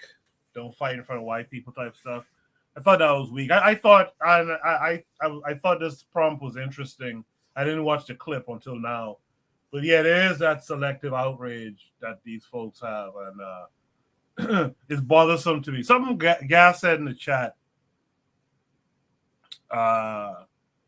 Something Gas said in the chat. I will put up here. That I actually agree with. He said Will Smith is the quintessential black man in America. Suffering is noble, according to them. And I'll tell you, I noticed that difference in America from, say, in the Caribbean. Men are looked at sternly for sure, but they're not looked at as expendable. You are a protector and a provider, sure. But that expendable thing, that thing where you just supposed to suffer and die, that I don't really remember that. I don't remember seeing that. But here in America, that's a thing, man. That's a heavy thing in America. In America, you're just supposed to be this dude who, yeah, whatever. Yeah, you just, you know what I mean? Like, you just have to just take it. It's weird. It's a weird thing. I find it very interesting. If you guys who are from the Caribbean or elsewhere, if you guys agree or disagree, let me know. Let me start with Tanzan this time. Tan, what are your thoughts? Oh man. Well, firstly, I think he's really lost his comedic edge. It's really sad. Firstly, to come back to something a whole year after it was done, and it's just not a good showing for him. The second thing is, I don't know about this selective outrage. I mean, that was between a man and his wife. Whatever you felt about it, yeah, he, Will acted in a way against him. But whatever he chooses to do with his wife, that's his own business. You can't really tell people what to do when it comes to the two of them. So for him to say, oh, well, all this stuff she did to him and he slaps me, like, no, you're not on the same level as his woman. So I don't know why he would, choose to, to say one. Or maybe other people did other things. I don't know. So I really don't understand the whole thing. I don't know if he was comparing himself to her or whatever. But either way, I don't think anybody came off looking good in that whole scenario. Even though, Will, I don't know whether he stood up for her or he was whatever, but either way, he came off looking like he was defending somebody, a woman who had no honor to defend. And at that point, he should have, and I also, obviously, I don't have any, business telling somebody what to do, but if he wants to recover his reputation, it's sort of hypocritical for him to pretend that she's something that everybody knows that she's not. I mean, they have admitted it out in public. It's not like, insinuations or rumors and all that. If he wanted to keep his dignity, he should have, kept his privacy. But, he went there and he showed himself out. So, the selective outrage of Chris Rock, I don't know. I can't really speak on that. I think he's trying to compare two things which are incomparable. He should have talked about how he also appeared, in that respect. Whether the joke was funny or not, um, you can't really expect, or let's just assume that it was not fake. Let's assume that everything happened as we saw it, happen. Even if you say that whatever jokes you made about a man's wife, whether they are true or not, you still have to expect him to react. This is not, just, oh, this is a nice car or whatever. That's still his wife. That's still whatever relationship they have. So if you say something against somebody, whether it's to your wife, mother, or something, you should expect to be, to be handled, whether it's true or not. They are closer to each other than they are to you. So whether it was a good joke or a bad joke or whatever, I don't see, yeah, things should have happened exactly how they how they did, because he insulted a man's wife. A man, reacted in a physical way, which whether or not he should have done that, that's pretty still within the reasonable spectrum. And then he did not defend himself, which I think was the right thing to do, because he had already crossed the line by insulting the man's wife. So yeah, that's how I see it. I think that he has nothing to complain about, and yeah. Thank you for that time. Carl, the selective outrage of Chris Rock. What say you to this? Well, it's a little interesting to me. First of all, what the hell is Courtney B. Vance talking about? We were all traumatized. Are you serious? This is a bunch of dumb niggas beefing. I don't really see the problem with it. Just Hollywood stuff. I think Chris Rock does touch at a certain point. In a way, Will Smith was humiliated. I felt bad. I felt he was humiliated when his wife came out and admitted that she had sex with their son's friend. And it's so funny to me because if I would have had sex with one of my daughter's friends, how would that look? That would have been that would have been scandalous.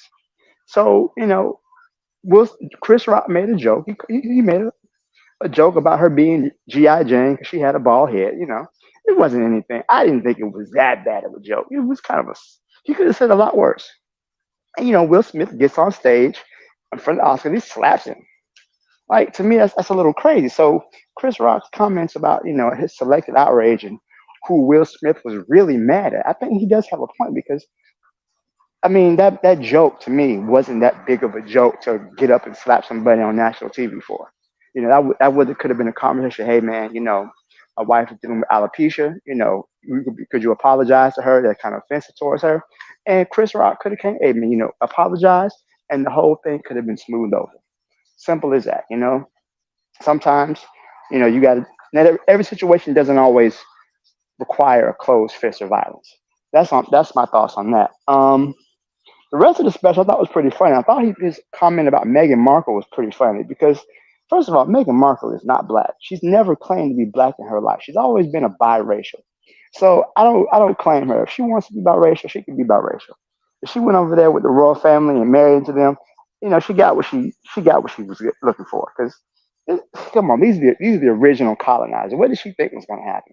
So I thought that was a little interesting. But the whole thing with Chris Rock and Will, and it's not over. Will said he was sorry, but he's a comedian. He's gonna make jokes, and some of the parts was funny, some of it was not funny. But I think that his comments about the whole situation that's really who Will Smith is angry at, because he's right. Who gets cheated on and then your wife asks you, how does it make you feel? And I was fucking another dude. Like that's kind of insulting. And this is not the first time Jada has said things kind of out the way to Will Smith.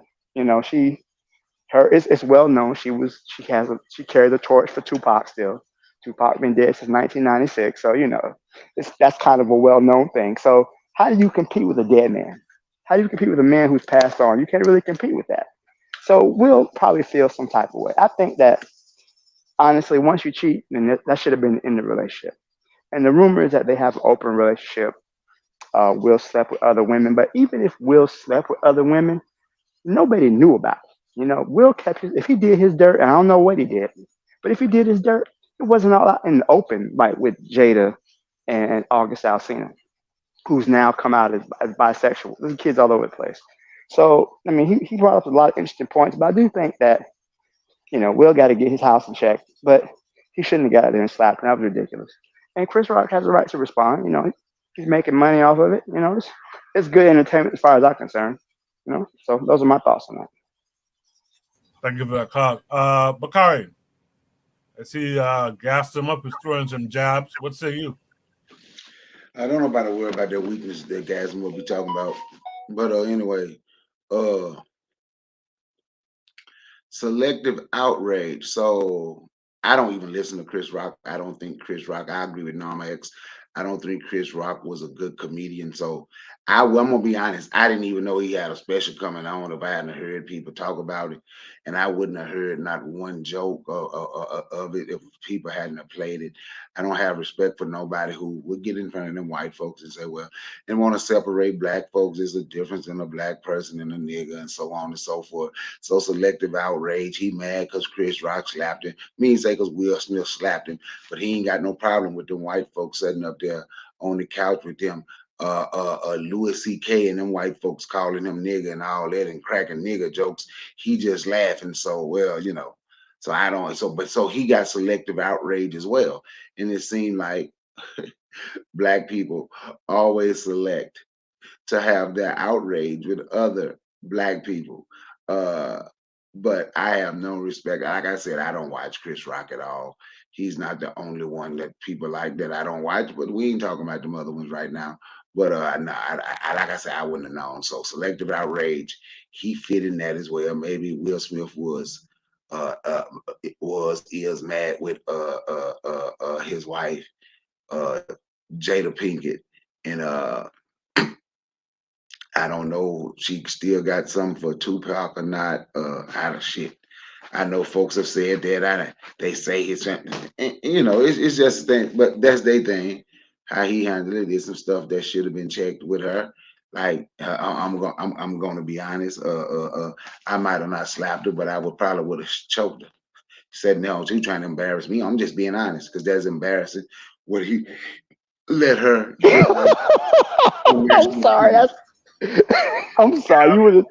I'm shocked by that, Bakari. But go ahead, then. Go ahead.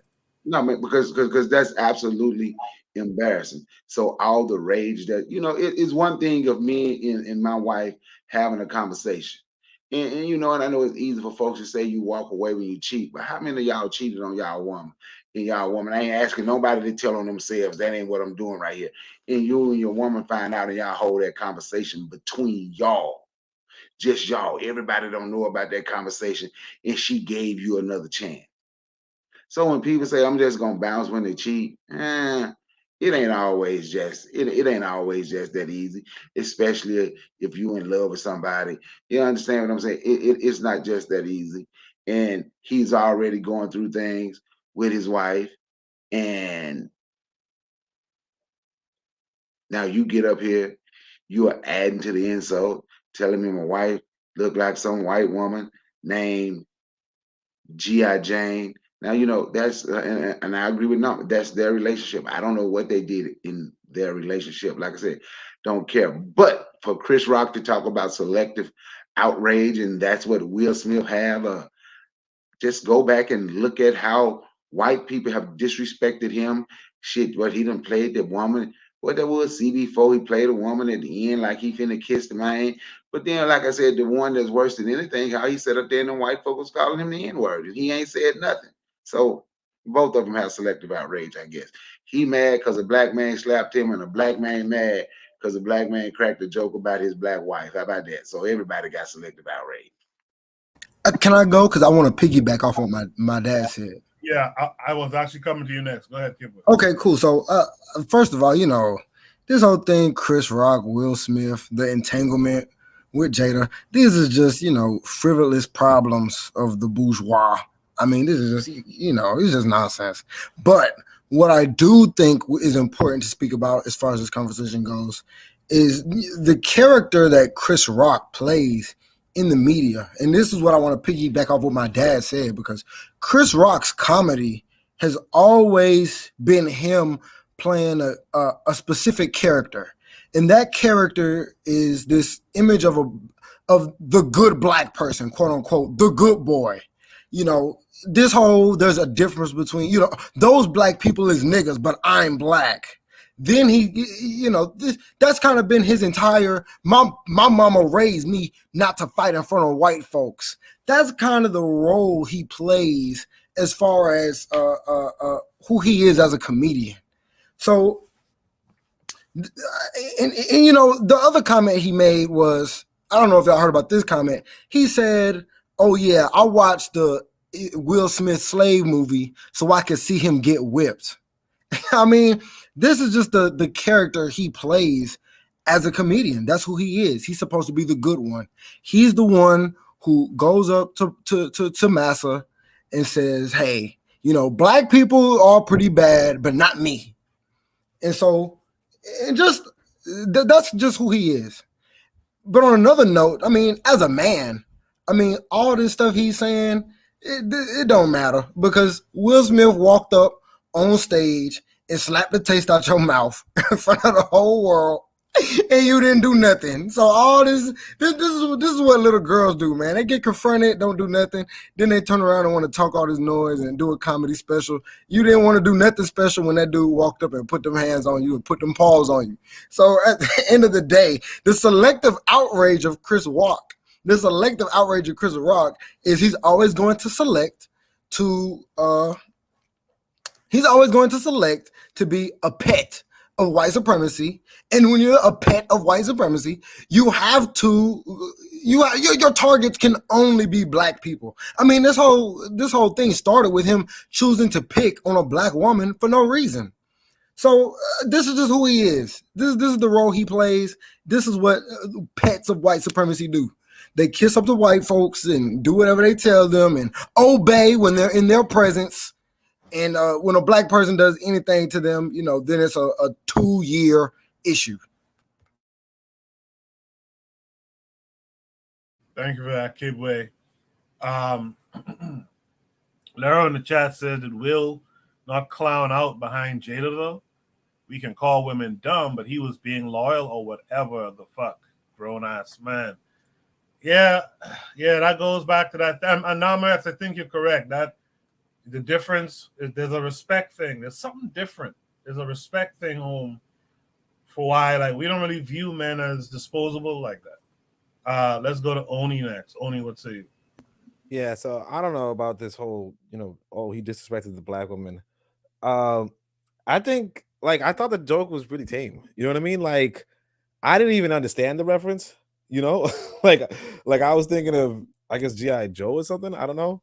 But actually, hold on a second. Before I get into it, who did Brother Bakari just say should have got choked? Was he saying that he would have walked on stage and choked Chris Rock on stage? What? Oh, wait, who did he say was supposed to get choked? I missed that. What was that? Nobody gonna answer? Okay. Oh, I don't know who he said. Bakari to speak. Go ahead, Bakari. Bakari not there? I guess he's not going. He said if Jada Pinkett embarrassed him, she would have got choked. Yes, that's what he said.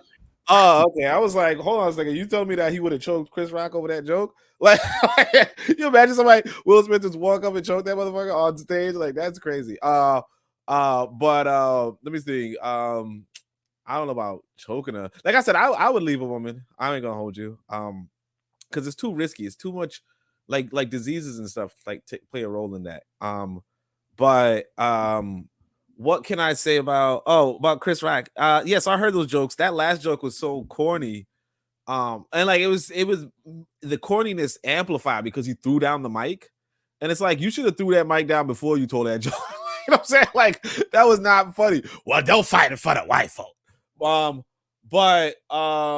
Yeah, I mean, his selective outrage, like it's tough. You know, the dude, you know, he told a decent joke.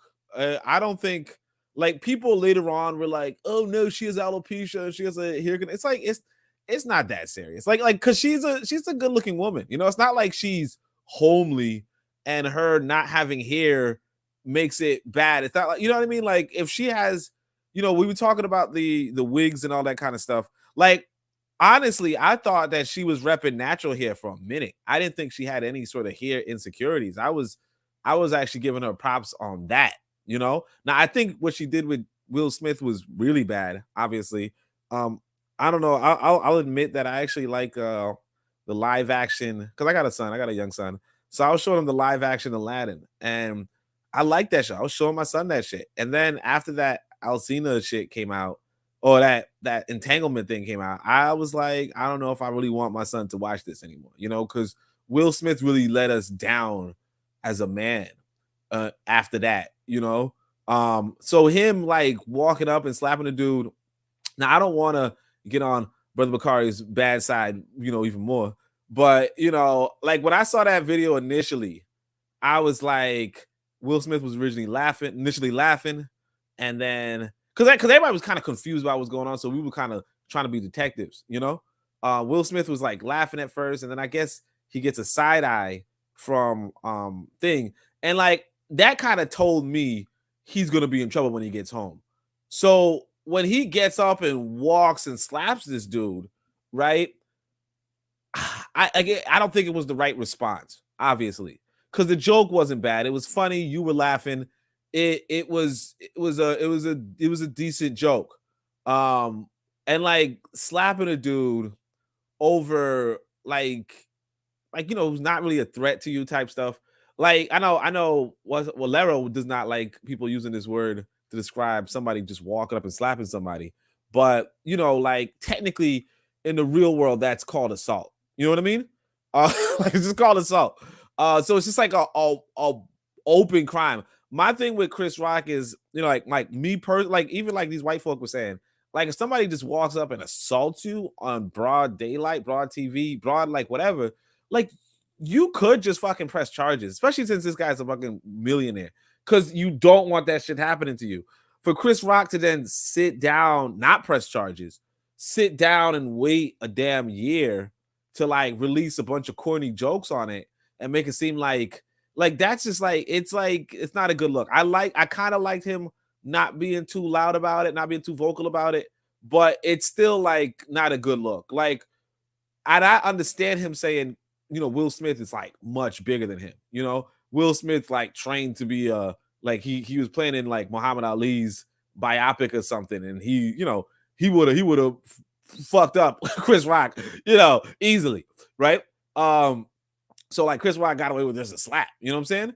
But I mean, like I'm not really of the like I don't know what to say, but like I think Chris Rock handled it well by like getting the slap, like you know, just getting slapped, not falling over and just kind of taking it. But like again, I would say Will Smith was the wrong party. I don't want to go on Brother Bakari's bad side and say I don't know what this woman, like why Will Smith felt the pressure to slap a woman like that. I mean to slap Chris Rock like that. I'm not gonna, you know, put any blame on you know, Jada Pinkett. But you know, I as I said, like I think it was weak of Chris Rock, but I don't know what else he could have done. You know, he had to get back into his career and he had to address, you know, pretty much being assaulted and not doing anything about it. You know, like would it have been better if he because I think honestly, I'll just say this. I think most people thought it was a part of the show, and it's possible that even Chris Rock thought it was a part of the show, you know, because it was just so unusual. But like in retrospect, like I said, I mean, I know Larry was saying don't be police, but like, nah, if somebody's motherfucker, like I'm not saying I would press charges, not me personally, but like these are rich people, you know. And your solution of being quiet and then making a special, being like, you're such a tough, like that's because now if the motherfucker slaps you again, like what are we gonna say? I'm saying like you didn't, like essentially now you can't be in the same space as this motherfucker now. You know what I'm saying? Like you didn't bury the hatchet. Now you just kind of made it worse, you know? So I don't know what to say. All right, with that, let's hear from Bwana Hagaziki. Oh gosh, Coco. I can't go laugh so much, man. These brothers stuff. Oh Jesus. Anyways, what I would say is I think that Chris Rock has, if he has selective outrage, I would say that he has selective criticism. And what the reason why I would say that is I did watch the special. I don't know if y'all ever watched it, but I did remember C.K. Lewis mentioning the word nigger, or calling him a nigger to his face, and Chris Rock kind of like took that on the chin. As a matter of fact, they laughed over it. They laughed about it, and I'm thinking to myself, in considering the historical situation that's went on in this country, to have a white man in 2020 something call you a nigger to your face, and you really you know who was more offended by it? Jerry Seinfeld at the time. All of us sitting around one another. And he was more offended by that comment than Chris Rock was. I find it very interesting, you know. And also, when Chris Rock has these rants, he talks about the relationship between black folks and N-words. And he goes on a diatribe and talk about how these are the bad N-words and black folks don't think the same way. But he never makes the same kind of comparison, not only with white folks, but with Chinese folks and the Mexicans. You know what I mean? It's just, he has complete criticism. Now, you could say that, well, he comes from that community, therefore he should criticize the community where he comes from. He sees better within that community, but he doesn't understand the white community. And even though he lives in a gated community, he doesn't understand the white community. So I find that he has not necessarily has the same kind of criticism with the white relationship that he's involved in intricately, considering the fact that he is white, he is a wealthy white black guy who really lives in white neighborhoods. So he sees the things that goes on there. Doesn't mention that at all. And also, I would have a selective criticism for the fact that my parents devalue me in a way to think that I shouldn't fight in front of white folks. When white folks are fighting in front of you all the time, they don't even think about it. They don't even think of that. The whole January 6th episode where the whole world see, you know, the white folks attacking the Capitol, you know, and they wasn't get concerned about the fact that they was attacking the Capitol in front of black. Do white folks care to the same degree in terms of being perceived in a way by black folks as black folks do in terms of how they perceived about white folks? Do they care as much? Of course not. Of course not. So why should you? And why should you indoctrinate your children in the same way and manner? So I just, like I said, I think that his jokes are really dated, and I think that he needs to get fresh jokes. But if I was to say that there's a selectivity in anything, I think that he has selective criticism because he doesn't go as hard in terms of criticizing the other people in the country as opposed to his own folks. So I will just leave it there to be brief. Thanks for that, Buana. Let's welcome in Marcus Garvey is the way this week. Marcus Garvey is the way. How are you? I'm good. How have you been? Good. In terms of this topic, I think, you know, when you see the Will Smith Chris Rock thing, to me it's just actors acting, probably putting on their best performance, without, you know, any Grammy awards or Oscar awards for it. Outside of that, Chris talking about you know, his mom told him not to fight in front of white people. I mean, he called Jada a bitch or something like that over and over during the stand-up comedy. So clearly he can call a black woman a bitch in front of white people. And I didn't watch the stand-up, but I heard commentary on it. And I heard that he also made colorism jokes, which clearly he didn't mind doing in front of white people in the stand-up comedy. So at the end of the day, Jada did nothing to Chris. She did something to Will. Will is married to Jada. Nobody else is married to Jada. If Will wants to be with Jada, he has enough money to stay or leave. So our opinions about Jada and Will, you know, we don't know what happens behind closed doors. We've seen Will kiss a man and you know that they had their open marriage. So we don't know what goes on. We only know what we've been told or what we've been shown. So who knows what makes their, you know, what grinds their gears. I mean, you know, at the end of that might have turned on Will. We don't know. However, in terms of Chris Rock and his selective outrage, again, he didn't mind insulting a black woman, calling Jada a bitch in front of white people. So for him, if his whole life is to cater his behavior around white people's opinions, I mean, you know, how does this make sense for a grown man? I mean, after a certain point in your life, who cares what white people think? I don't think you ever should, but I think he's at the age where who cares what white people thinks? Clearly, Chris Rock does. Clearly, Will didn't seem so much secure at that time. You know, so that's all I have to say. I appreciate that. Marcus Garvey is the way. Thanks for joining us, by the way.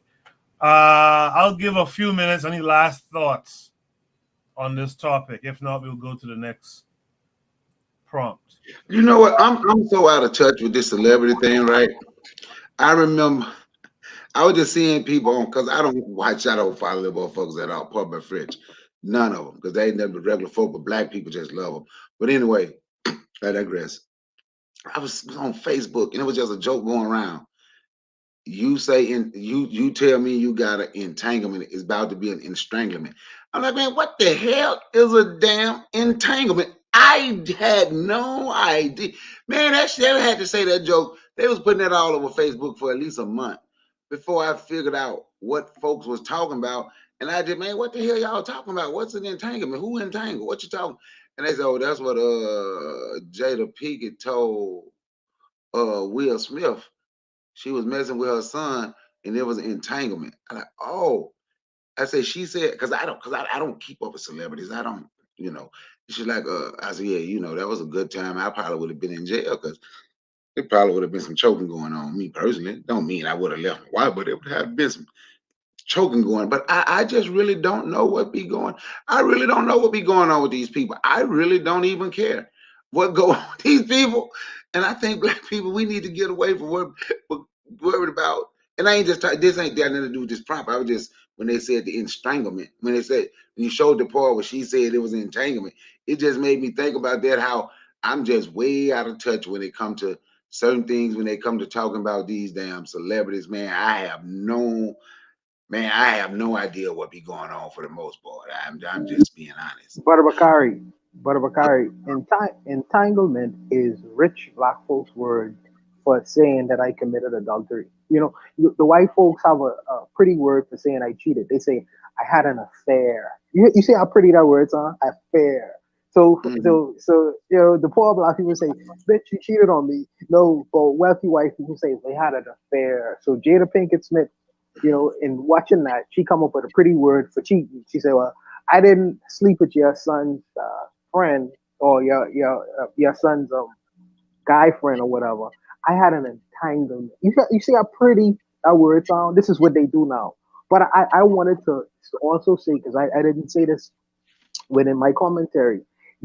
I did catch what Lance what's the lady's name, man? The pretty lady, pretty older lady, and her husband name is Lance. You know, whatever her name is. You know, Angela Bassett. Her husband. I hope you catch her husband with the commentary. Like we was traumatized by what Will Smith did, even if he was white or black or whatever. Did you catch that? Yeah. He said the Hollywood community. He said the Hollywood community. Yeah, whether they white, black, whatever. You know,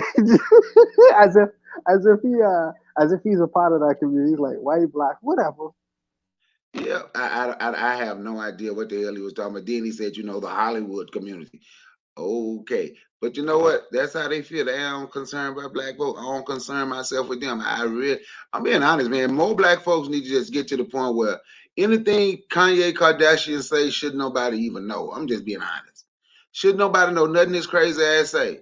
The dude that played basketball, Kyrie Irving. 98% of these celebrities, black folks, I'm gonna say it now, it might hurt, but it's time to let them MNFers go. Because they let us go a long time ago, going back to Jack Johnson. I agree. Quick question: Why nobody seemed as equally perturbed by Epstein and Weinstein? Because they kept that all under covers. So, again, a selective outrage on the terms of Hollywood now, because I'm sure human trafficking and sexual assault should be more important than a slap. Definitely, I agree with that. And you know what? I just want to take this opportunity to once again piggyback off what my dad was saying. I mean, the fact that I don't know who that was. I know he's a famous actor. I don't know his name. But the fact that he said that Will Smith slapping Chris Rock was a traumatic experience for the black community, it just really shows how out of touch these people are with the day-to-day lives and struggles of everyday working black people. I mean, their material interests are so completely removed and separate from Black people's day-to-day life in the real world that, you know, they think that these types of issues are traumatic for people who are struggling to pay their bills. So, I mean, it just goes to show that, you know, these celebrities and wealthy people, I mean, the problems in their life, the things that they care about, their political interests are always antithetical to that of, you know, everyday working people. I appreciate that. Did I get everyone on that one? I think I did. If there's no last comments, let's go to Shoot the Breeze topic number 6 tonight. Shoot the Breeze topic number 6 is, did Tariq take the bag? Did Tariq take the bag? You know what I want to do? Let me stretch my leg for a second. Let's do a station ID break. We'll be back in 1 minute. You are listening to the Bitter Medicine Podcast on KWAZ Radio. This is D Webb with the Harsh Reality Podcast, asking you to tune in where we tackle the news of the day that affects our community, only on KWAZ Radio. Peace, family. This is Oni, inviting you to listen to the Pro-Black Perspective, where Black problems are addressed with Black solutions. Greetings, fam. Tune in to The Learning Curve with me, the Revolutionary Matron on KWAZ Radio. You are listening to the Bitter Medicine Podcast on KWAZ Radio. Also, make sure to check out Brother Bakari podcast. He had a show earlier today. That was a good one. Check out Cassandra Cheek show. I think she was on earlier tonight. Check out the Forecast Radio, and of course, Tanzan African Mind. Like I promised, I'll have that spot done this week for sure. I'll have it out for next week. Make sure you guys sincerely, truly subscribe to all those channels. The discussions across all these different shows are good ones, man. And again, it sharpens you. It sharpens you nicely. So check out all of these programs. So should it be something number 6 is, did Tariq take the bag? This came with the link. We'll watch it and then we'll discuss. Let me tell y'all something. I've gotten calls from these white networks wanting to put me on and give me a real big bag to get on TV and get out here and start throwing the bus with them. Let me tell y'all, think these folks haven't hit me up? When I start saying that I agree with Trump, do y'all Google that? Google Tariq Trump. Look at all the right-wing publications that jumped on that. Look at all of them that jumped on that. And I'm talking about especially a person like me, as black as I am. They would love for me to join with them to dump on some black immigrants. There's a huge bag for that.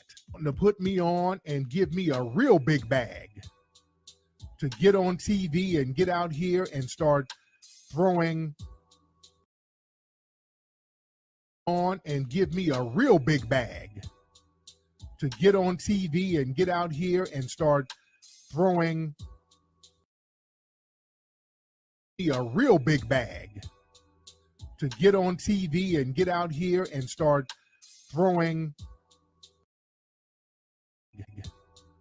to get on TV and get out here and start throwing TV and get out here and start throwing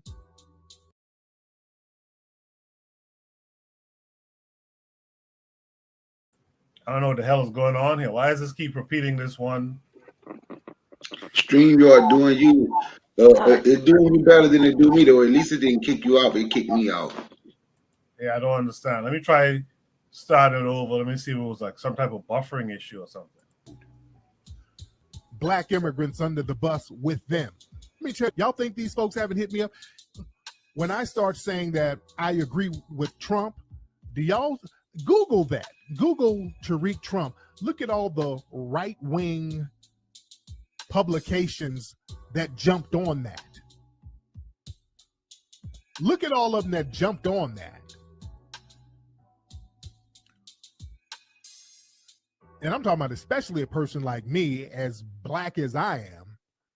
They would love for me to join with them to dump on some black immigrants. There's a huge bag for that, to put me on and give me a real big bag to get on TV and get out here and start throwing.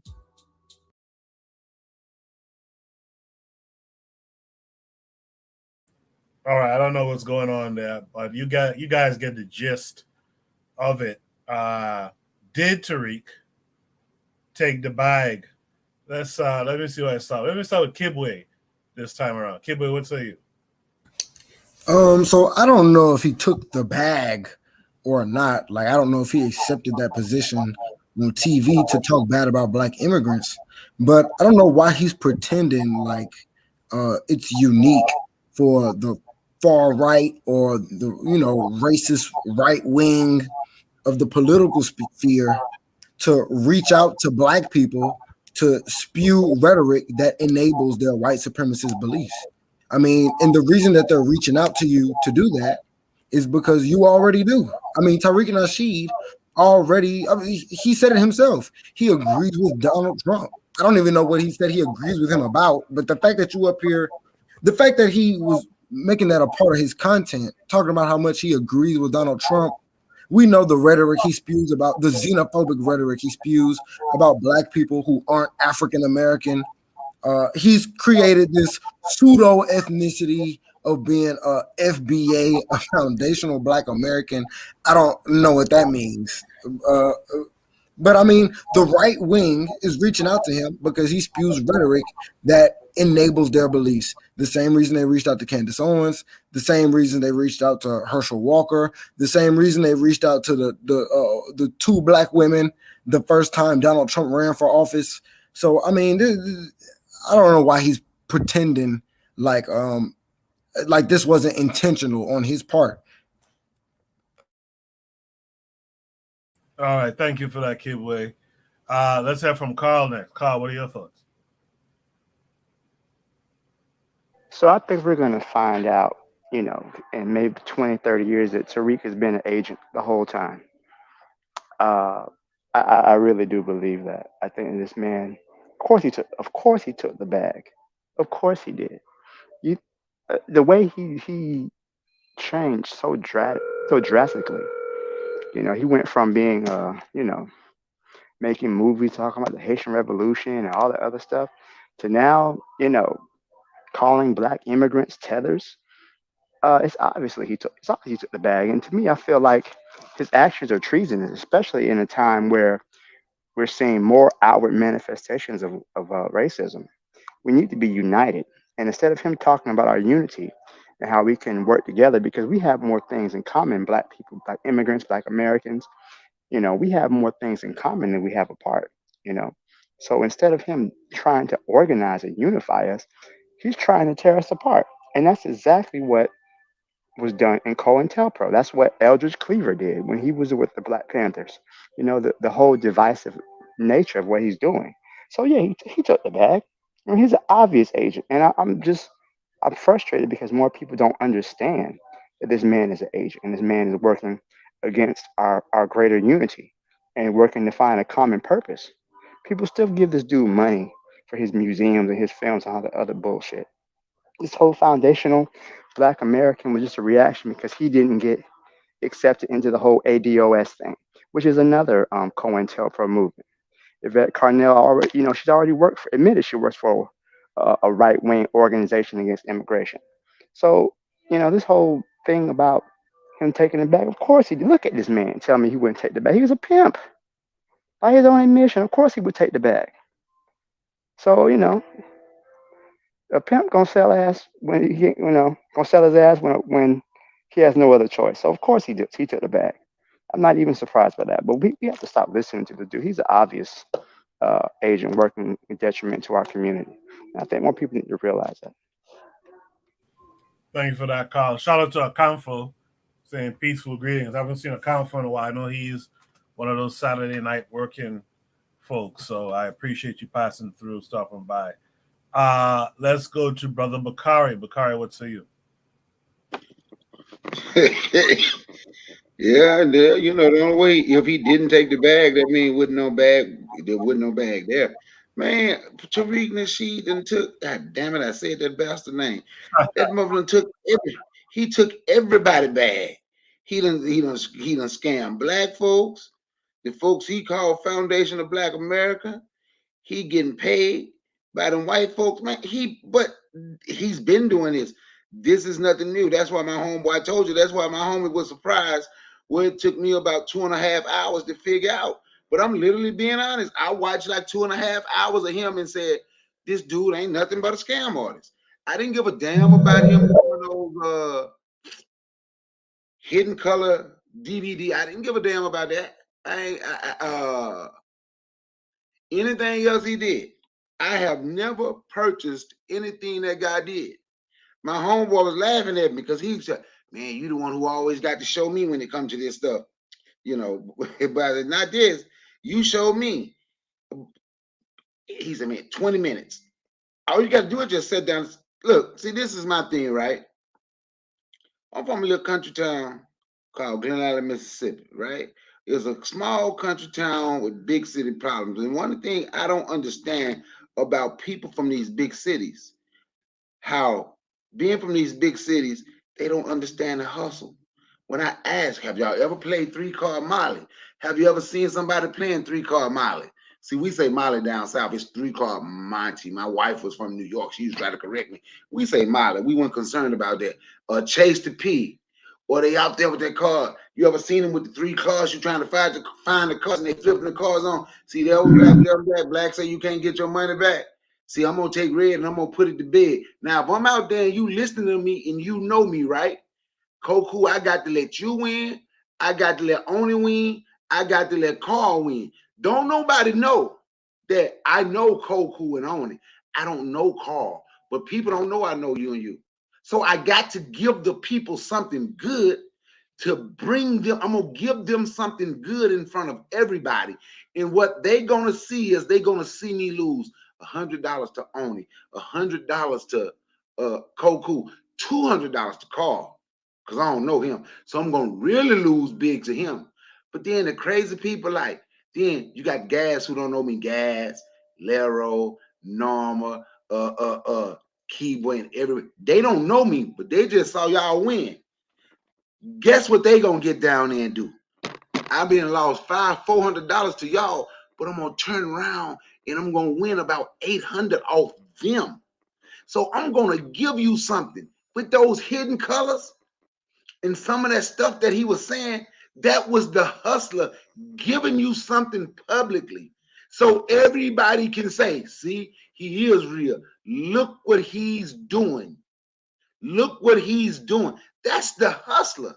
Or if you play Chase the P, you shooting dice, 2 points for $1. Listen to what they're saying and watch the movement and think about when they're hustling. That's all it is. It's a hustle. So I'm going to look how high foundational whatever is about the museum with the Wikipedia printout pictures on the wall. They are happy. They ain't getting nothing from it, but he done gave them some. So now he gonna be able to get more. Me personally, I don't think he got all that money for that spot from black folks. I really don't. What, $1.8 million? I really don't think $1.8 million came from black people in 2 months for him to get that spot. I don't, that's me, right? But if you listen to him and you understand the hustle, and you ever seen anybody hustle, and you know what a hustle is, and you listen to him, you can see his hustle all the time. So he got the white folks bag, he got the black folks bag, and he gonna get anybody else bag who's willing to put it there in front of him. He working for white folk, but he hustling black folk, working for white folk, hustling black folk. That's what he's doing. I hear the mic. Bakari, you know what I appreciated with your response there, and I hope others will do the same. Is talk about the signs.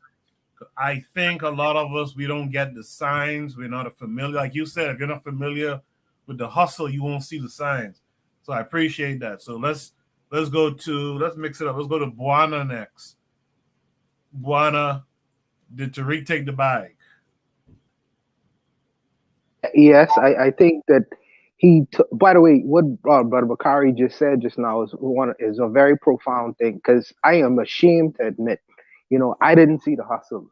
I didn't see it, Brother Bakari, and unfortunately, it's people like me, I would have been one of them people, in playing a 3 card money game, who would have put my money down. You know what I mean? And I would have get taken, because I didn't see it coming. Not in a million years, man. So when he flipped it, I would have been, one of those people who would have get took, and there are many people like us out here who wouldn't have see 3 steps ahead of that situation or scenario to really say, well, this guy is just trying to hustle us. I didn't see it. I gotta see. And I also didn't reckon. I was so naive that I didn't know that there was so much money in black hate. I didn't and really that's a naive position, because when you watch the Hollywood movies all the time, we are being denigrated and talked bad about, and there's always conflict, so there's someone at the end of that who's making millions of dollars off of that. So to see it in real life, happening, I shouldn't be surprised, but to the degree on which the door that Tariq has opened in terms of the hatred that we have for one another, it's really been put on Front Street. I didn't know it was at the level that it's at, among us, internationally. So he has spoke to something that it was seething beneath the surface, that is really come to a head, and it's something that we really should have addressed and really wasn't talked about. So even on that level, if we are able to work out, some situation, because maybe conflict is not always a bad thing. Maybe there are some things that should have been talked about and said and discussed, among us in our peculiar situation that we are in, that we really never talked about online, because we were so separated. And the fact that we have ultimately, this is our first time in having these discussions, there are some things that we really needed to work out. It's too bad it started from a hustle and a pimp, but these are discussions we should have been having a long, long time ago. We should have been working on a long, long, long time ago. But like I say, and I agree with you, I don't think that all of that money is coming or being sourced from black folks. I don't think so. I think that he have a strong white listenership that who would have contributed, because they want to foster this kind of bad relationship that we have among each other. They don't mind it.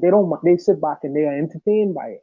So what's to say many white supremacists would have been paying into the Hidden History Museum and would want to prop him up, as they did with others. The guy and mentioned Candace Owens and Jesse Lee Peterson. They prop these people up. So I believe that he's taken the buy either directly or indirectly. I believe that there are people who are funding him behind the scenes. But like I say, I was naive, but I'm catching up. I'm a quick study and I'm a quick learner. So when I see these kinds of characters and cats again, and it's funny because my society have a lot of these gangsters as well. So I missed it. But as you say, he initially put out the candy, and everyone ran to try to get that candy, and at the end of the day, it ended up being it ended up being vinegar candy, and I didn't realize it, but I do realize it now, and I won't be so quick to fall into that trap again, because it was just a new trap. It was a new trap, and I really was deceived initially, but like I say, man, I'm a quick study, and I learn quickly, and I like I say, what you said was very profound. and I'll have to take that into consideration.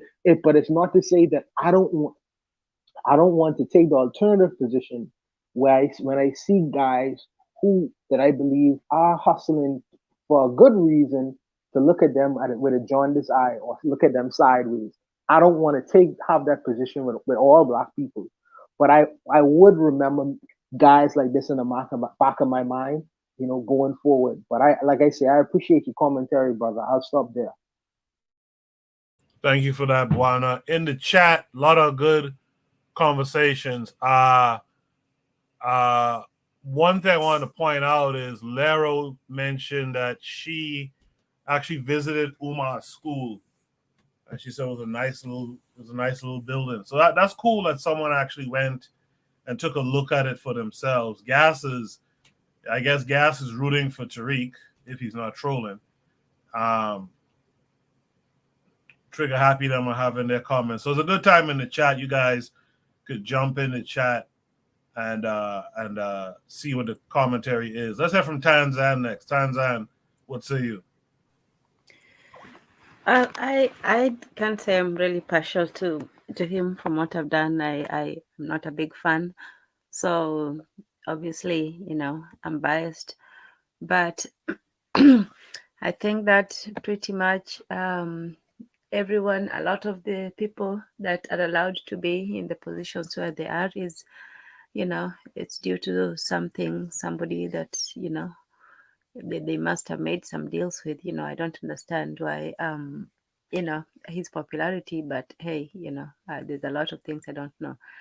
But in terms of taking the bag, I think he sees an opportunity and he took it, and he understands the kind of rhetoric that is good for getting people and views and support and so on. So hey, as for the museum, I was skeptical that it was going to be to be built actually. So I was quite surprised that an actual physical building came out. So that was quite a surprise.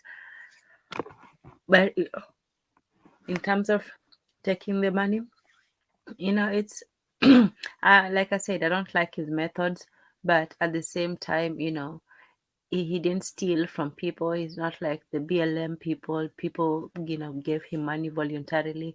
So it's more of taking advantage of people's needs, or seeing something that I think for me, the part that I'm not really for him, it's okay to rally your people together, but not against another group. I think that for me, the most detrimental aspect of his work is that aspect of being against a certain group of people instead of looking at the main problem and facing that. So in that respect, I think that he's simply just using people's emotions and taking advantage of them in that aspect to for his own interests.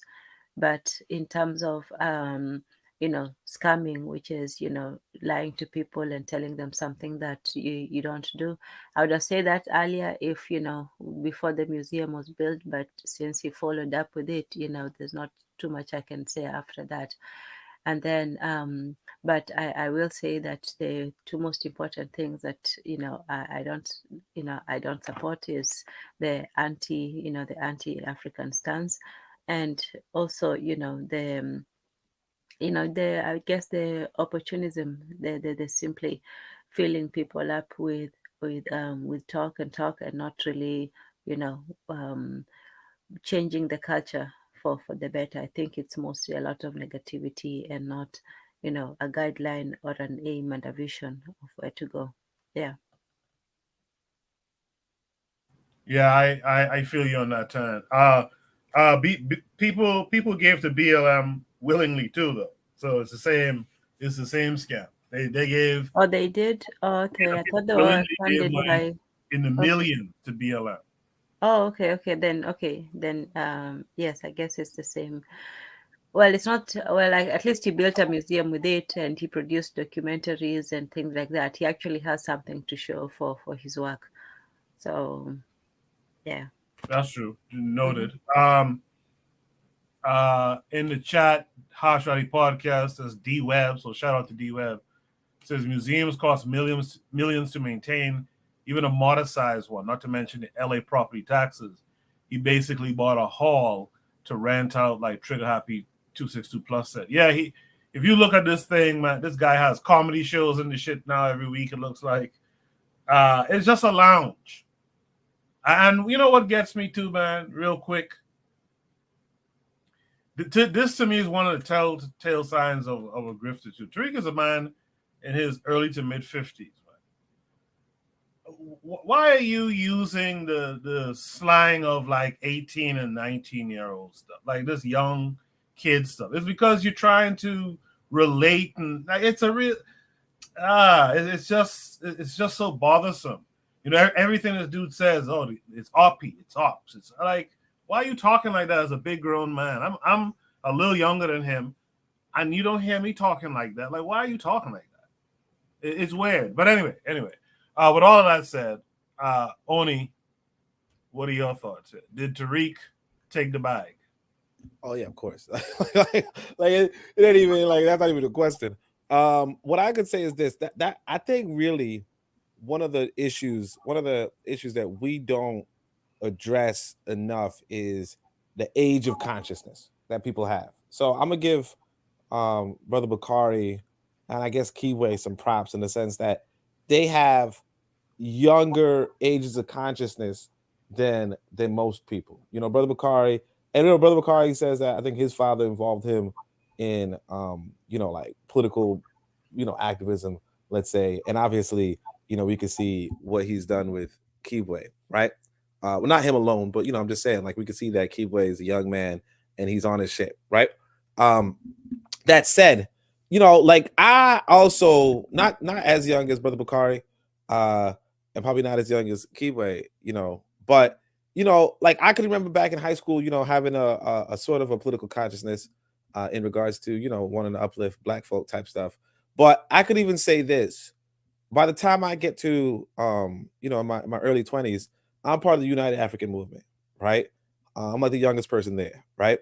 But the thing is that I could see the difference between a political activist or like people who are involved in the movement, like people who are devoting themselves to the movement, and then the people on YouTube, particularly like during the 125th Street, what I don't know what they call them. I forgot what they call them, but particularly that crowd, So Tariq Nasheed shows up during the height of that, Sarnetta nonsense. But by the time Sarnetta comes out, I don't watch any of it because I'm already involved in a serious political movement. I'm already involved with serious Black people. And I think somebody else told KWAZ he should look into Alton Maddox Jr. That was a serious Black lawyer, a serious advocate for the people, did most of his cases pro bono type stuff. But the trouble with what happened with, I'm just giving a little history, I guess. What happened with him was that he didn't want to break, whatever sort of, rule at the demand of white folk. And so they just took his law license, and then he hasn't been able to work in a legal profession for like by the time I met him, it was like 20, 30 years, all the same. What I'm saying is that I peeped game from jump. When I first even heard of Hidden Colors, I was like, no, that's some old bullshit. I don't even want to get involved in that. Right? Somebody bought me, like burned a copy of it for me, and then gave it to me and said, you got to watch this. I watched it and I'm just like, and obviously, Umar Johnson was there and he wasn't as bad as the rest of the people, but you saw the other, clowns more or less. But then Tariq Nasheed shows up, and I'm just like, why the fuck is this guy on this documentary? And eventually it turned out it was he who produced it. But he even says, I'm a dating coach professional. And the kicker is that he's not even a dating coach professional. He's a motherfucking pimp wannabe who writes pimp fiction on how to get women by doing so and so forth. He's like I saw a mile away he was a grifter because there was already a whole bunch of grifters already. But this is what I talk about with the age of consciousness. A lot of black folk didn't peep game. When BLM came out, I was like, what the fuck are y'all talking about? That's clearly a grift. A lot of black folk didn't peep game. Boyce Watkins, you know, Brother Polite, Tariq Nasheed, this person, that person. All of them was just a bunch of phonies, a bunch of clowns, right? But because black folk didn't receive that political education, you know, it's like, innocent until proven guilty type shit. You have to, like I said about how New Yorkers are, you have to be paranoid. I know I said, and a lot of New Yorkers didn't even peep that either. We didn't peep these people, but like I'll say this: my African American elder would tell me, the African American proverb, or a proverb here. She says, by the time the fools learn how the game is played, the players have already dispersed. People should have peeped. Like you don't have to look at this guy for 5 minutes without saying what is your purpose? Because again, you know, one thing I always would stress back in the day: if you really want black people to advance, what organization are you a part of? What are you organizing? What are you doing in that capacity? You know, because even back then when I was like I said, I was a part of the UAM. After I left the UAM, I made an organization, African Blood Siblings. Y'all heard about it, right? I did. Like, you had to be a part, and I was meeting every week like you're supposed to. You know, if this is an old ass man with money, right? Like you got money, you got capital, you got so on and so forth. You should be advancing a real organization, and there should be something being done. But what we see, like I said, you should, like, people don't peep game, and people aren't really savvy. People don't really got political education. So any motherfucker can come right in front of you, right? And then tell you, man, you know, you great, and you this, and you that, and you know, you built every blah, blah, blah, blah. And then, you know, they say, well, you know, I'm selling t-shirts or some shit, or I got this documentary, you ain't gonna blah, blah. And then we gonna give them money, and then what? If you could only get out of this with an organized effort, right? If you can only get out of this with organization, what are you, like, that's it. Only I liked every point you made, and you talked about something that I had reason to think about all this week. All this week I was thinking about this age of consciousness. I was thinking, for as long as consciousness been pushing, right? And, you know, it was before Garvey, but let's just even go back to this 100 years or so to Garvey. For as long as this thing has been pushing, why is it we don't have more youth who are conscious?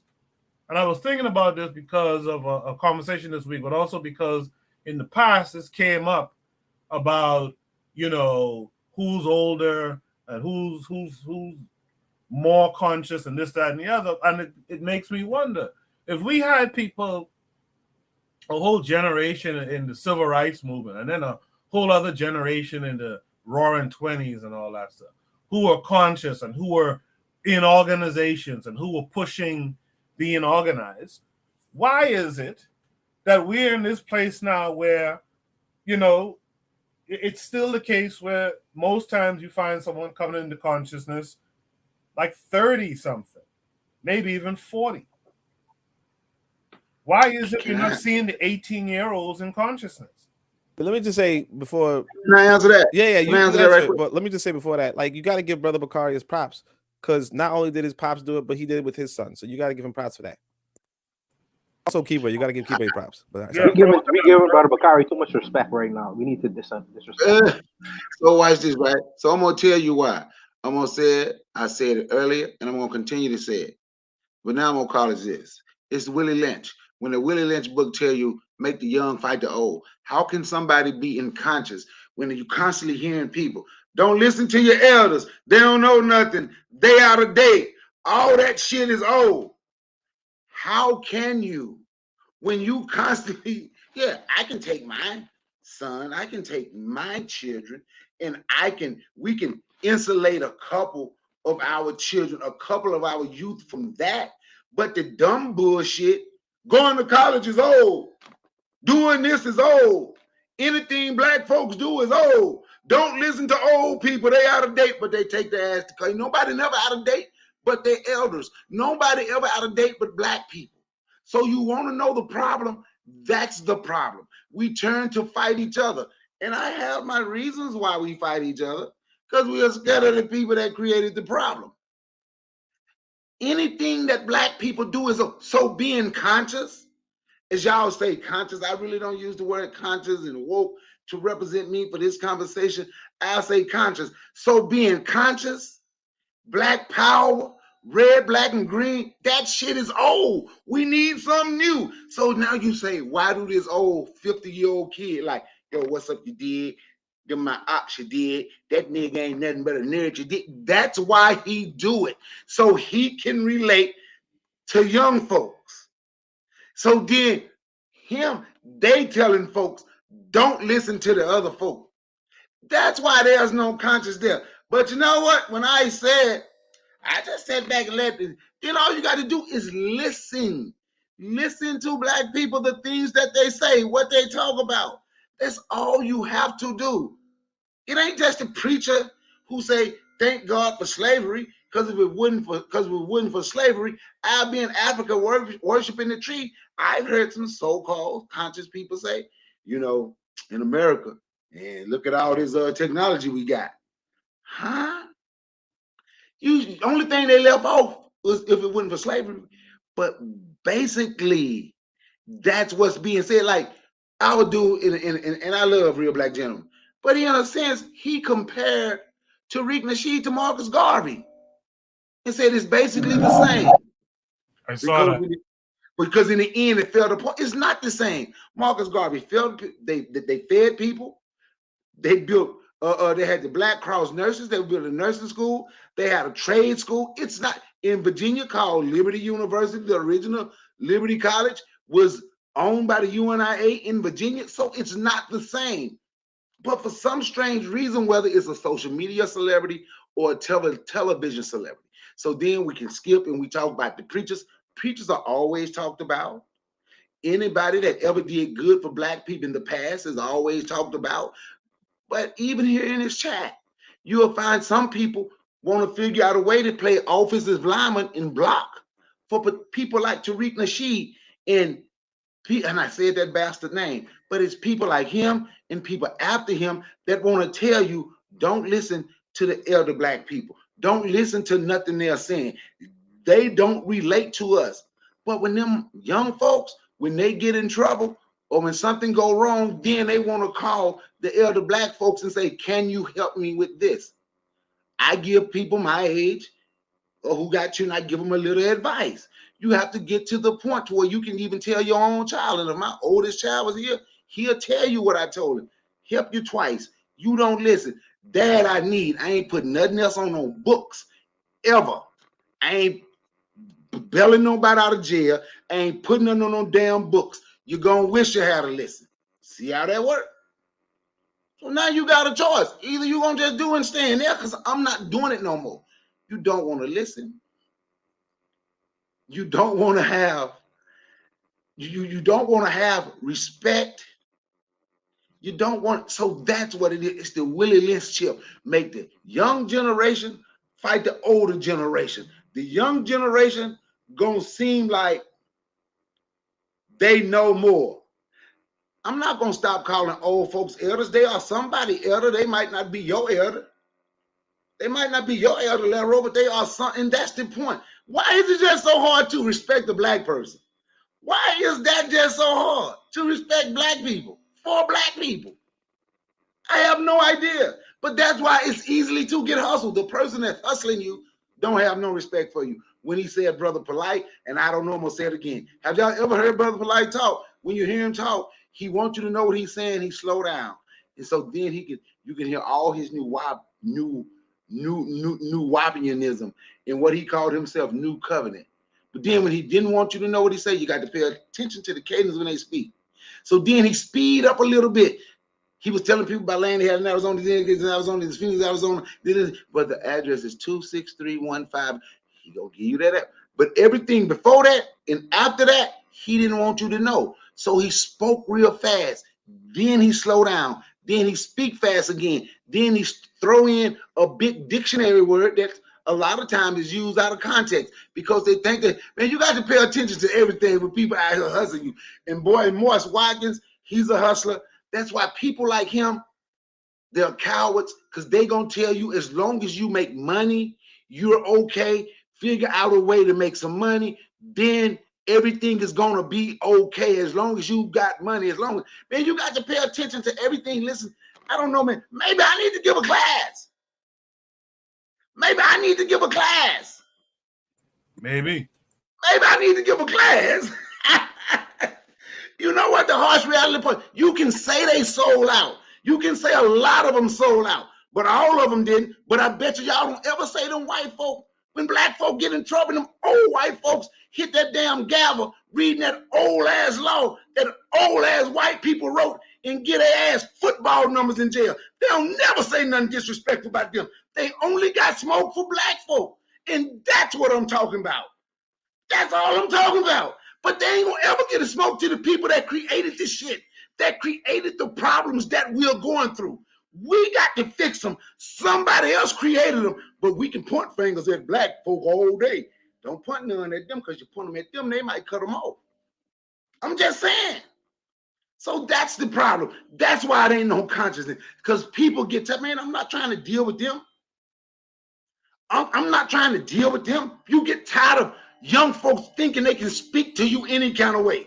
You get tired of young people thinking they can get, and they only doing it to black people. Only doing it to black people. Only. And that's what I'm talking about. Brother Bakari, as long as, see, I don't watch the noise in the marketplace. As long as I get the air, or we have the air, of people like he, when he was 19 years old, and he have an ear to listen to what people would consider a bunch of old fogies got to talk about on a Saturday night. On a Saturday night when he could be doing anything in the world, I know that our message is reaching someone where it's relatable to what they are hearing. So I don't mind the noise in the marketplace. I focus on stop writing, bro. I focus on people who are willing to listen, and it is what it is. I mean, the other people, if they decide to, when they get a little bit more maturity in terms of what we talk about, great. If they don't, well, it is what it is. See, these people criticize us, and they say Hey, that. wait, let me say this right quick. I don't mean to cut you off. See, harsh reality part. I'm 51. I ain't got to the point. I don't care what other people youth do no more. My son is here with me. We can keep making excuses and say the youth don't want to listen. My son is here with me. My daughter listen to me. I'm cool. I got people in the community that listen to me. So we can keep saying what the youth, I don't care. Let the youth be the youth.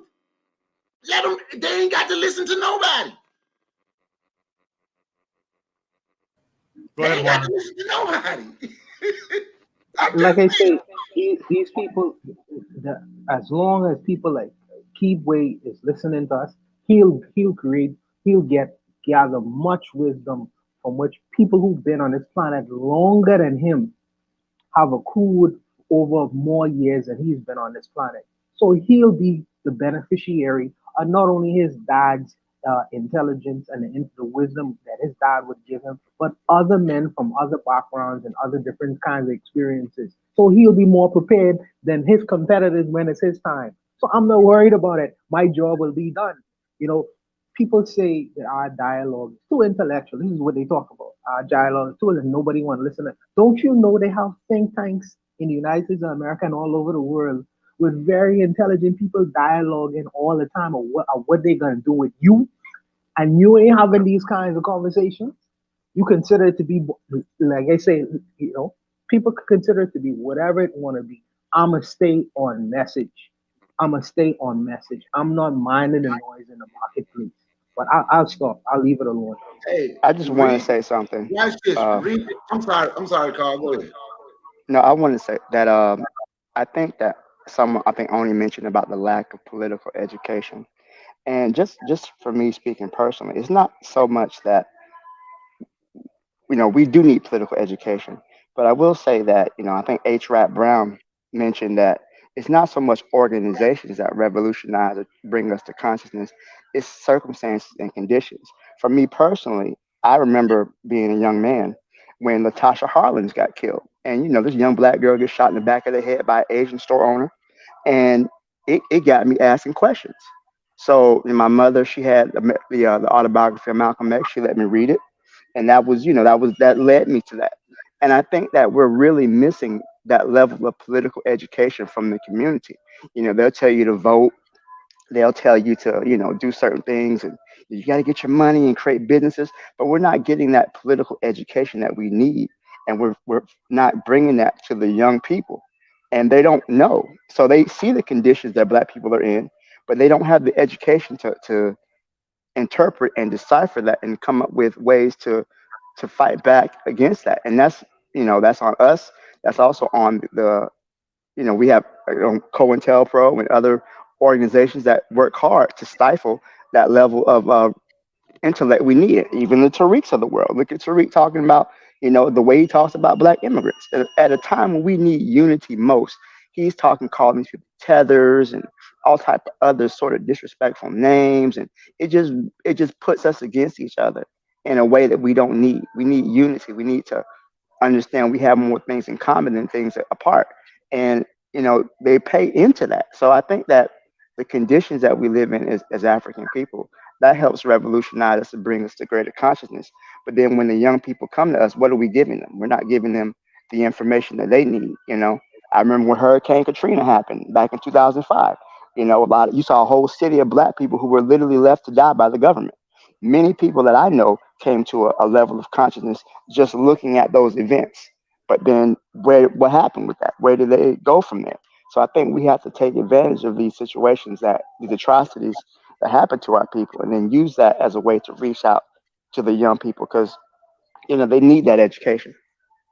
Well, I will say Check this. this out, right? Let me say this. Hold on, Brother Bakari. Let me say this. If Tariq Nasheed has a young audience that he is misinforming them every week, he's crippling them. We are in a global economy.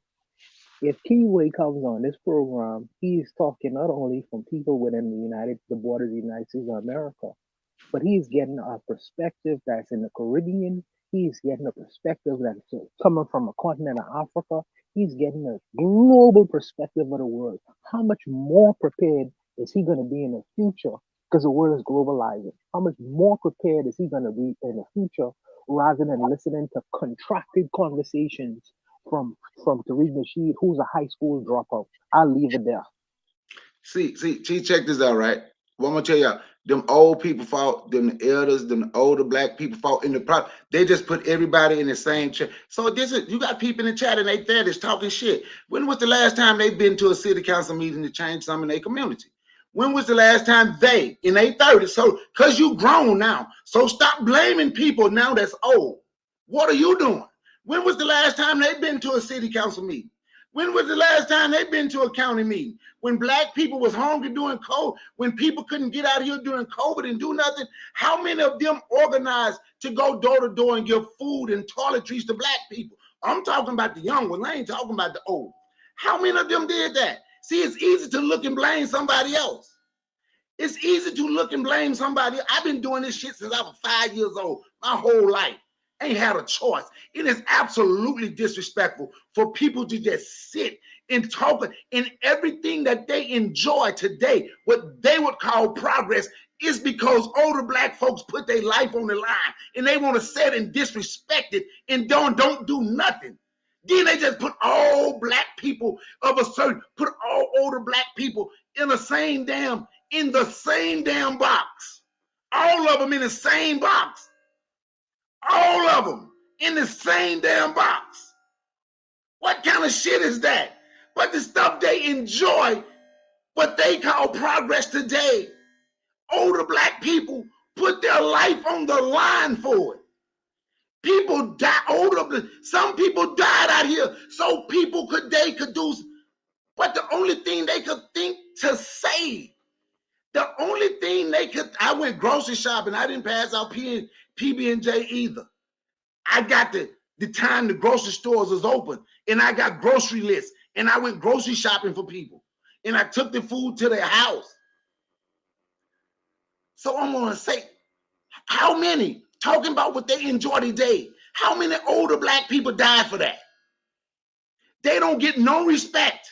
No, they don't get no respect. White people just decided to change laws and everything on their own. Older black people didn't do nothing. And people don't think that's disrespectful to just put all old black people in the same box and just say, oh, that's the old shit. Okay, well, it's the old. Like I said, my children here with me. The children not gonna, so I don't give a shit. So I let the young folks in their 30s handle it. Because if they can do it, they can do something. Instead of complaining about other people, they can do something then. Don't that make sense? Do that make sense? So Yes, let them. it makes sense. It makes sense. And I think that you know, I don't want to group all older people together because I forgot. I think it was Sister Soldier who said every old person is not an elder. Sometimes we got old niggas, but with that true. But I'm not going to disrespect the people like you said who laid down their lives so that way we can have better opportunities. I didn't grow up in Jim Crow. My grandmother did. My great uncle did. They grew up in Jim Crow. They grew up where people were getting lynched, and you couldn't touch the body. Where a white man could push you off the sidewalk, and you couldn't do nothing about it but go home and cry. So I'm not going to say that the conditions that we live in 2023 are the same as they were in 1923, and I think that's because there are some black people who laid down their lives. Just like there are some black people who betrayed the movement, some black people who went with integration rather than true liberation.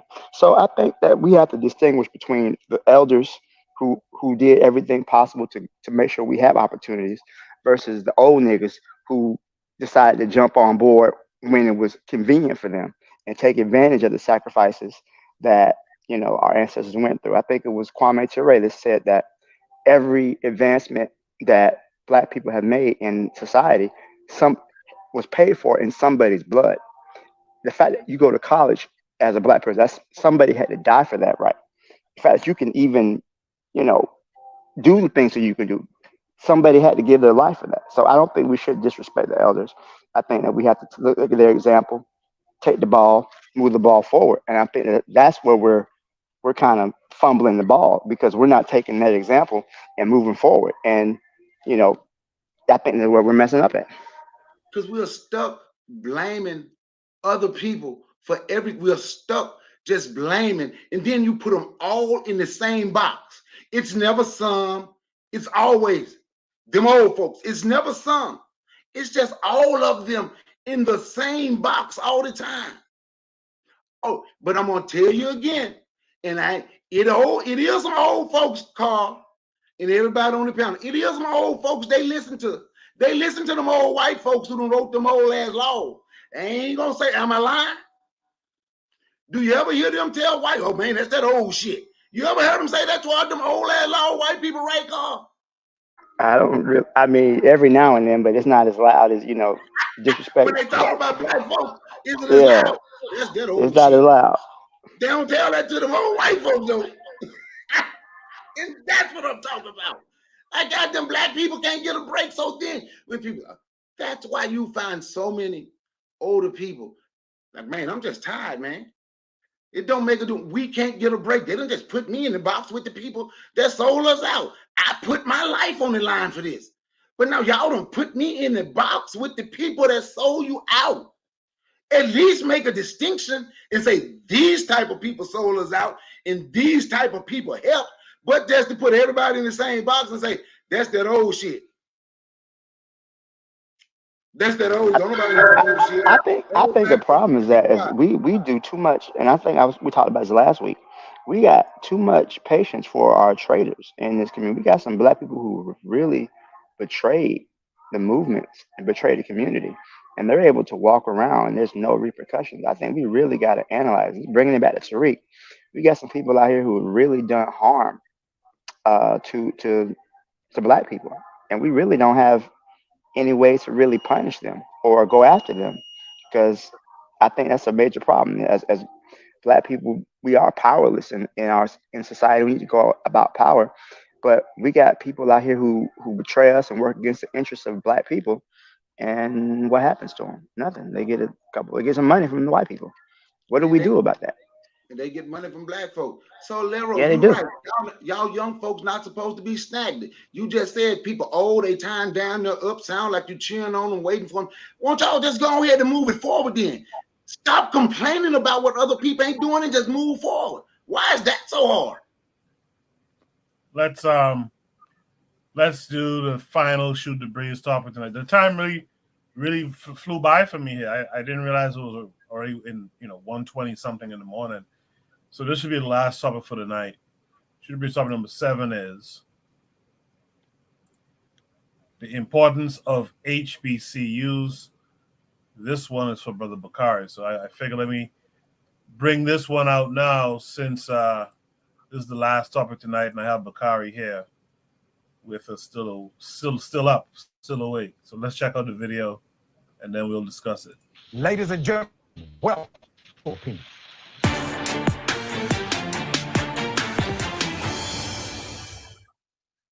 This is the story of Morris Brown College. Some outstanding Black folks founded Morris Brown back in 1881. The first and only HBCU founded, owned, and operated by Black people in all of Georgia. This is where Pulitzer Prize winners hit the books, where jazz legends developed their sound, where civil rights leaders spearheaded change. These are the halls where some of the greatest minds in business, science, and the arts marched. But every great story has conflict. And I ain't finna lie, this school went through it. But see, the thing is, every great story has a hero too. This is one of them. And this is another. In her, in him, in them, in you. Together, we're bringing back Morris Brown College, bringing back financial aid, bringing back a history of Black excellence. Morris Brown College, a new beginning in Black academia. Morris Brown College, all the way back, hard reset, has worked, continues to work. They lost their accreditation many years ago, but the institution was resurrected through the leadership of many, including the current president, who led the institution back to reaccreditation, Dr. Kevin James. I am proud to serve as a professor under his leadership. Mr. President, good day. Welcome to Indisputable. Thank you, sir, for having me. Good afternoon. It's always good to see you, man. A lot of people may not know the story of Morris Brown College outside of the context of Atlanta and maybe the states that surround.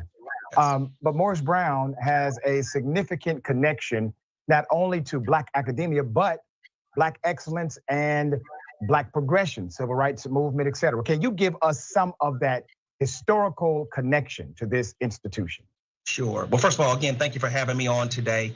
Morris Brown is a historic institution founded in 1881. Our institution is very unique because we're the first and the only HBCU in the state of Georgia that was actually founded, funded, owned, and operated by Black people for Black people. So many individuals have come through this institution to earn an education and to go out into the communities and to lead. One of those individuals, Hosea Williams, who stood on the front lines with Reverend Martin Luther King Jr. We just celebrated this weekend, Selma, Alabama. The president of the United States was in Selma. And so we were there. Morris Brown was there on the front lines. And so many individuals have come through these halls and been educated and now are doing great things in the community. We just made history as the first HBCU to rebound after a 20-year hiatus. And we're so excited to be back, and we're moving the institution forward. We're going to get into some of the nuances of how that happened. Senator John Ossoff, who happens to be a dear friend of mine, dear friend of yours, he's been on my show multiple times. Talk to us about how Senator John Ossoff was instrumental in being a partner, an ally to do this. And I remember when he was campaigning to be a senator, he literally came on my radio show, Mr. President, and said, I'm going to make sure one of my top priorities is ensuring the reaccreditation of Morris Brown College. And him, you all delivered. Talk to us about that relationship. Absolutely. So I heard him on your show. Hey, we want to help Morris Brown College. And so I reached out to him and reached out to his team and said, I heard that you mentioned Morris Brown. We would love to partner with you. And so he made a lot of promises to me that he would help to get funding for an institution. And he is one of the politicians that actually kept his promise. And so he just helped us to deliver on a $2.9 million grant to Morris Brown College. $500,000 of that funding will go towards our historical building, Fountain Hall, and then 2.4 million would go towards our teaching and learning and to push forward our academic mission here at Morris Brown College. So, he's been very instrumental along with Senator Warnock in helping to keep promises made during their campaign. And they've delivered on a lot of funding for HBCUs in this state. Yeah. Let's talk about the interesting dynamic of affordability. Yes. You know that I am a preacher of affordable education. Students at Morris Brown are very excited. Literally, I start back teaching next week for the cohort, and I'm already getting emails from students. So there's an excitement in the educational dynamic. But Morris Brown College is also one of the most affordable private colleges in all of America. Yes. And let's talk about why it was important to keep the institution affordable and how affordable is it? Can somebody literally go to school, get some level of financial aid, and have a college degree fully accredited, debt-free? Yes. So the major component of our resurrection was earning our federal financial aid status back. Getting access to Pell Grants and scholarships and loans was instrumental to resurrect this institution. Morris Brown College is now proud to boast that we're the most affordable HBCU in the city of Atlanta. When you look at some of our counterparts, $20,000, $30,000, $40,000 a year, Morris Brown College is $4,250 a semester tuition. So you're looking at about $8,500 a year.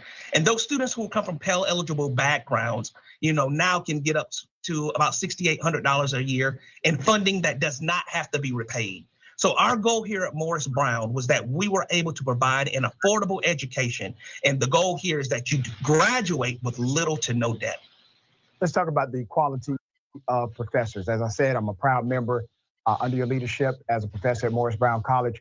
But you have been very dogmatic about making sure that your professors are not only academically qualified, but they have shown mastery in practice, that they are able to demonstrate as well as educate. Tell us about the duality and why that's important. It is so important to have the absolute best faculty. The faculty are the lifeblood of any institution. And so as we were going through this hard reset and resurrecting, we hired a brand new team. We have a new provost.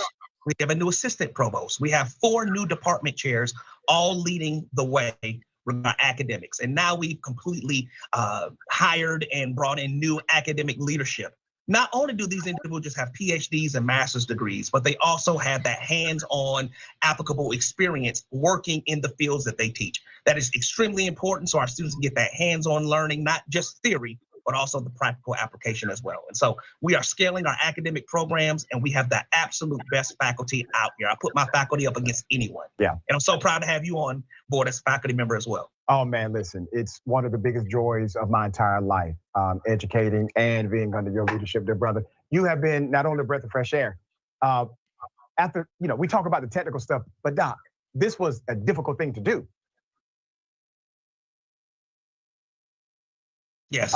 And I want to get into that in just a moment. When you came to the city of Atlanta, you took the job being president of Morris Brown College.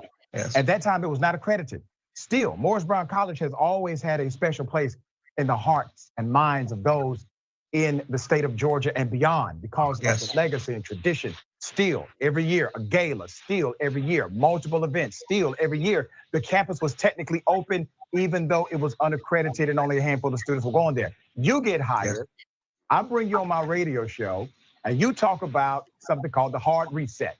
And you're gonna lead this institution back to accreditation. And I remember saying, man, if anyone could do it, this guy has the charisma to get it done. But it wasn't easy. Tell us about some of the pitfalls and barriers you had to overcome to make this happen. Yes, it was a huge boulder to carry. I came into this institution and we had filed a $35 million bankruptcy.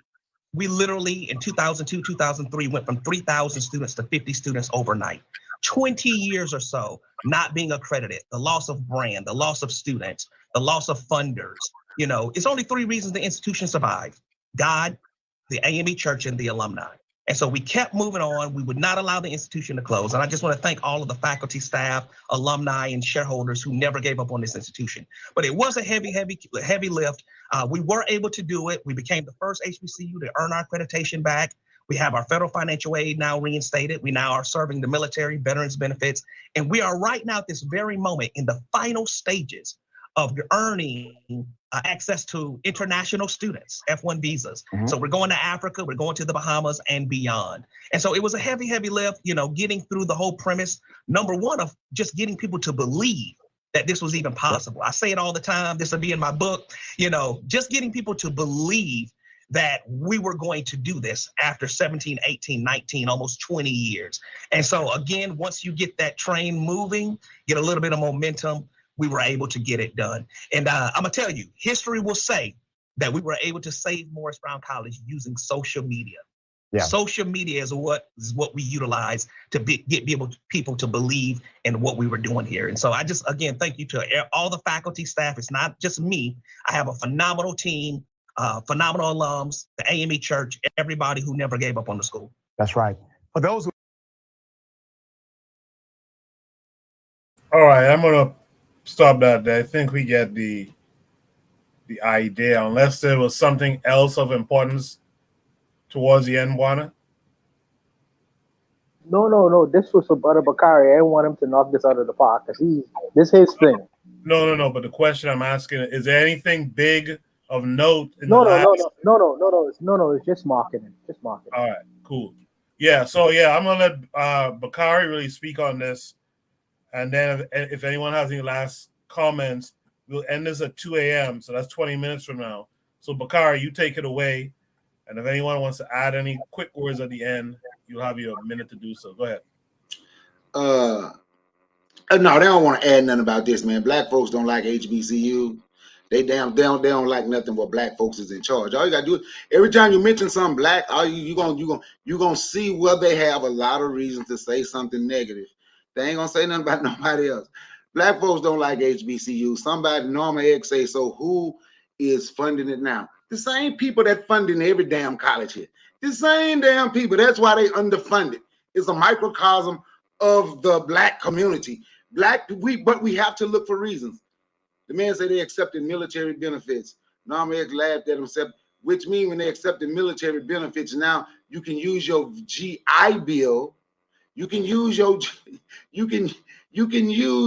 GI Bill to go to college there. That's what that means. They're accepting you if you was in the military and you choose to go there. So now they're using your GI Bill, because I don't want you to just laugh when you don't understand what you're talking about. But for me, HBCUs is great. It's what black folks should be. But hey, HBCU gonna be the problem. But only 90%, only 10% of all college age students, black students, go to HBCUs. But HBCUs put out more black doctors, more black lawyers, and more black educators than any other.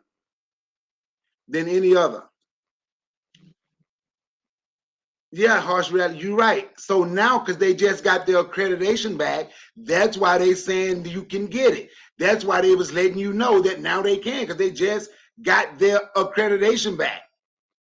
They had lost their accreditation. They wouldn't accredit. They just got it back. But HBC, and according to, I just say it because I'm tired of pulling this stuff up. They can look it up for themselves if they want. But black people that graduate from HBCUs tend to make more money than black people that graduate from PWIs. Lero say to serve a European economy. I don't know where Lero live. I don't know where she's from. So she might be in Africa somewhere where they ain't working in a European economy. I don't know. I have no idea. But everybody over here that's working, if you're doing something, you're working in the European economy. Now, Koku, y'all have heard them talk about the HBCUs. They'll see why them people from Ukraine getting to go to Howard. It don't make a difference how much you explain it, right?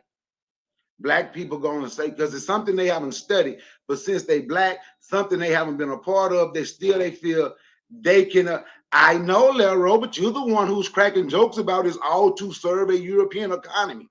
But anyway, but when it comes to HBs, well, look, the Morgan State they're doing this.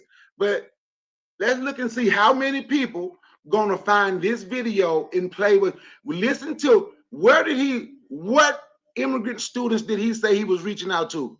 Bawana? Didn't he say Africa, in the Caribbean? the Bahamas, In the Caribbean, they sell he's heavy. reaching out Yeah, to black they people. market their school heavy in the Caribbean as well. Yeah, they're Brother marketing their Bakari, school. mine, I want you. This prompt, this particular prompt, I was giving you an alley. Don't mind the noise in the marketplace. There's 200 other people who gonna watch the program. I want you to sell HBCUs to them as well. Don't mind the noise. But when you're selling HBCUs, the problem is you're trying to sell it to black people. Black people don't want to deal with black people being in charge. Because black people, I'm going to say it again, it's white arrogance that's oozed out of black people pores and white ego that ooze from black people. They've been around white people so much, they act like them. So if it's a black person doing something, we don't have to be involved. We don't have to know nothing about the school. We ain't got to know nothing about what go on at the school. All we got to do know is a HBCU, black people in charge, something wrong with it. But they ain't gonna ever say nothing about them schools where 90% of black children go to. 90% of black children go to PWIs. And you say, who they get their funding from? The University of Alabama make $50 million a year just from football. Look on a football field and tell me what their majority of their players are. So we are okay with white people getting extremely rich, continuously, still getting extremely rich off black people. But if black people say something, black people want some of that talent, black people are the first ones that have problems with it. When y'all listen to social media, y'all hear, who do y'all hear talking about? Well, because I'm involved in this a little bit more heavy than everyone else, probably in this chat. So most black people that talk about HBCUs sound just like white people, because that's what black people in this country have become. White people, the white arrogance. Lero, did you go to an HBCU? No, because I want to, because when they say these things, I just want to know. Lero, did you go to an HBCU? And if she ever answer that question, it's gonna be no. So then, did you ever go deal with people at H? Have you ever been on an HBCU campus?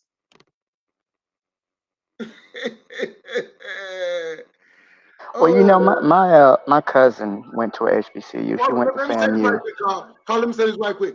Ain't nobody mad about a failing football. Lero, you need to understand. You need to white folks getting extremely rich off black people playing football for them. Why do people why is it a problem that black folks should get some of that talent? And tell me which HBCUs don't have STEM.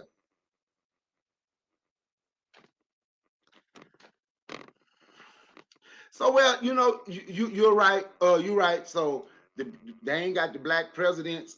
They ain't got none of that then. So in this country, black folks should just shut the hell up because we don't run shit. In all honesty, harsh reality podcast, we don't run shit. And of course, it's institution. It's a microcosm of the black community. But black people don't, because see, black people, you see black people ahead. You see black people on the board. See a black president, black vice president. You see the black faculty. So it's automatically, it's going to be a problem to black people. It's always a problem to black people because of who you see atop. Go ahead, Carl. I'm sorry. Okay. Well, no. Well, I got a couple family members. My son's mother went to FAMU. My cousin, she went to FAMU as well. My sister went to I went to St. Leo, which is a private Catholic college, and my sister, she went to Florida State. So I mean, I've had family who went to HBCUs, some of them who didn't go to HBCUs, and they've all been variously successful. I think that when we critique HBCUs, I didn't go to one, but I think that many times we look at the history of HBCUs. Many times they were started by white philanthropists in the 1800s at the end of slavery, and it wanted to make black people, to kind of educate black people to fit into the status quo and into the existing American society. Historically speaking, many HBCUs, although they do educate many doctors, they haven't been revolutionary. They have most doctors. They haven't been revolutionary. I think it was Samuel L. Jackson. He had to fight to get a black studies course at a HBCU, which you would think, right? That's just automatically come with it. So I don't think the critique of HBCUs isn't so much because it's just black people running them, but it's the type of black people that they're bringing out of the school. Are Okay, these Carl, black people willing to challenge? let me ask you a Yeah. question. So why Go white ahead. folks don't get that same critique? If 90% of black students going to white universities, you can't tell me that the HBCUs where only 10% of black people is going is sending out more coons or whatever than the white universities. Why don't they get the same critique? Well, because we expect that from them. I think it was So why do Carter you G. run to Woodson. them then? So why do y'all run to go to their schools then? You expect that. So watch this. Listen to your thinking, Carl. You expect for white people to put you in a position to make you act like them, but it's still good if we go be there. I don't think it's good. I don't think it's good at all. But what did Carter G. Woodson said that Harvard has ruined more Negroes than bad whiskey. He said that back in the 1930s. So Who said that? Carter G. Woodson. Oh, talking about the Ivy League schools, right? Yeah. He said Harvard has ruined more Negroes than bad whiskey. So this is true. I know somebody who went to Harvard, and he's ruined. So they got him good. So, but I think that there's a critique for. I'm not coming down on black HBCUs because y'all critique. I'm not coming with respect for the HBCUs. I'm not. I know people who graduated from and they're doing good things. But your critique is way too harsh. I don't think I'm being harsh. I don't think I'm being harsh. I'm going to tell you why it's harsh. Y'all mad? Well, white people start. Show me some black people coming out of slavery that had enough money to start schooling with their own funding. I'll wait, Carl. I'm going to wait. And if I don't continue to talk, I'll just be waiting forever. Because they didn't have money coming out of slavery to fund their own school. So why is that a critique? See, now you know what you're doing. Now we're blaming our people for being. I'm not blaming. Yes, I'm not blaming anyone. I don't have a problem. I like HBC. Like I said, I know people who went to it, but I think when people critique them, they're just saying that these schools, they're not producing black people who are willing to challenge the status quo. So the black people that you have met, or the black people that may have been on TV or in a certain position, haven't challenged the status quo, right? For the most part, no. That's good. So now, how many people is that? Because see, I know people that went to HBCUs. I know people that challenge the status quo. But if I go down that line and start telling you who they are, you would know them, would you? Maybe I would. I don't know. Okay, do you know who Jake Ayers is? Not particularly, no. See, you don't know who it is. See what I'm talking about? That's what I'm talking about. But some people who was willing to turn down 6 figures in the 60s and 70s because white folks trying to move them out the way so I can stay and fight for black folk. But see, the problem is, so what you didn't do was answer the question.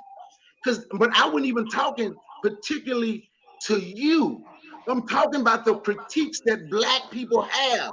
That's not a real critique that white people started it. White philanthropists started a school because they didn't want black folks to go to school with them. So therefore, niggas is what they call, don't have money to start a school. So let's start it for them so they can have their own school. So explain to me how that's a problem for HBCU. See, because when we do that, you're blaming black people for being beaten during slavery. You're blaming black people for being enslaved. Well, white people started them after slavery. That's, see, because the white people started it. Well, who fund them right now? The same government that fund everything, but they underfund the HBCUs just like they underfunded the black community. The same thing. It's a microcosm of the black community. That's why it's so easy to get a black person in the black community. If I can give them this much money, they will sell out. Then we'll call him a sellout, right? Am I lying? Oh, okay. See, now we don't want to speak the truth then, so I'm gonna just talk. No, keep going. I want to answer truthful questions. So then you can give this black person that live in this community a certain amount of money. He'll bounce and he'll coon. Why? Because he or she ain't never had nothing. They broke. We've been underfunded. We've been oppressed, suppressed, depressed. Now this is my chance. And if all I got to do is to say something negative about black folk or get on TV or just do what white people want me to do, I'm going to get this money. So then the HBCU is in the same situation. It's okay to critique them on their bullshit, but it's not okay to make up bullshit to critique them on. And I hope you understood what I was saying. And I hope people hear it's okay to critique them when they come with bullshit.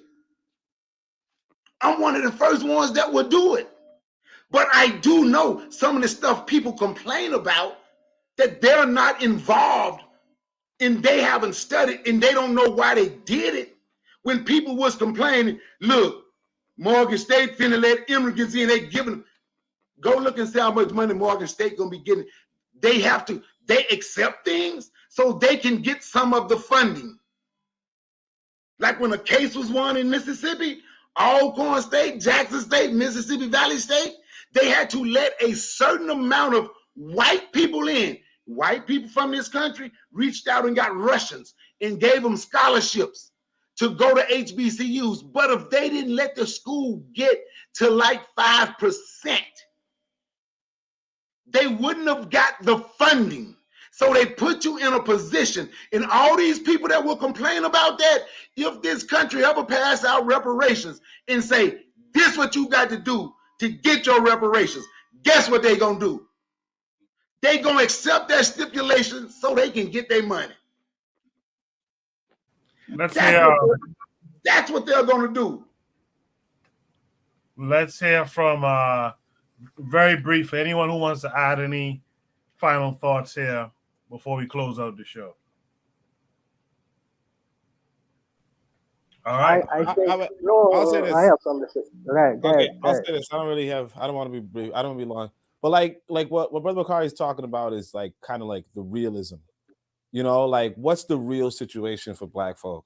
And when we talk about who's financing this, just like when we go back to the Chinese conversation of who can build these roads, who can so on and so forth, it really comes back to capital, you know? And this is why I gotta tell black folk, get your money, you know, get your capital, because if you don't have it, you're going to be asking other people to finance things that essential things for you.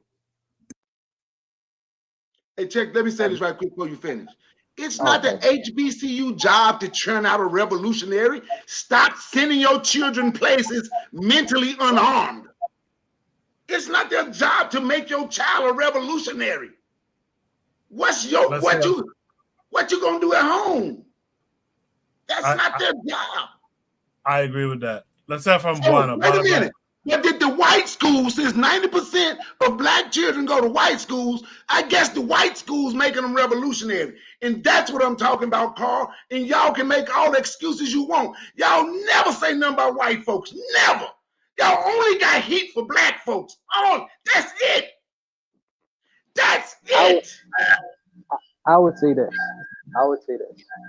If the black American population does not want to support HBCUs and they want to go to PWIs, what is going to happen is that these black universities are going to the Caribbean, who with the people towards people who may have a modicum of income, money or whatever, and black folks from the Caribbean will go to these schools and benefit from the education that they will receive there.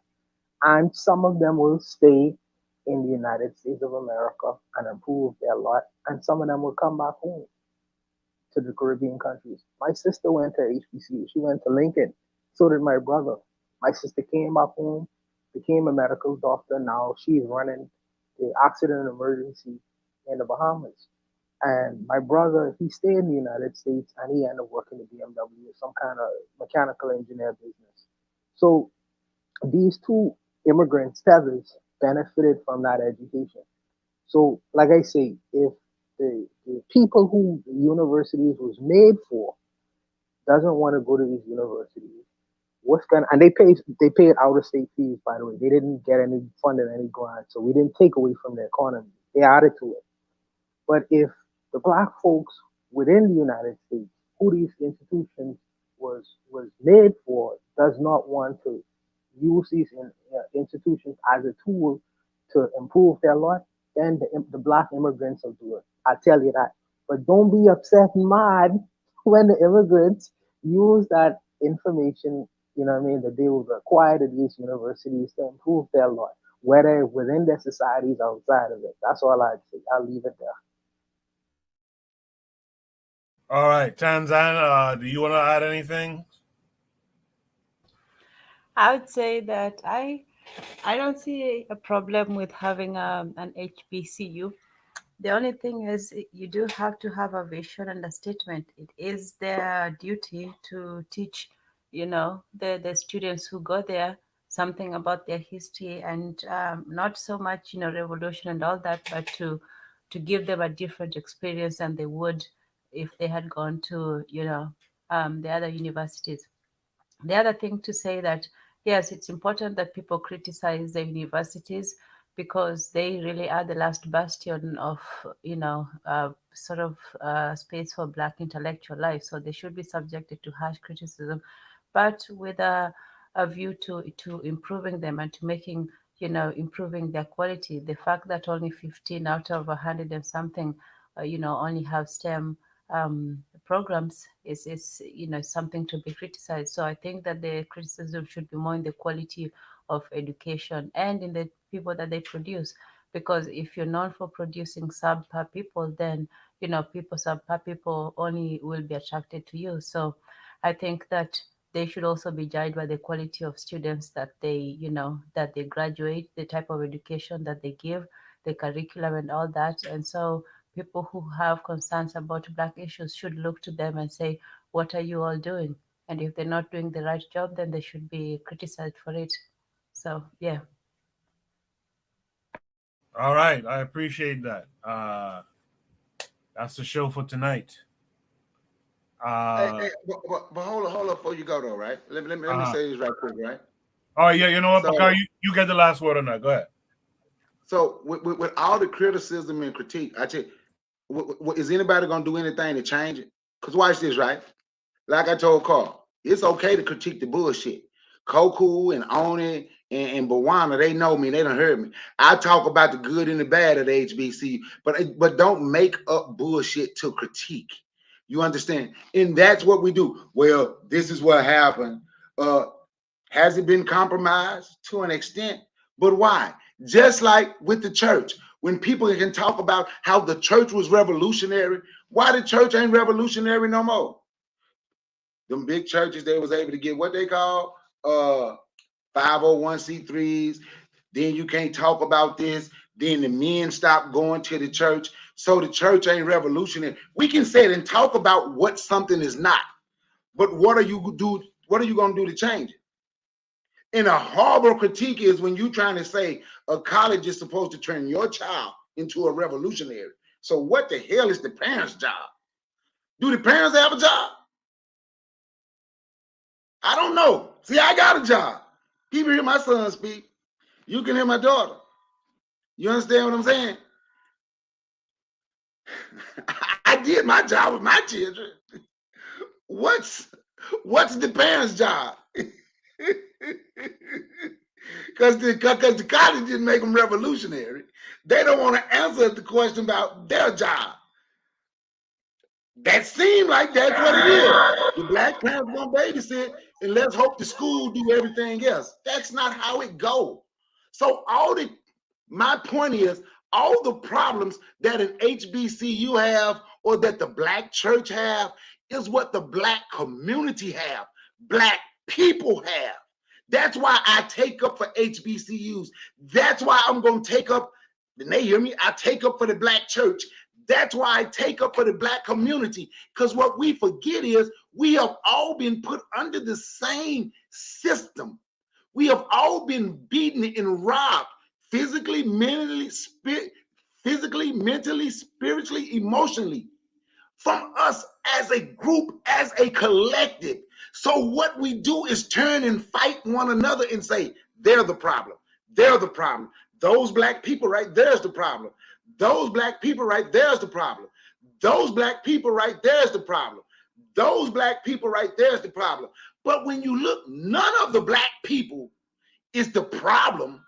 Some people on the outside created the problem, but we are the ones who have to fix the problem. You got some people that gonna bite into it because I'm gonna sell you out. You got some presidents that been sitting on top of some HBCUs that'll sell you out just like the preacher. But you got the same thing in it, just in the community, that will sell you out. And that's the problem. We have allowed outside influences to constantly keep us fighting and bickering with one another. So I fight for HBCUs because the black folk. I fight for the black church. And I'm going to say this. I don't even fight for all, because I got my problem with the wars at the top. I don't even fight for the mega church. I fight for small churches who I know is actually doing stuff for black people, because I don't want them to be in the same box with the mega church. I fight for black people in the community. When people say, oh, it's just black people. No, it's not all black people. It's not all black people. It's some black people. But when we put all us in the box, we'll realize all of us black people have the same problem. And that's what I want us to understand. And the only way the problem is going to get fixed is if we would stop pointing fingers to prove that they are the problem, but us starting to work together to build, to work together to fix the problems that was created. Because you can point fingers all day. That ain't gonna fix it. We have to fix what other people fucked up in us. They fucked up our mind. They fucked up everything about us. But now we gonna look and think, this is supposed to be perfect? No, ain't nothing gonna be perfect. And me, who I am, I'm just tired of I'm just tired of talking about black folks all the time. Everything just black folks' fault. Everything. Okay, amen, Brother Bakari. Amen, amen, amen, amen. All right, that's our show tonight. I just wanted to quickly say a couple of things. Before I have you guys give you shout outs. Like I've been saying all the time on this show, folks who listen, don't just listen, man. Start to do some stuff. And if you want to connect with other people who might be interested in those things, join the Discord, come and connect. Let's do some stuff. I'm going to be starting to put up some slides starting this week coming from the Ham radio prep course. Go to the community tab, find the post, listen to the Brother Bakari episode where the guy was in Wig Williams, was talking about the importance of having that alternative communication. So make sure to check out that episode and follow the instructions if you want to join. Join the Discord. Again, we could have these slides that I'm going to create for that. There was something else. We were supposed to talk about a problem tonight concerning the 2A area. You guys know what I'm talking about, of defense, and talking about firearm liability and stuff like that. I joined a GC. You guys know, if I'm talking 2A, you should know what GC is. I joined a GC out here in New York, and I'm working with a lawyer to figure out some of these laws and home ownership and this, that, and the other. So if you guys are interested in that, you can talk to me about that in due time. Brother Bakari, you want to shout anything out this week? I really got no shout out. I guess I will be doing a show tomorrow, and I'm going to call it the Willie Lynch letter, the Willie Lynch chip activated. Okay. Because, so we look forward to that. Yeah. I guess Carl left. Buana, you want to shout anything out this week? No. Shout out to everyone who contributed tonight. It's always been a spirited debate, with the brothers from the varying viewers, and I appreciate all opinions.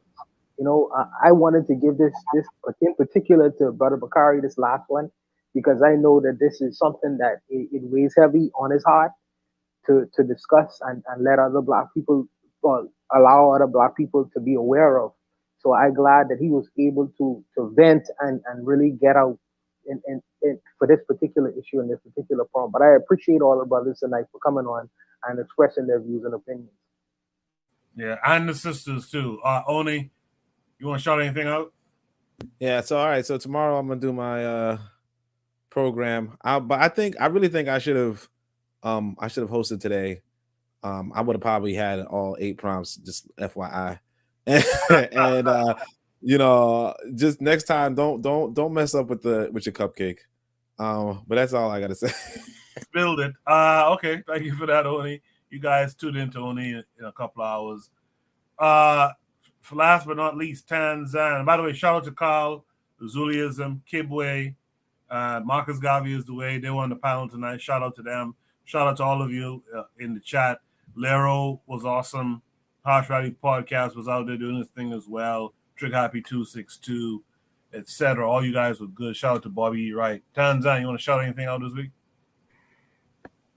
No, just the usual Tuesdays with me. And again, Friday next week, I guess we're back with Humze. And obviously, Shoot the Breeze. So always have to shout out the program. So we'll see you next Saturday. All right. Thank you for that. D Webb, Harsh Rally Podcast says they'll be back tomorrow. I guess he's been under the weather. So we got that to look forward to. We got Bakari tomorrow. He's been gone like 2 months. Pardon me? I'm sorry, I ain't mean to cut you. I said he's been gone like 2 months. Yeah, I know. But Bakari will be on tomorrow. Oni, probably Considra, and now we know the Harsh Rally Podcast will be on tomorrow night, 8 p.m. Eastern Standard Time. Shout out to the matron. I didn't see the matron today, but I know the matron is always around looking over. So shout out to everyone. All right, guys, that's it for tonight. I'll see you guys next week, hopefully, and probably see you during the week on all these different shows. All right, you guys be good. Peace.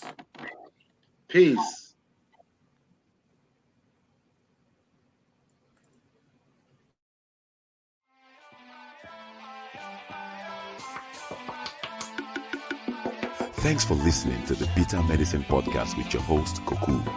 If you like what you just heard, we hope you pass along our web address, bittermedicineblogs.com, to your friends and colleagues, and share our show to all your social media. Be sure to check out our archive section on our website for previous podcasts. This has been a KWAZ radio production. Join us next time for another session of the Bitter Medicine Podcast. Follow us on Facebook at Bitter Medicine Show, Twitter, Bitter Meds, Tumblr, Bitter Meds, Instagram, Bitter Medicine.